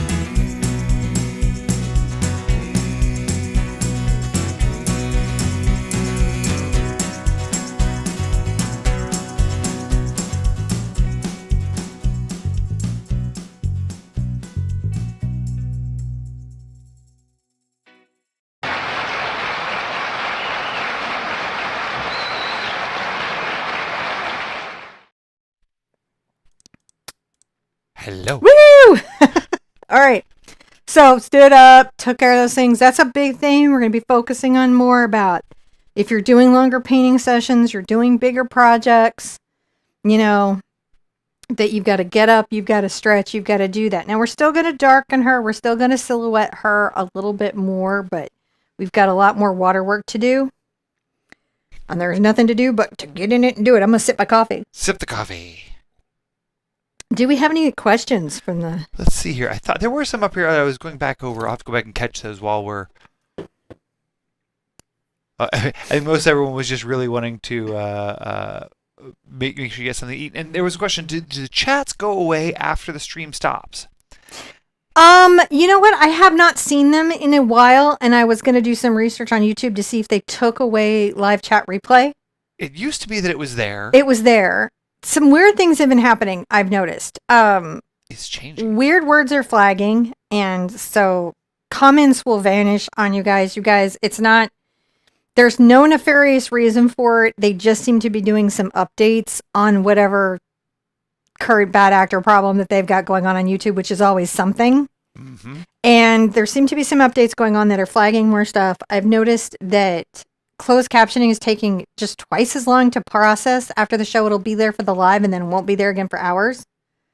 And then it comes back. Huh. And that's just a slower process than we've seen in a while. And I don't know if there's a lot more people on the platform or what's happening. I know that it used to be our big goal as creators was to be found on search. Yep. And now it's to be found on browse, and they don't even care about suggested anymore, which was like 100% of like how I used to get by. So I'm like, okay. It's all changing all the time. It is. And then I just had to be like, what do I care about doing? I care about teaching you to paint. What do I care about that? Because I know that if you feel like you can do a painting like this, you'll feel like you can do anything. Look, if this is your 10th painting, this might be a lot for your 10th painting. Doesn't mean you won't learn a ton and take 6 months or 8 months or some incredible chunk of your learning curve off of your runway, like making it shorter and better. You do. Every painting you get better and better and better, even when you paint way over your head. But the thing is like getting us here and doing these techniques and showing this stuff in acrylic on these weird topics. Where else is this even going to happen? Mm-hmm. It's so strange what we're doing here today. It's very strange. Like super strange. I'm not teaching you just to do this one painting. I'm teaching you to do all paintings like this, all techniques like this, right?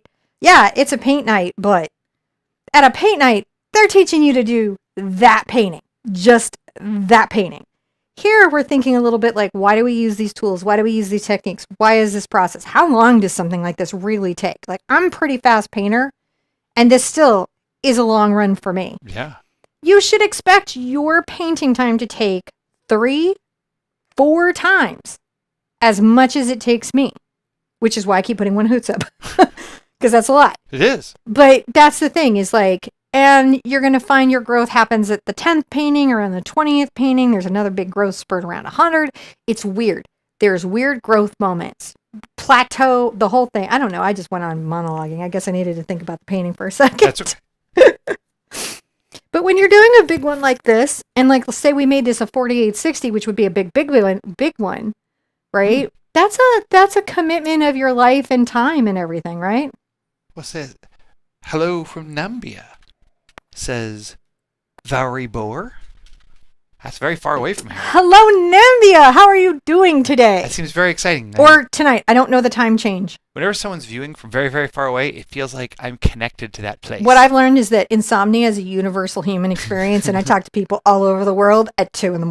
You know what I'm saying? Like, I do. It may be in my middle of the day, but it's their 2 a.m. because they're up, and then sometimes I'm up at 2 a.m. and they see me the next day, and they're like, "You were up too," and I'm like, "I was." That's me being up. All right, let us continue on, sir. Continue. So I'm going to take a little bit of my CAD red and my CAD yellow and some of my zinc, as you do, my zinc white. And we like that because of its, that it does absolutely tint or lighten the paint. It just doesn't do it in the overwhelming way that, you know, titanium white will.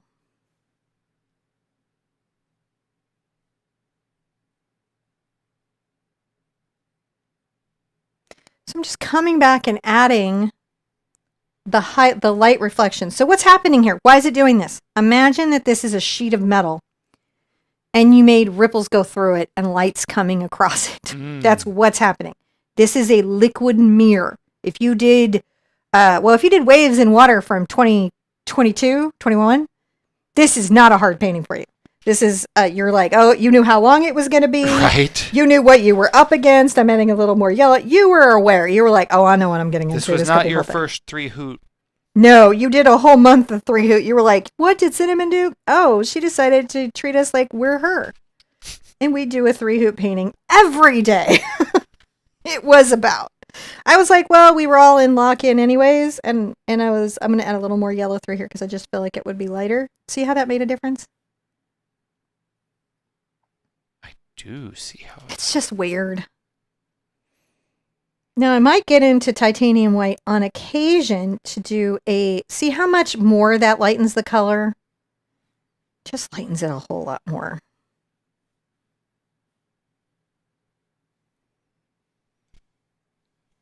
I did add glazing medium, though, to improve the flow.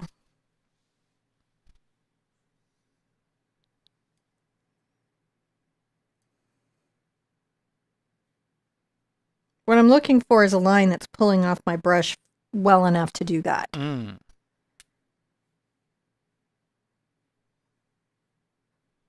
I need to put that back.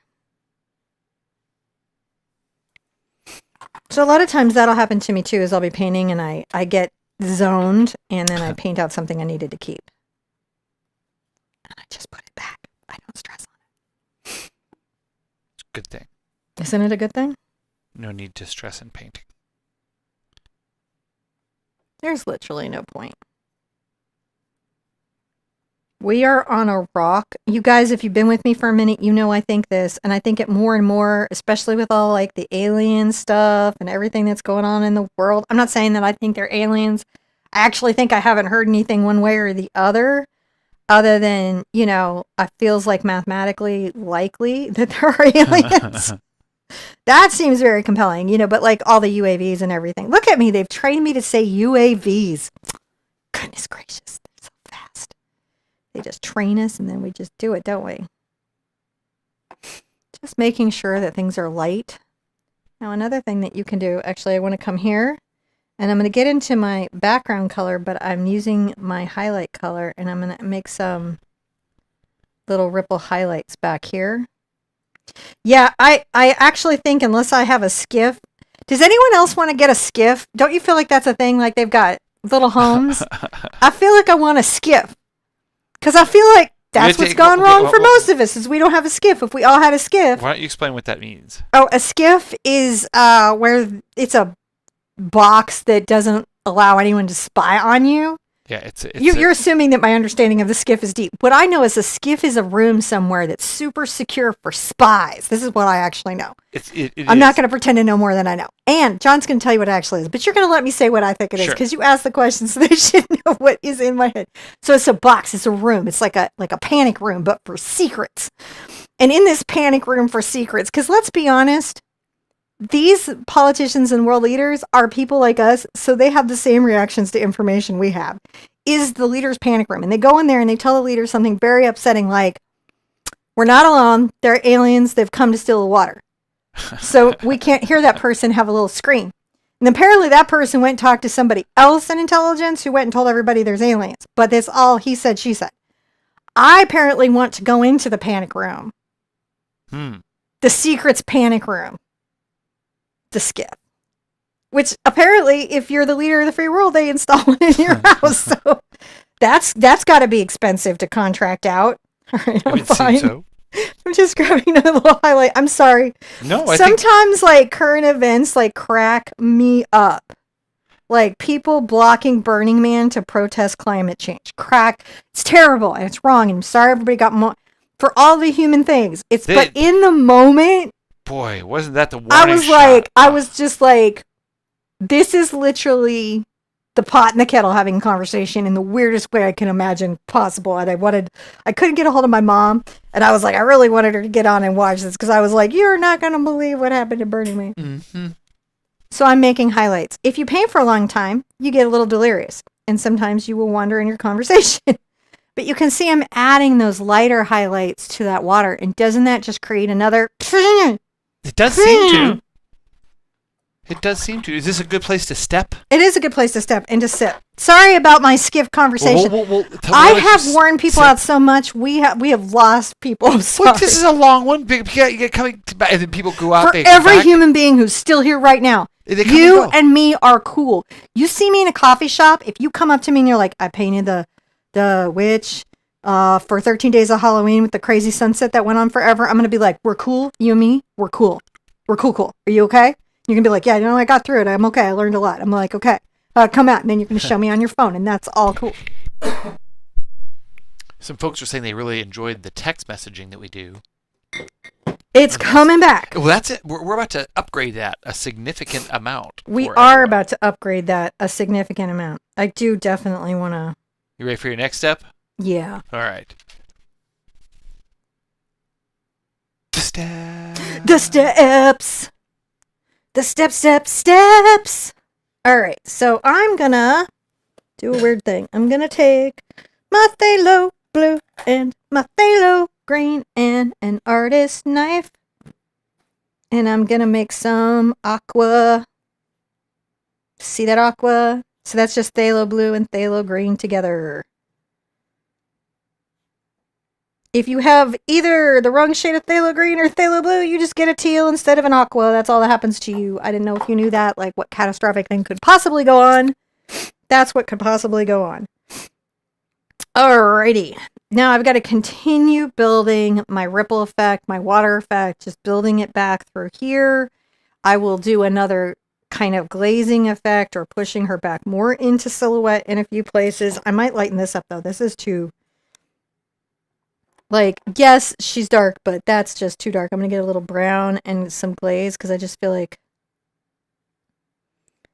you know, maybe a little more in the skin tone that she has. I'm just adding that up there because I just feel like that was just too much. Too much. Now I'm going to get a little bit of my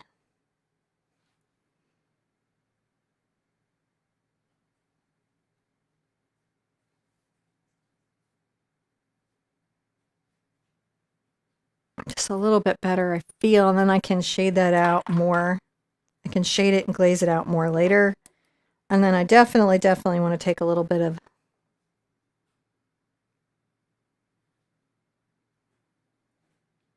So the reason I'm adding highlights to this is I know I'm going to glaze it back, but I want to create this highlight in shadow. So there's no way to do that but to paint it, let it dry, and then glaze it. Well, there's a lot of ways to do that. That's not true. There's a lot of ways to do that. The way I'm going to do it is to paint it, paint some highlights. See how I'm just kind of painting some highlights in the fabric, and then I'll just come back and glaze it later.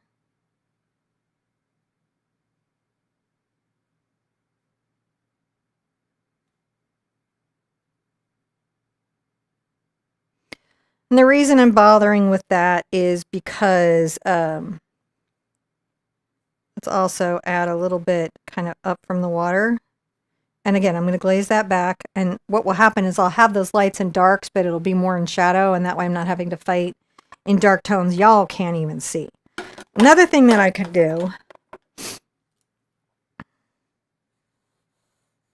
if you're having trouble with your ellipses, one thing that you can do is create ellipses using your chalk pencil if you need to. So that's something, I don't know if you could see that. That's a way that I do that when I'm having trouble finding them or working that out or any of that. I'm going to take a little bit of my turquoise, which is already pretty transparent.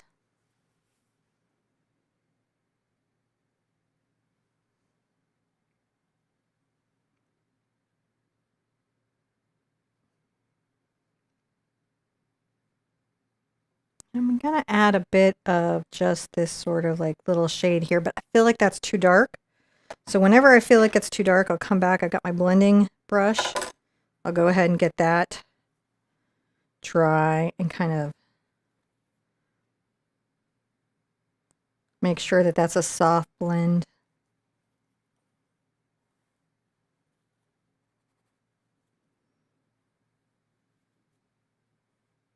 Sometimes I'll pick stuff up where I'm like, that's just too much.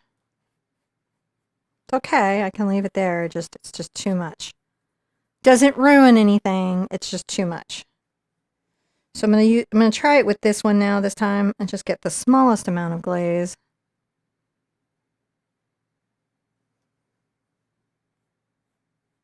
And then again, the smallest amount of glaze. That's too much. Wipe it off on my towel. Don't worry about going behind your character, your main figure. You can always kind of blend that on her out. We're just trying to create just a little sense of a shadow, a ripple out there.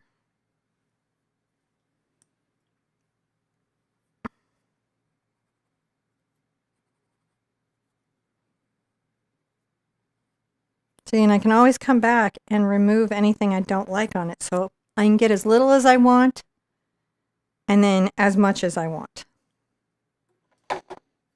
And can come and grab a little bit of white into my turquoise.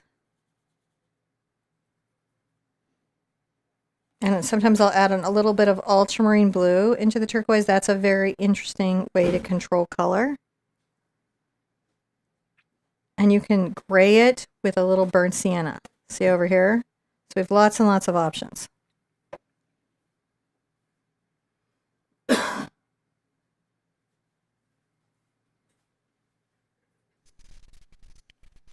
I think I'm going to bring this here. I'll take my round brush and I'm going to take that color. Oh, yeah. And blend that there.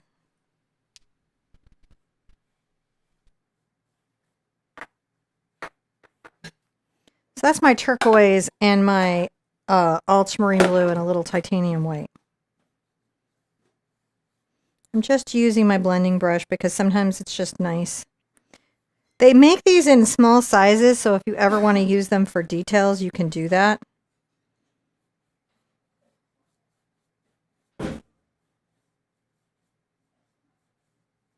See what I mean about you can fix a ripple?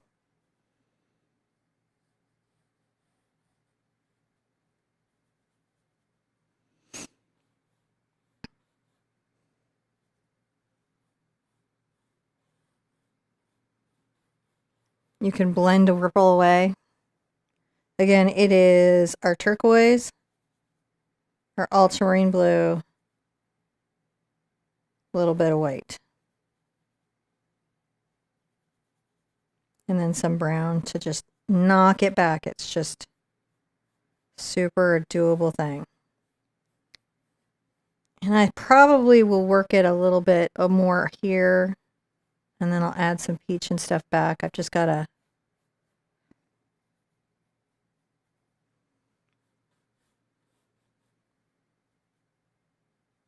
little bit of this. Now, never underestimate getting burnt sienna involved, man.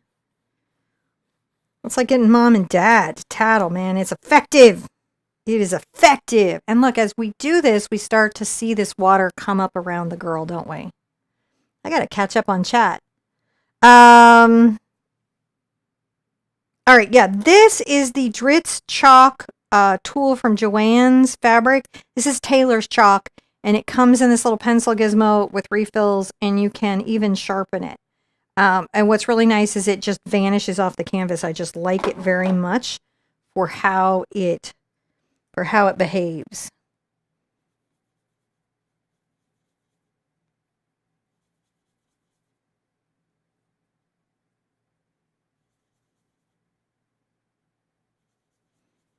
Just making some of this water reflection color.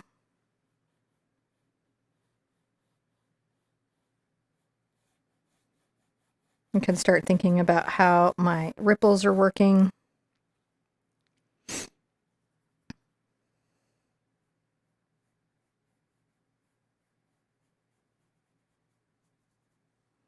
Can start thinking about how to put this blue like different places. Because it starts to maybe be here. And then, you know, we do have a lot of peach. I'm going to just continue to blend this to the side. Notice that I'm just taking my time. I can even soften these ripples. They still exist, they just soften. Yeah, well? Just looks really, really good. Had to run up and check on our dinner cooking. Kids were hungry. Well, everyone's getting a little hungry. This is why we don't do 7 hoots.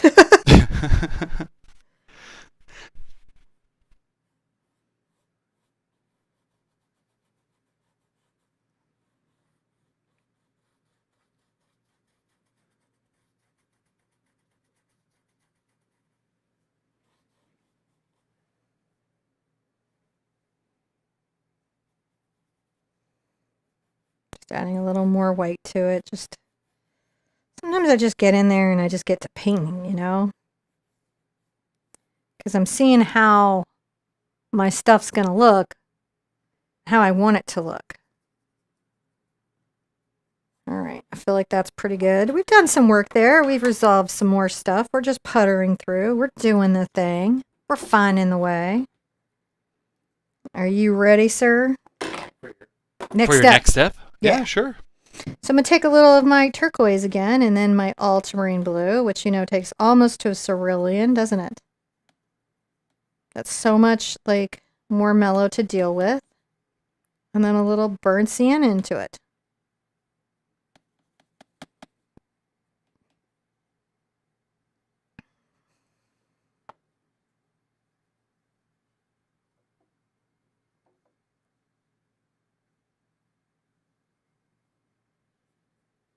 Adding a little bit of this here.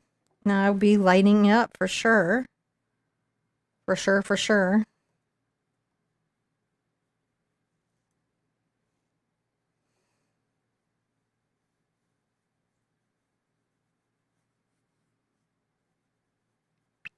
Kind of wiggle that across there. Creating some interesting patterns in water. I'm going to go ahead and grab some zinc.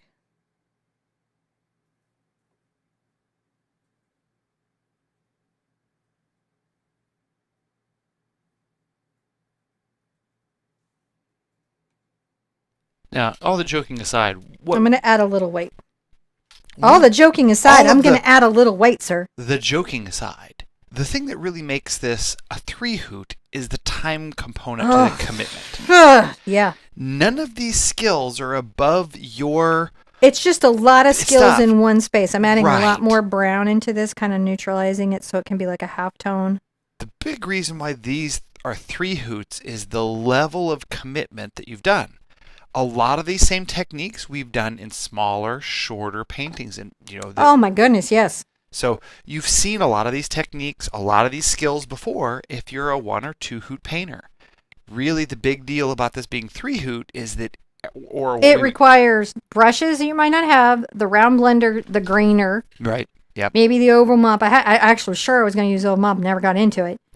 And then the other thing is that you need glazing medium and zinc to get the effect. And that's, normally on a 1 and a 2-hoot, we don't try to ask you to get more or different materials than what we expect you would normally have around. On 3-hoots, generally it requires a specific set of brushes that you can buy on our store. I think I'm going to move the blue more to where she's at. I'll plug that we have a store. You should go buy stuff from Yes, there. we do. We have a store. It works. That's $10 shipping. I'm adding a little brown to my blue, and I'm going to come here, and I'm going to just put my peach back in. Because I feel like this is the harder. This is the blendy zone.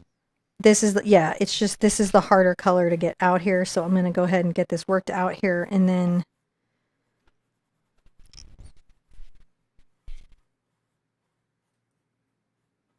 I'll add some peach. But that's just, I think the only way I'm going to be able to do this is just what I painted so far doesn't cease to work for me. I just have added to it. So don't freak out when you take things away from a painting you're working on. That's really not a particularly big deal. I will put the dress back.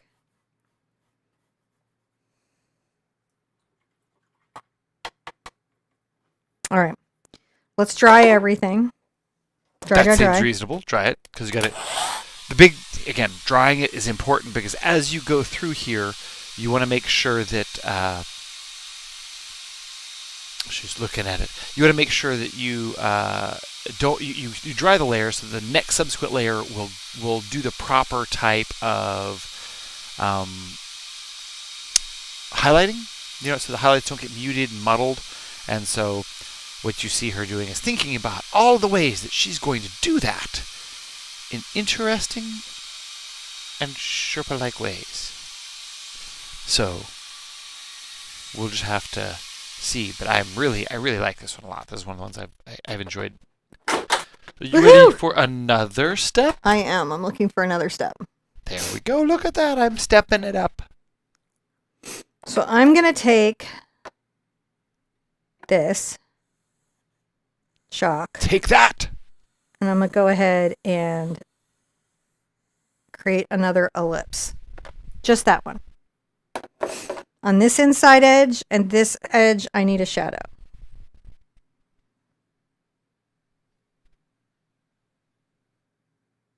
Much like, now I'm going to come through the middle of this, understand, and a lot of it will change.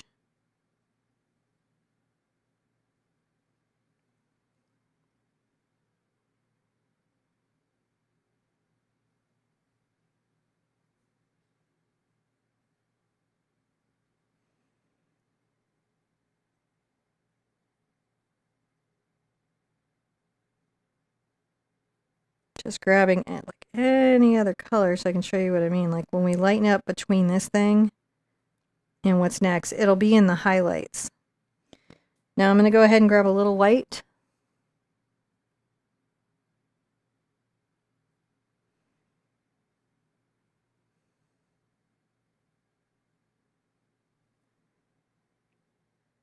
Maybe this little white right here.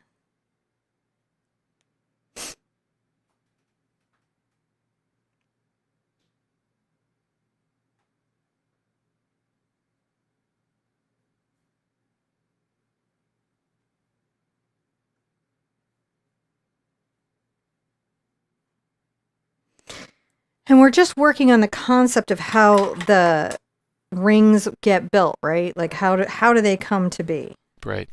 And some of it is just getting some rings.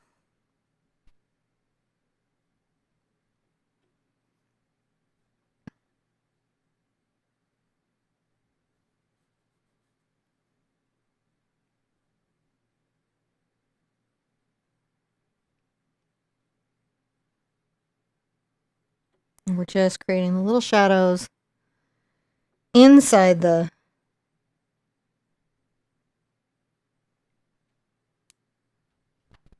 That's cool.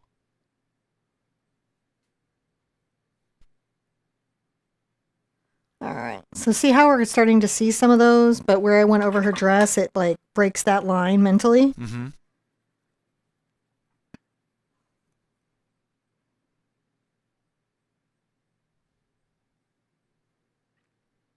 If you can ever pay attention to why something makes something look wrong, a lot of times that is a big clue into what makes it look right. If you can find those spaces.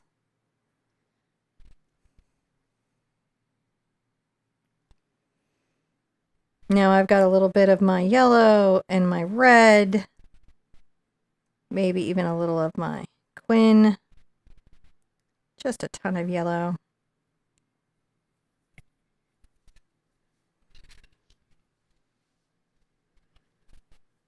I'm going to go ahead and add a little white.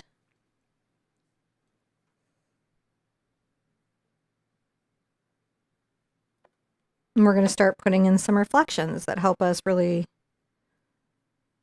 They really do. They add a lot to it.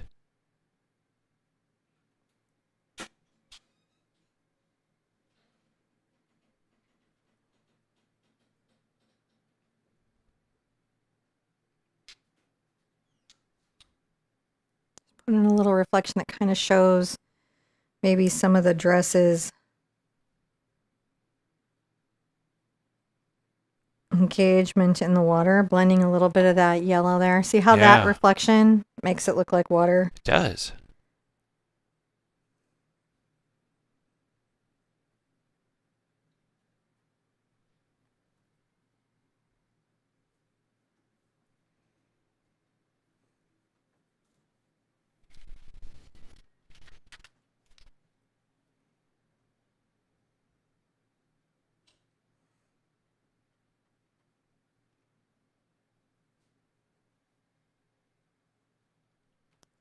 So you see me dipping into glazing medium sometimes because the paint isn't brushing out as well. And that's just because we've been at this for a minute. Yeah, normally you probably would have rested, cleaned your brushes, and come back to this. Yeah, and reloaded my palette. Yeah, I reloaded your palette, and yeah, there've been a lot of different steps. So you're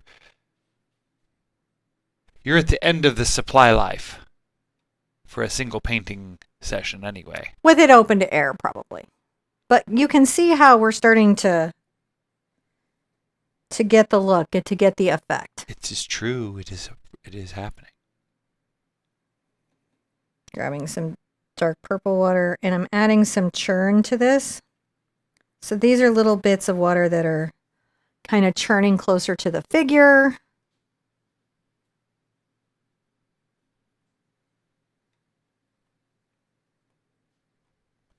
Because the water will churn closer to that figure. Yeah. It looks a little churny. It looks something. I'm going to go ahead and grab a little bit of the dress.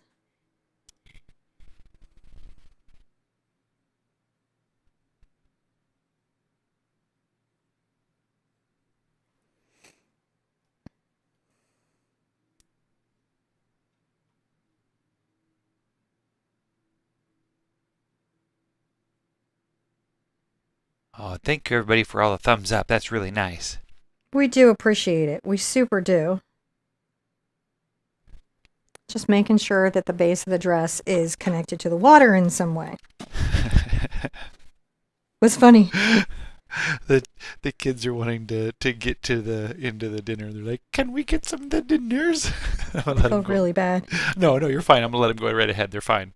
It's already. So all they gotta do is. So I'm just making sure there's a shadow kind of like right there that's catching, and we're just giving that a lot of little moments, right? So then we know we've got another like super significant kind of ellipse, and I may go ahead, I kind of put it in, tested that idea of it being in, and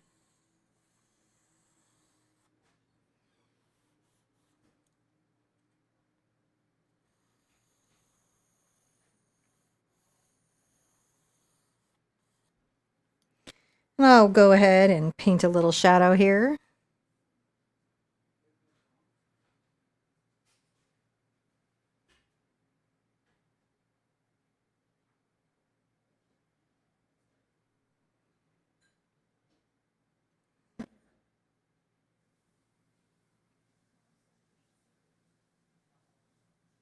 Now I will shade this here, and then it will come here. There'll be sort of a tapering. I'm just continuing the circle just so I can see my ellipses.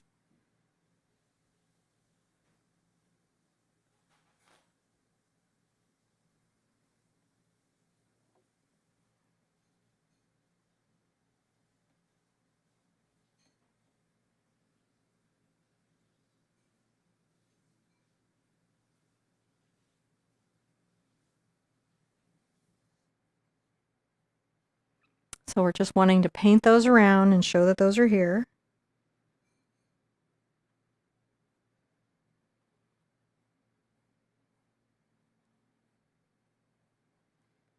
Just shading the front of this little ripple or wave.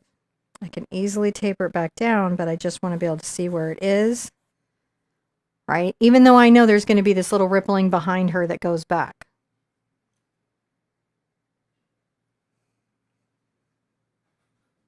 Let's bring a little bit of one off here. That goes away off into the distance. We don't really know.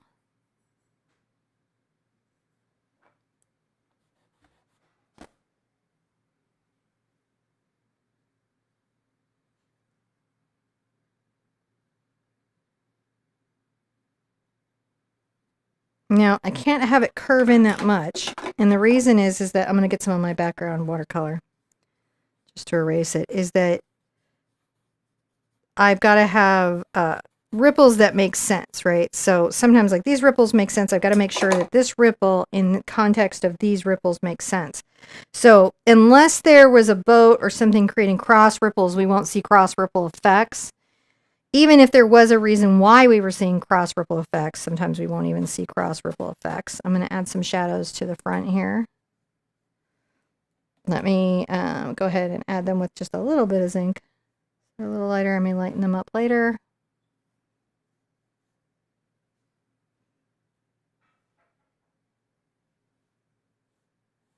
I'm trying to just imply that waving.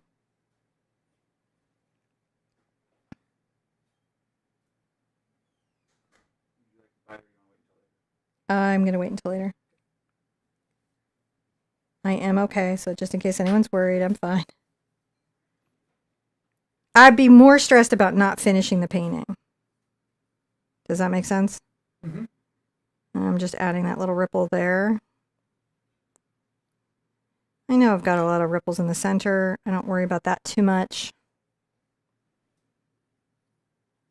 Okay, now I'm going to want to dry everything so I have it far enough along where I can do this. So a lot of times in painting, it's how to paint the details or the fussy bits without painting every fussy bit, but understanding how the fussy bits paint so that when you paint them, they come together.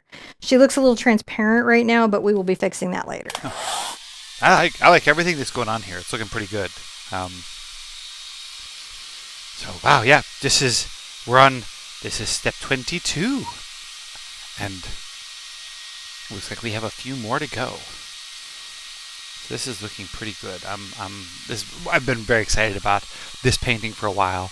I'm happy that y'all are joining us. Oh, and thank you for everyone who's just joining us. I know that some folks are just getting off work and are able to come now. So yay to everyone who's just showed up. This is a big one today. The next step. Are you ready for 23? I am. So I'm back to my turquoise and my ultramarine blue. So I made my turquoise with phthalo green and phthalo blue together, and then now I'm adding some ultramarine to it, and it's going to give me almost. It feels like almost a cerulean. I'm going to come into my titanium white and a little bit of my glazing medium.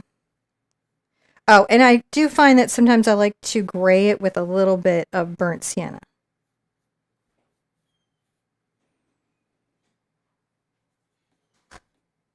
All right, so I'm going to grab some burnt sienna into that. So it's a bit of a complex mix, but I don't mind.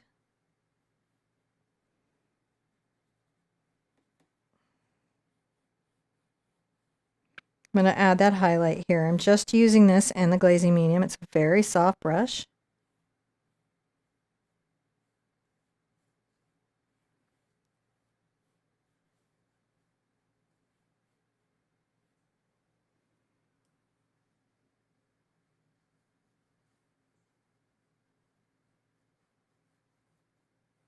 I will put that kind of back in. Seems like the brush is just a little too large to just do the tops of those ripples, but that's okay. I don't mind. I can go ahead and, I can have darker values as I go around.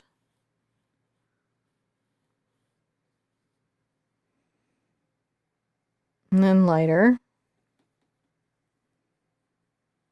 Grab a little burnt sienna.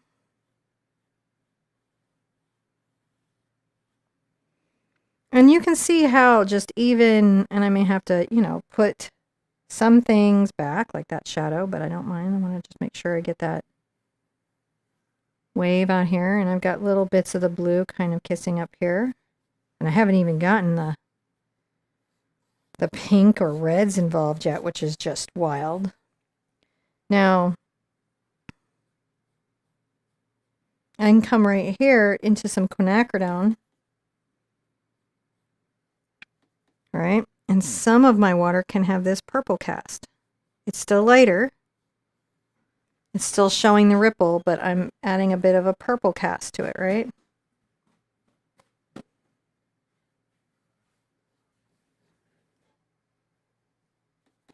I'm just mixing that right in. Maybe make sure there's some glazing medium so I can glaze it out. Yeah. Notice there's bits of little purple cast to things. They do make the reflections there.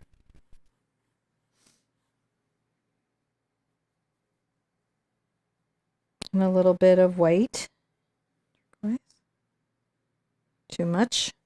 Sometimes I'll touch my brush to the canvas and I'm like, oh yeah, it's too much to handle. So paint management's always something that we're thinking about.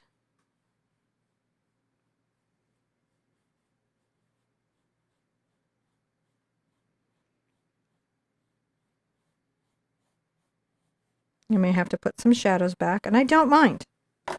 Like if I lose a ripple or two, but look, when they fade in, they're not bad either. So even a faded ripple, that's what happened there. Anybody know? Drop, the hidden drop. Oh, the hidden drop. Yeah, hidden drop, not my favorite.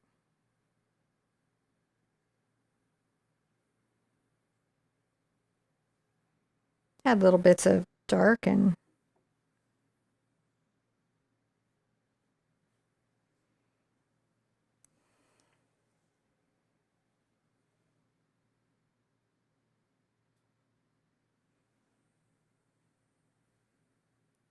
make sure that that edge of my wave looks good.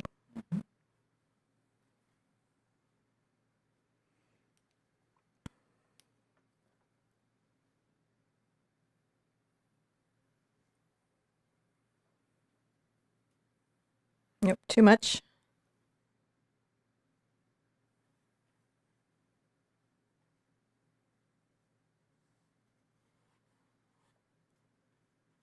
Just play with it out there.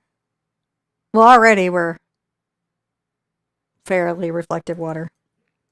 Let's dry. You gotta dry it. Dry it because we're going to add some peaches to it in a minute. Oh, you don't want those and to muddy it up. needs to not be blue, otherwise we'll just get green. Right. So yeah, if you don't dry between the steps, then your colors will mix, and you'll get the wrong colors on as it comes out. So you'll end up with getting greens instead of your peaches. So it's very important to dry between the steps, and yeah, I think that's the big thing there.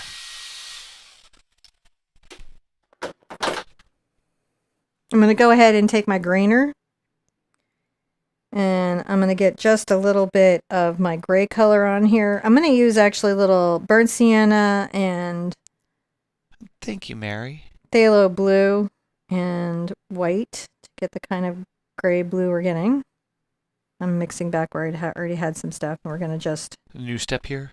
Yeah, let's do a new step here. I want to take the transparency off of her. Now I'm going to get into my fluid white. This is the fluid white titanium acrylic from earlier. And brush back in the dress. We know that we're going to be glazing it back. We know that.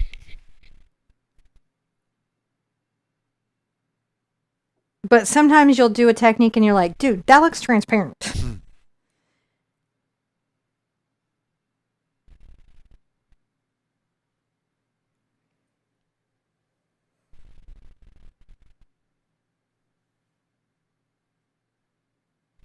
Adding just a little highlight and a little more detailing on the...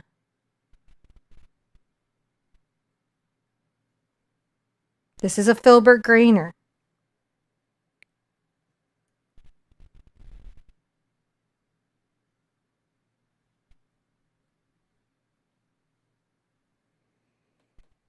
I'm going to go ahead and get a little bit of a neutralized gray.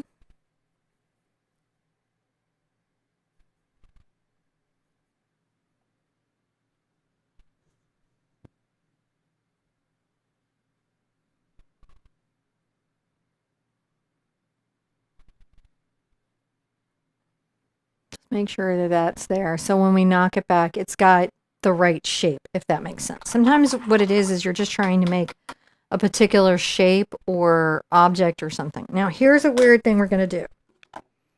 First, we're going to take a little black and brown. Let's put out some brown again. We're actually not that far from being in a place we could call it complete. I didn't want to say so, but it seems so.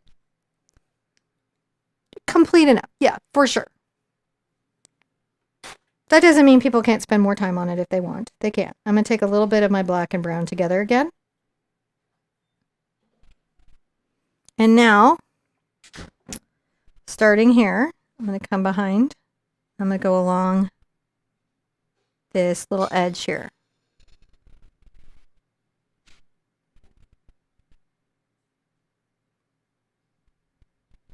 See me filling in that odd shape right behind her, right?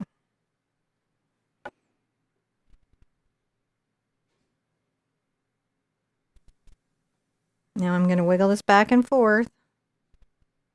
Here it'll come back open again. But it does get smaller.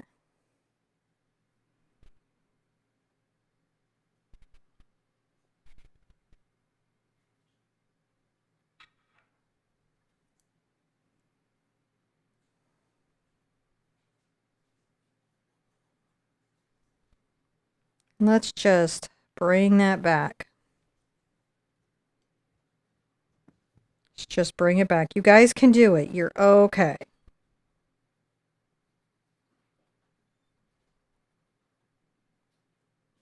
All right, we have this there, and then we're going to come get our gown color, right? A little bit of that gray.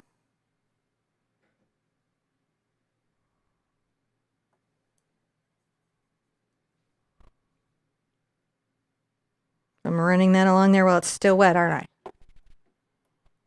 Wow. While it's still wet.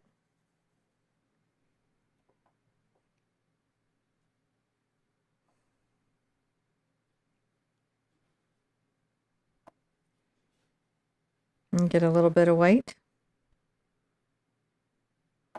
Come along that little edge. Get a little bit of blue and white. Making little loopy marks in there. See how that's just little bloops? Yep.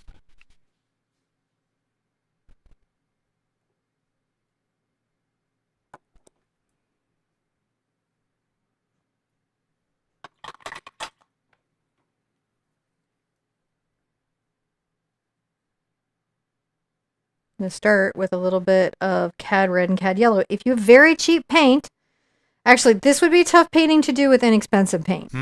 But if you did have paint that wasn't covering, what you're going to want to do is paint the areas that are going to be yellow and orange first.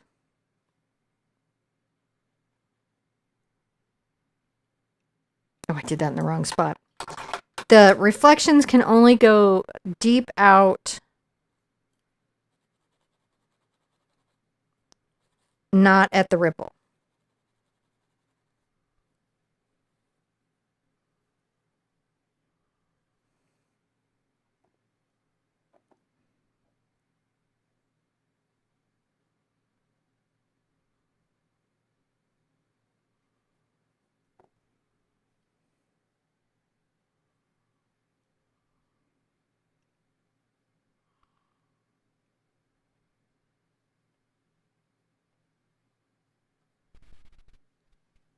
It's really nice. See how we're doing? Yeah.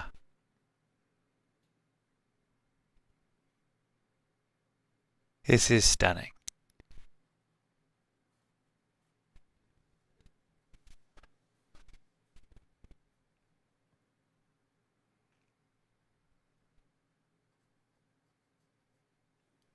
Only on the flat, not on the shadow of the ripple. So where your dark blue is, that can't go there.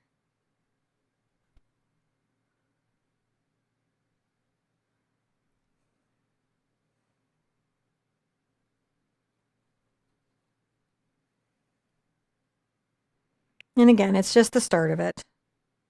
Doesn't mean that you won't have other things to add.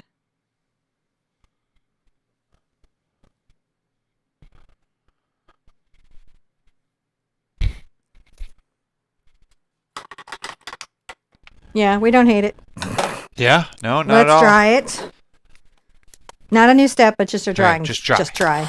Just got to dry it so that we can add a little bit more there to the end. Man, that's just, it's really, really like this one. And I just can't wait to see this up on the wall. It's one of those ones that I know is just gonna look really pretty up on the wall. So thank you guys for all the support in the chat and the helping out and the super chats and the checking out our website and all that other kind of stuffs. Other kind of stuffs. What? Other kind of stuffs. Other Just kind of thanking stuffs? them for all the stuffs. Oh, thank you for all the stuff, guys. I'm going to continue on using my number 6 round, which ended up being the MVP of this particular painting. I'm going to grab a little bit of my brown and my purple and my ultramarine blue. More ultramarine blue than any of that, I think. I'm trying to get into that gray.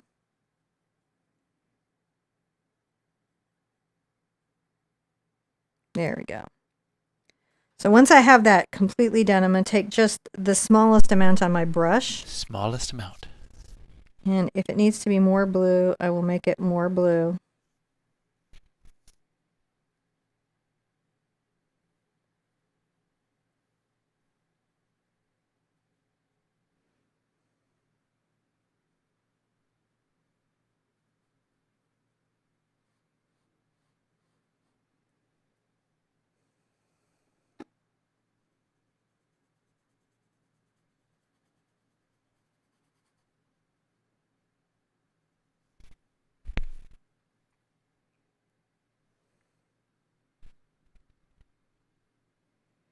Go ahead and make sure that this stays light. The opening.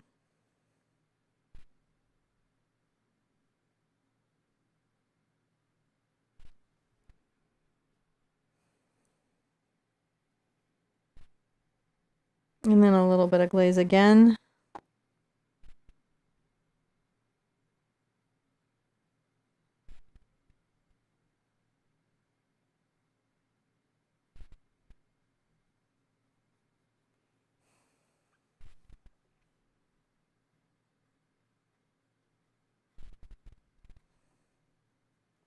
That's not bad.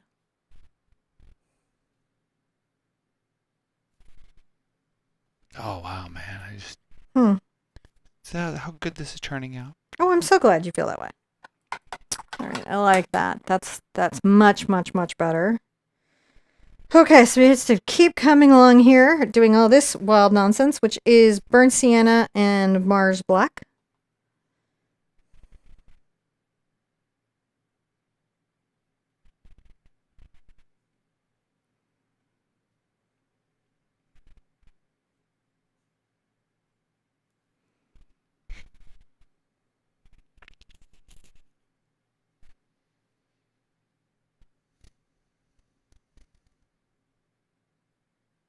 Notice that I'm trying to make sure that my ripples that are implied kind of end up being shown. Does that make sense? Mm-hmm. Brown and black.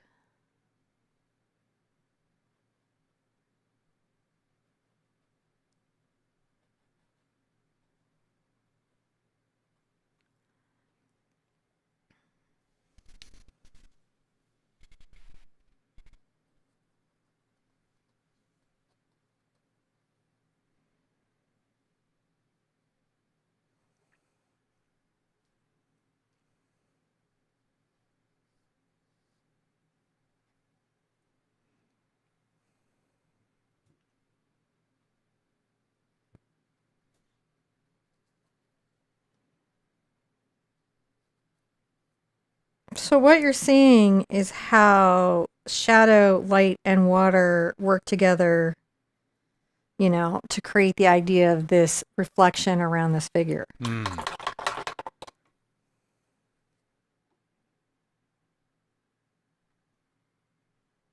And come in and make a darker orange.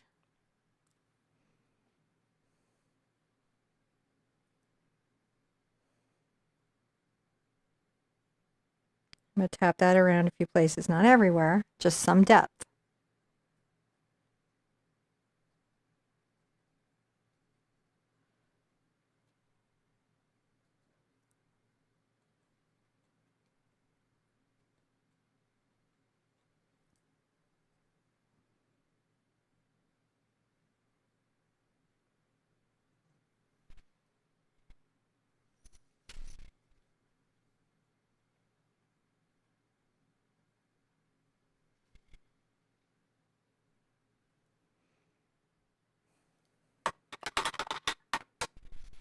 That's just an amazing.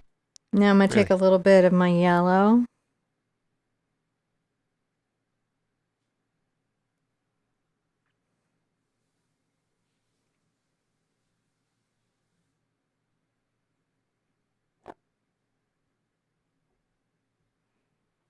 Just some hints of that some places.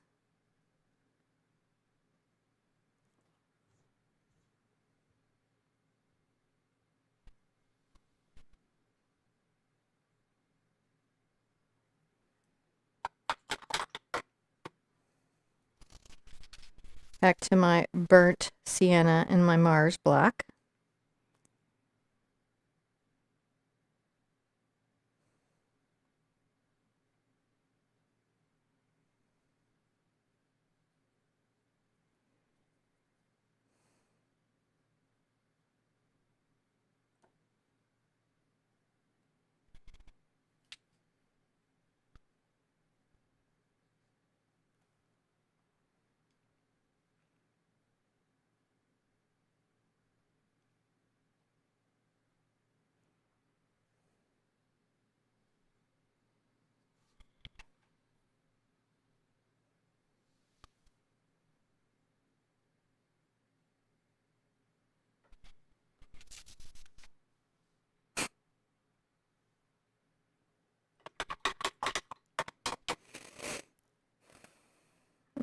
right, now I'm going to take a little bit of my white and yellow.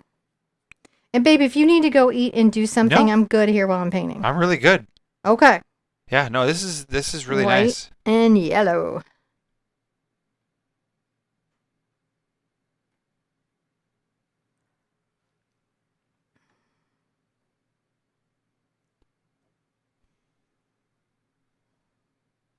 I'm enjoying how this is turning out. Yeah, me too.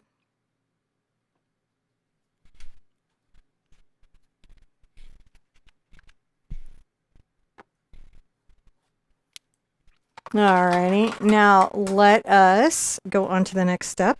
You think you're ready for another step? I'm ready for another step. Let's see here. I think. All right, I'm going to come here and I'm going to grab a little of my yellow. And my cad red and white. Just try to get into some nice peaches.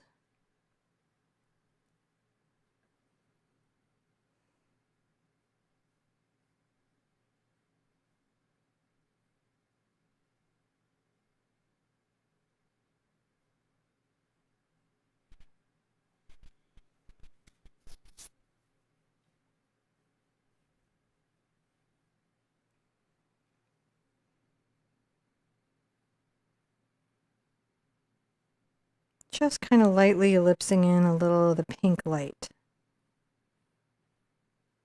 See how we're doing? Yeah.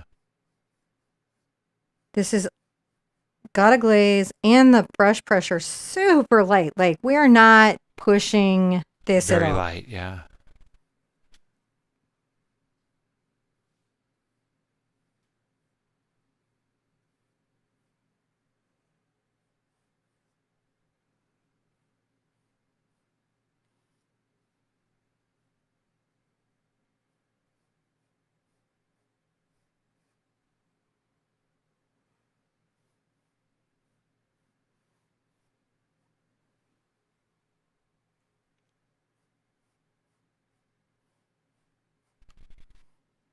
Wow, that just adds a lot of depth. One hopes so. Yeah. One definitely does.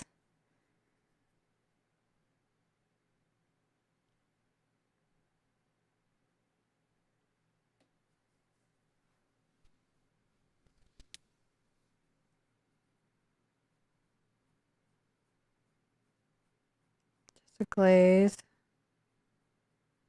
Under the butt there. Just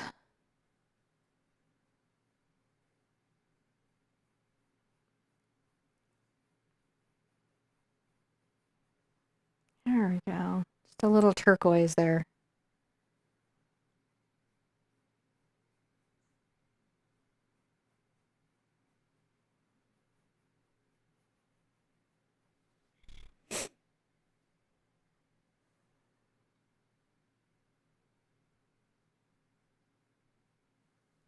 Just a little bit.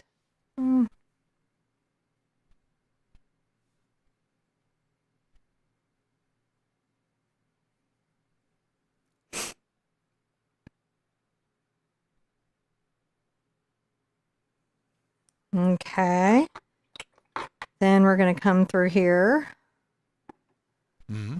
And it's going to be the last little bit of light. Oh, do we need is this a dedicated or are we still on the same step? I think I don't mind if it's a new step or the same step. I'd be good with either. I just... Give it another step.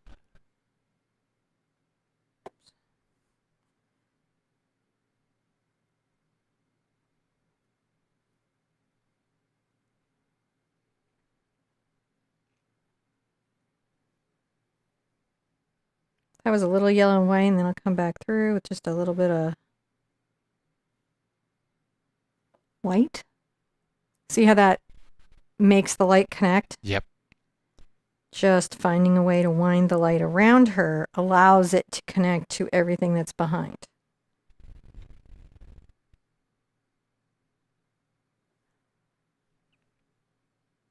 Make some little wiggling. little lights.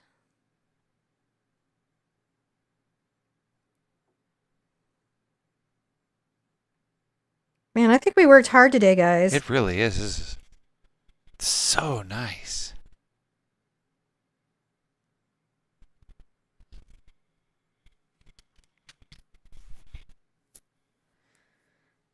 I feel pretty good. I may come in and just exaggerate a little bit of a detail. Yeah. I'm going to take my fluid acrylic.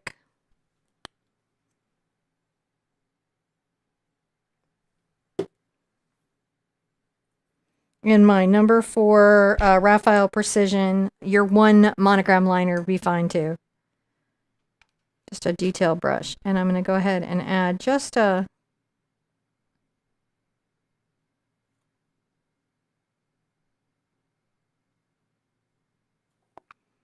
little bit of hair highlight. You guys see that? Yep. That little surround. Yeah. We're going to just do a little haloing on our character. See how we're adding a little halo of light? Mm-hmm.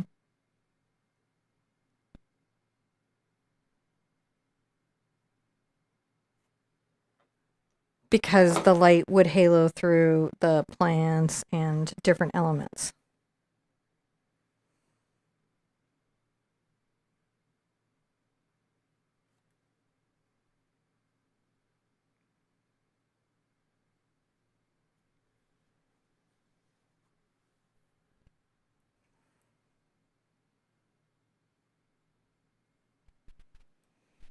I might go back into my gray. That was a little bright up the thumb. So I'll go back into that shadow highlight.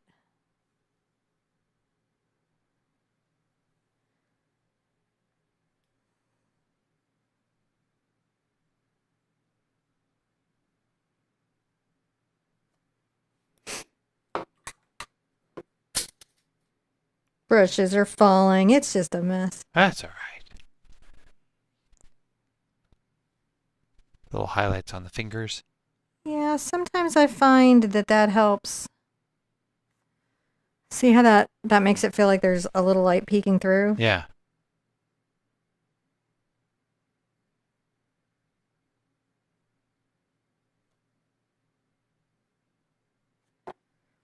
Doesn't take a ton and it's easy to overdo. So if you do, you just come back into some orange or something and you just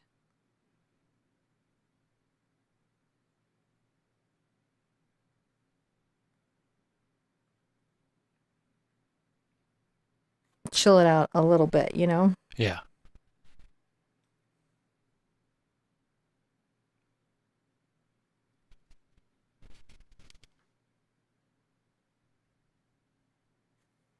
And the nice thing about going into the orange over the light is it will only make the fingers look more like they're in light. Oh, right.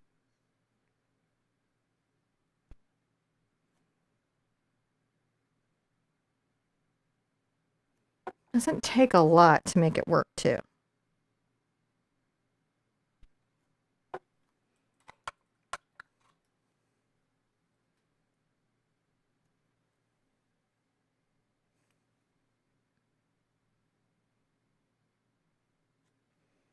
Come here.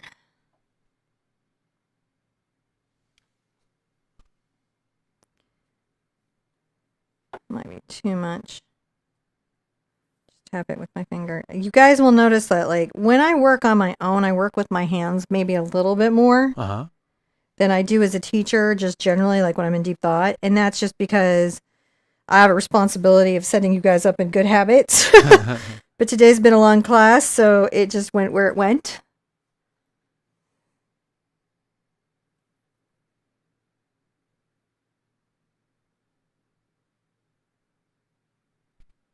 Wow. I'm just super impressed. This has turned out to be really nice. Those reflections just did so much. Unbelievable how much it added to it. Yeah, they do. They add a lot. It just keeps going and going and going. It just doesn't ever stop. And thank you, Valerie. It's been nice having you guys here with us. It has been super nice having everyone here with us. I feel like I'm good. I think I'm at the end of my painting session. Oh, yeah? Yeah, I think I'm just at the end of my painting day. Boy, did you paint. We painted today. You painted today. Such a painting. We will find out from the peanut gallery what they thought of the experience. Well, I judging by the peanut gallery. You guys are the only peanuts I care about. I don't care about my peanuts. But peanuts I never heard of. I'm a peanut. I only care about the peanuts that show up at the show. So, but it is nice. No, in all seriousness, if you've never watched me before and you have some reasonable feedback, I am interested in hearing it. Speaking of peanuts, do you know what the flower was at the end of our little video? Yes. What was it? Pea flower. It was a pea flower. Nobody knew? I don't know. I don't know where I got with this. I think I did okay. I think you did great. I think I'm tired is what it is. It's a long sit. Man, it's a long you did painting session. I could probably much. throw another 20 hours at it. Probably could. That's one of the things about is you could just go and go and go. And go and go and go and go. But I think I'm good here today. I feel like you got the concepts, you got the techniques, you got the tools, you got the color mixes. Yeah. You've got something that will give you a painting you're super proud of putting on your wall. I hope you really enjoyed today. I want to give you guys a reminder that if you're having any trouble finding anything you see on the show, chances are we have it in the store. If we don't have it in the store, email us and we'll get it in the store. Actually, if you all like write in products that you wish we had that we didn't have and you write us, I can send that on and maybe you never know. You never know. But right now you like go there, you can get stuff and we're $10 flat rate shipping. So that's something nice if you're like, oh, I don't have zinc or I want exactly that tube or what is what, that's totally there. But also, I try to work with stuff that's internationally available. Oh. So if you can't shop in my store, it's probably at your local art store. I use big brands. Yeah, I have a good reason to use our store. We have stuff that comes from the manufacturers legitimately through their warehouse shipping services. So you're getting product. Yeah, we don't buy any black market product. Yeah, right. Everything that we have comes through the warehouses, through the proper channels, and is fresh, just in there. It's not like been sitting there for years on somebody's boat dock that now got sold on Amazon out the side door. I'm just saying that there's been stuff with that. So yes. So just be aware. I feel like I could work more on the job, but I'm okay. I could work on this for another 20 hours, but this is where we are. It's free lessons for the 13 days of Halloween for you. And I get asked about this specific lake, and I haven't taught it on the channel before because it is this much work. But it is worth doing, and if you never knew how that was done, this is a great way to do it. Now you can go follow the other one online because you're like, oh, I see how it's mixed. Okay, right. Yeah. So this should set you forward on trip photos and stuff like this, and I really can't wait to see yours. I want you to be good to yourselves and good to each other, and I will see you at an easel really soon. Bye-bye.